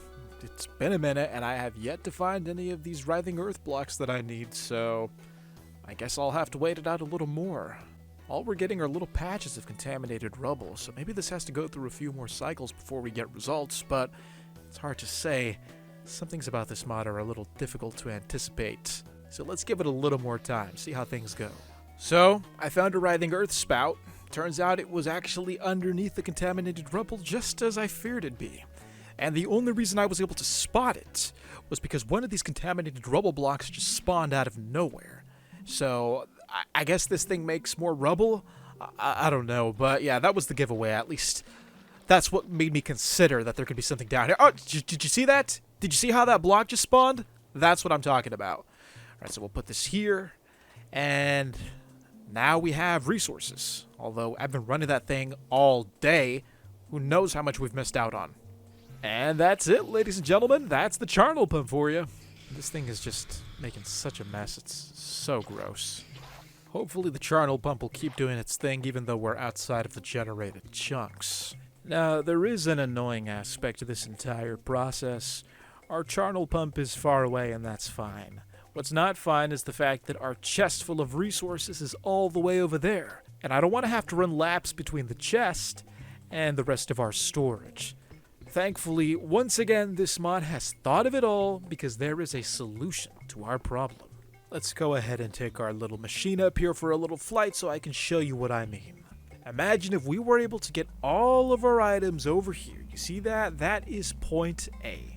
Point A right here, right below me, the chest. We needed to get to point B, which is, well, over here in the factory or in either of our little units over here, point B. Now you can see that's quite the distance, so large that we had to cover ground with our little flying machine right here. Now on the matter of distance, that's especially the case over here because as you can see, we have a large growth of contaminated rubble. If I had to put money on it, I'd say that there's a spout of writhing earth underneath this. Let's take a look. These blocks take so long to break. And, oh, there it is, just as I thought. Writhing earth spout. More resources, but more distance. Well, seeing as how we're here, we may as well put a well right there, collect it. Anyways, like I was saying, we need a means of transferring all this stuff without having to make more item pipes or wires. That stuff is just too expensive. Thankfully, there is a way to collect this stuff without having to move a foot off of our base. Introducing the distribution terminal. Alright, so we'll put a machine block here, a control unit there, and a meat steel component here. You do need some blood, so make sure you have that on hand as well. And now let's combine them together. I believe it's the meat steel component first. And then once that's merged with the block, then it is the control unit. Lastly, we inject it with a little bit of blood. And I think that should do it. There we go. And it gives you 2 of them. Ooh, that's generous. Let me make another set, and then I'll show you how it works. Alright, so we have 4 distribution receivers. I'll place it down. Now what you'll see here is a type of transportation pad, one that you may have never seen before. You have to open up the menu. As you can see, there is an option for setting a channel. You can set it to receive. You can also set it to send and receive. And last but not least, you can have it to send. You can even set the timer. You can time it to 300 ticks, 400, 500. Now for this to work, you do need 2 of these. This is a relay system, so say this one is sending, well, where's it going to send to? It's got to be received on this end by this receiver, and vice versa. So I've never actually successfully worked one of these before. Not really sure what it entails, but I guess we'll figure it out together. So let's place this right here. I don't believe that this needs power. I think it runs all on its own. What you will need is a machine controller, which I don't have on me, so I'll probably go get one of those right now. But let's go into the menu again. We have the option to receive. We don't want that. We want to send. Send and receive. No, just send only. Cooldown every 300 ticks. You know what? I think that's okay. Right now it says invalid machine. Add machine controllers and then an item or a fluid port. So it does need the machine controller, that we know, plus an item port. I guess that makes sense. How is it going to get the items anyways? Here's a config, input, send, send, set address, and we have the option to rename these. I don't know what this is about. I don't even know if we have to mess with it. Alright, and, well, let's go place the other one back at the base where we're going to receive the items. I guess we'll put it here. We have the room for it. Alright, I think I have everything we need here. We'll place the machine controller right there. And then this thing needs item inputs and outputs. Do we have item inputs? That is an item output. Okay, now where is it? Oh, it's right there. Okay. Swap this out. God, I gotta organize my inventory. It's so cluttered. So we'll put the ejector here. It's going to transfer all of the stuff we got going on. And it'll funnel it into the item output? I think this has to be an item output. There. Alright, they're connected. This has everything it needs. You see the little light right there? It's nice and green. I guess we'll name this 1. Channel 1. Alright, so this is channel 1. Channel 2. We'll just name these both 2. I don't really get what the send right here is for, the set address, but the address will be channel 2. And let's go label the other one accordingly. Now, like I said before, at least in a previous video, if you're using this as a tutorial, you're going to find yourself a little frustrated because here on Doublesal, it's a lot of trial and error. There's no guarantee I'm going to get this right the first time. I know just as much as you. Anyways, this will be channel 2. And we'll set this to receive. Yes, it's setting. Wait, why did it? There. Beautiful. We'll put our machine controller right there. Perfect. And it says ready. I think this is good. We'll put our item output here and a chest here. Actually, no. That's going to need an ejector. I think the ejector feeds directly into the chest. Let's see if we can actually send something over now. Hopefully it works the first time, although I'm a little iffy about it. I'd say it's a 50-50. So we just have to set this to on?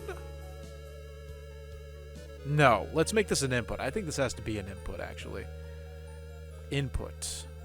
Nice. And then we'll make this connection right there. Beautiful. Set to auto send. All right, here we go.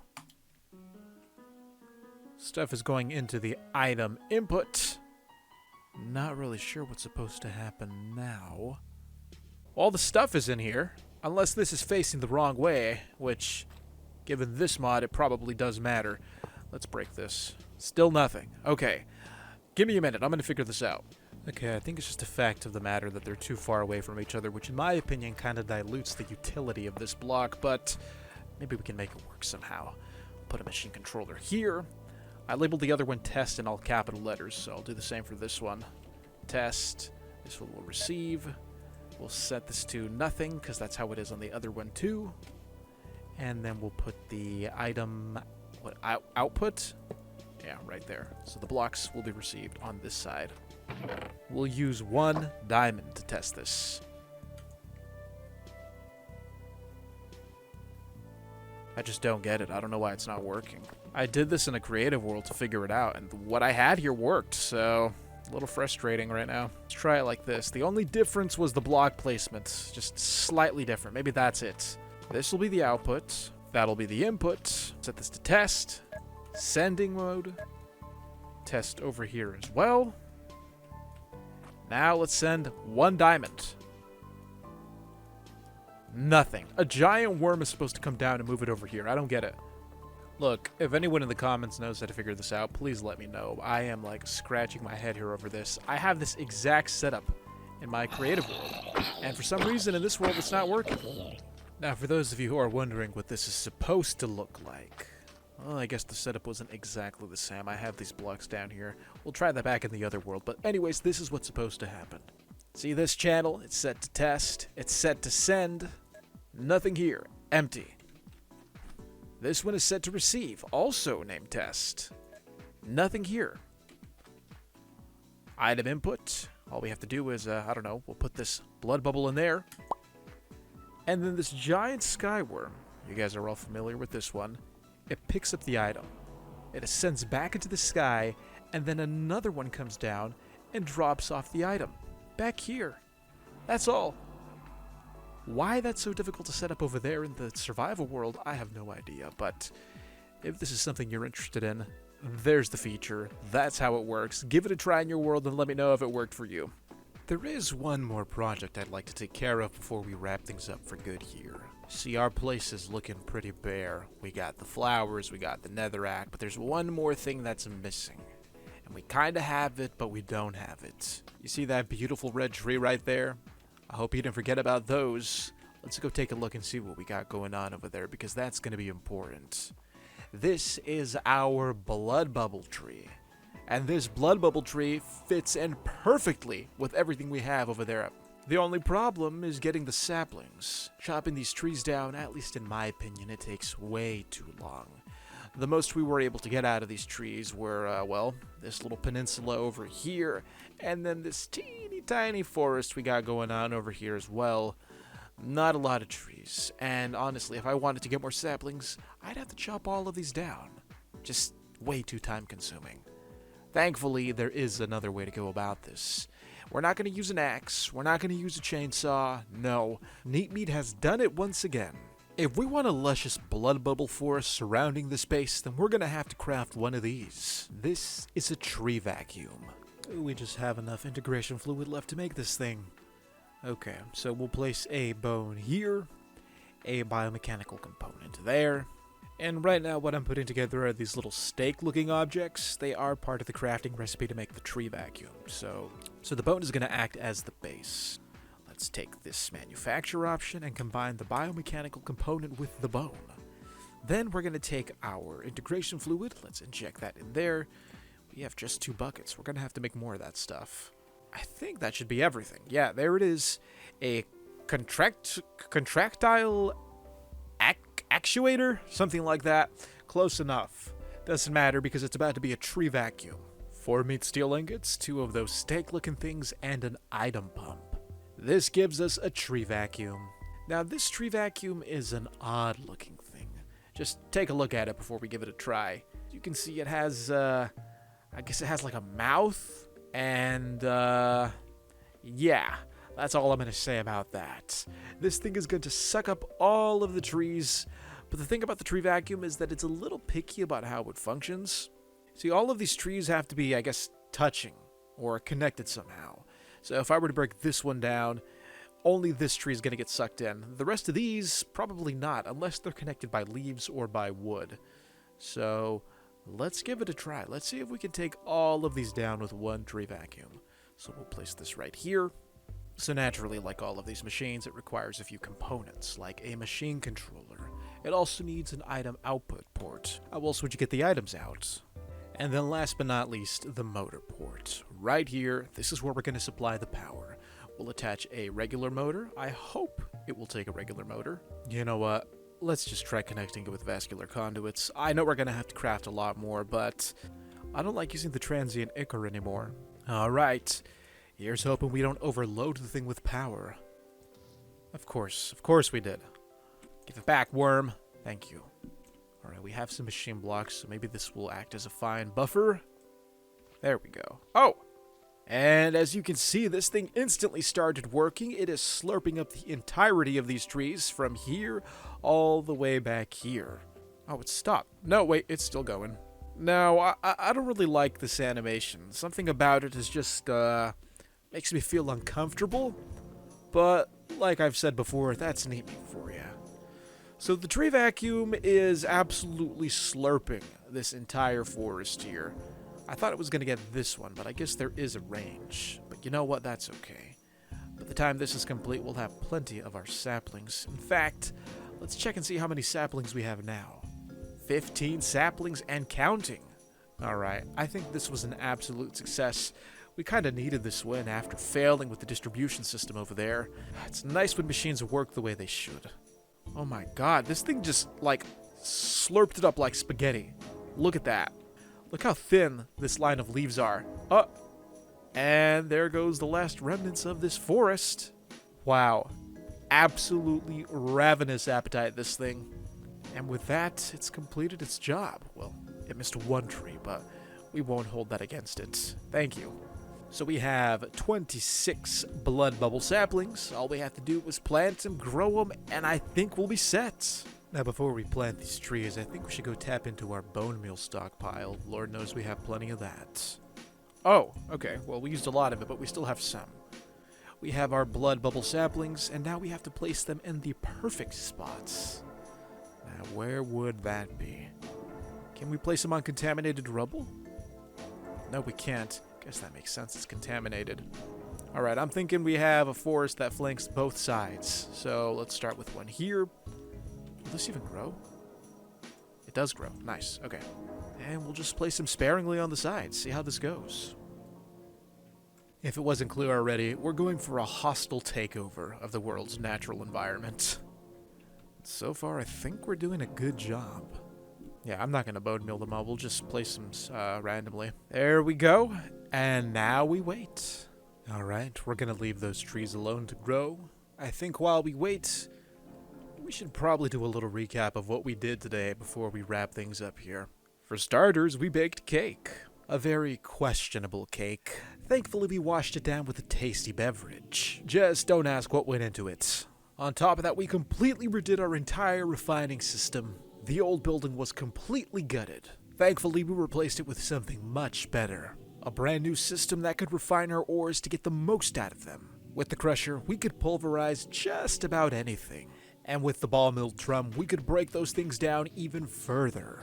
And once everything was crushed and melted down, we could filter it all through an enlarged trommel. All of which was housed in our beautiful base, which was assembled with our beautiful schematic cannon. But such a setup needs a lot of power. Thankfully, we established quite the fuel network to make sure that we never run out of power again. Although it did mean I had to plant a ton of flowers, all of which fed directly into the stomach and heart of our power system. The only downside is that all of my machines did affect the world quite a bit. Who am I kidding? This isn't a downside, this is amazing! Look at these trees, look at those flowers, look at that base! This world is finally taking shape. I almost forgot to mention the part where we clone things using this. And how could I forget about our good old friends, the cows? The cows, always so hungry, always so eager to follow a piece of wheat anywhere. Thanks to the cows, we were able to get tons of meat. When ground up, they were converted into tissue slurry, and that tissue slurry was refined. That ended up becoming meat, which we stored here in the flex tank. Now, why am I reviewing this process? One that we're all very familiar with by now if you've been paying attention. Well, because with the meat, we've been doing something very special. That's right, we've been cloning. With our synthesizer, we've been able to take meat, convert them into eggs, and inside these eggs, anything we want. So long as it corresponds with the salts that we have in our synthesizer. You see all these eggs? They're all skeletons. And just how did we go about hatching those eggs? Well, I thought of a process for that too. Thankfully, it incorporated stuff we already had. Let's go ahead and look at that once again.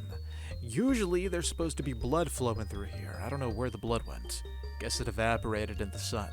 It's okay, folks, we do have little reserves of blood left. As I was saying, for the eggs to hatch, they need to be submerged in blood. So you place the egg in the blood river, it flows down the blood river, and by the time it gets to the end, it hatches. The best part is that the egg, or the mob, sometimes they can get ground up, which is what we wanted in this case because this is going to make us bone meal, which, well, we use to make our power flowers over here, which in turn powers our entire heart system over there. Yeah, it's one big, beautiful cycle, and it all works together in eldritch harmony. I don't even know if these things are worth reviewing. They didn't work. Our so-called distributors, which didn't distribute a thing. I'm tempted to try it one more time. Let's see. Set to send. Set to receive. They're both ready. Nothing. Absolutely nothing. Which is disappointing because that would have been quite the spectacle. But aside from that, I think that covered almost everything we did today.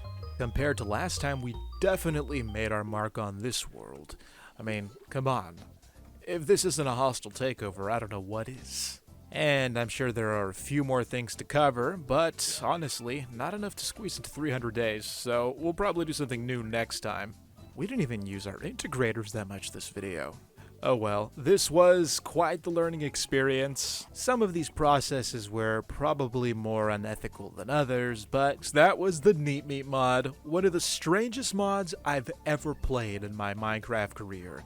It had just about everything a tech mod should have, although its approach is what makes it stand out the most. Machines made out of meat? I mean, that's as original as it gets. If you haven't already, I highly recommend this mod. Give it a try if you like a challenge, because sometimes figuring some of this stuff out, it really makes you scratch your head. Thank you to all who asked for a sequel to our 100 days video. This was 200 days. I think we've done just about everything I wanted to accomplish in this video. Isn't that right, Mr. Horse? I'm not gonna lie, guys. I am gonna miss our Eldritch world. It was finally starting to take shape so beautifully.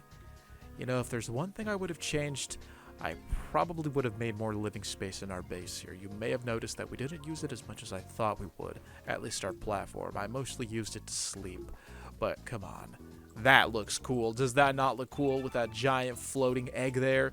The chain supporting the platform? You know, one thing I should have done as well is probably respawn the villagers. We probably could have cloned them. But, oh well, I guess this village was, it was bad for the environment. These guys were polluting, they were destroying the earth, and we can't have that, not in Minecraft. I say good riddance. Well, I think that's just about everything. We're gonna wrap it up here. Thank you so much for watching. I hope you enjoyed everything we put together today. It was quite the experience. If you did like today's video, well, be sure to leave a like, comment your favorite moment down below, and don't forget to subscribe if you're new to the channel and you want to see more content just like this. Once again, thanks for tuning in. I will see you next time. This has been Doublesal. Have a fantastic day.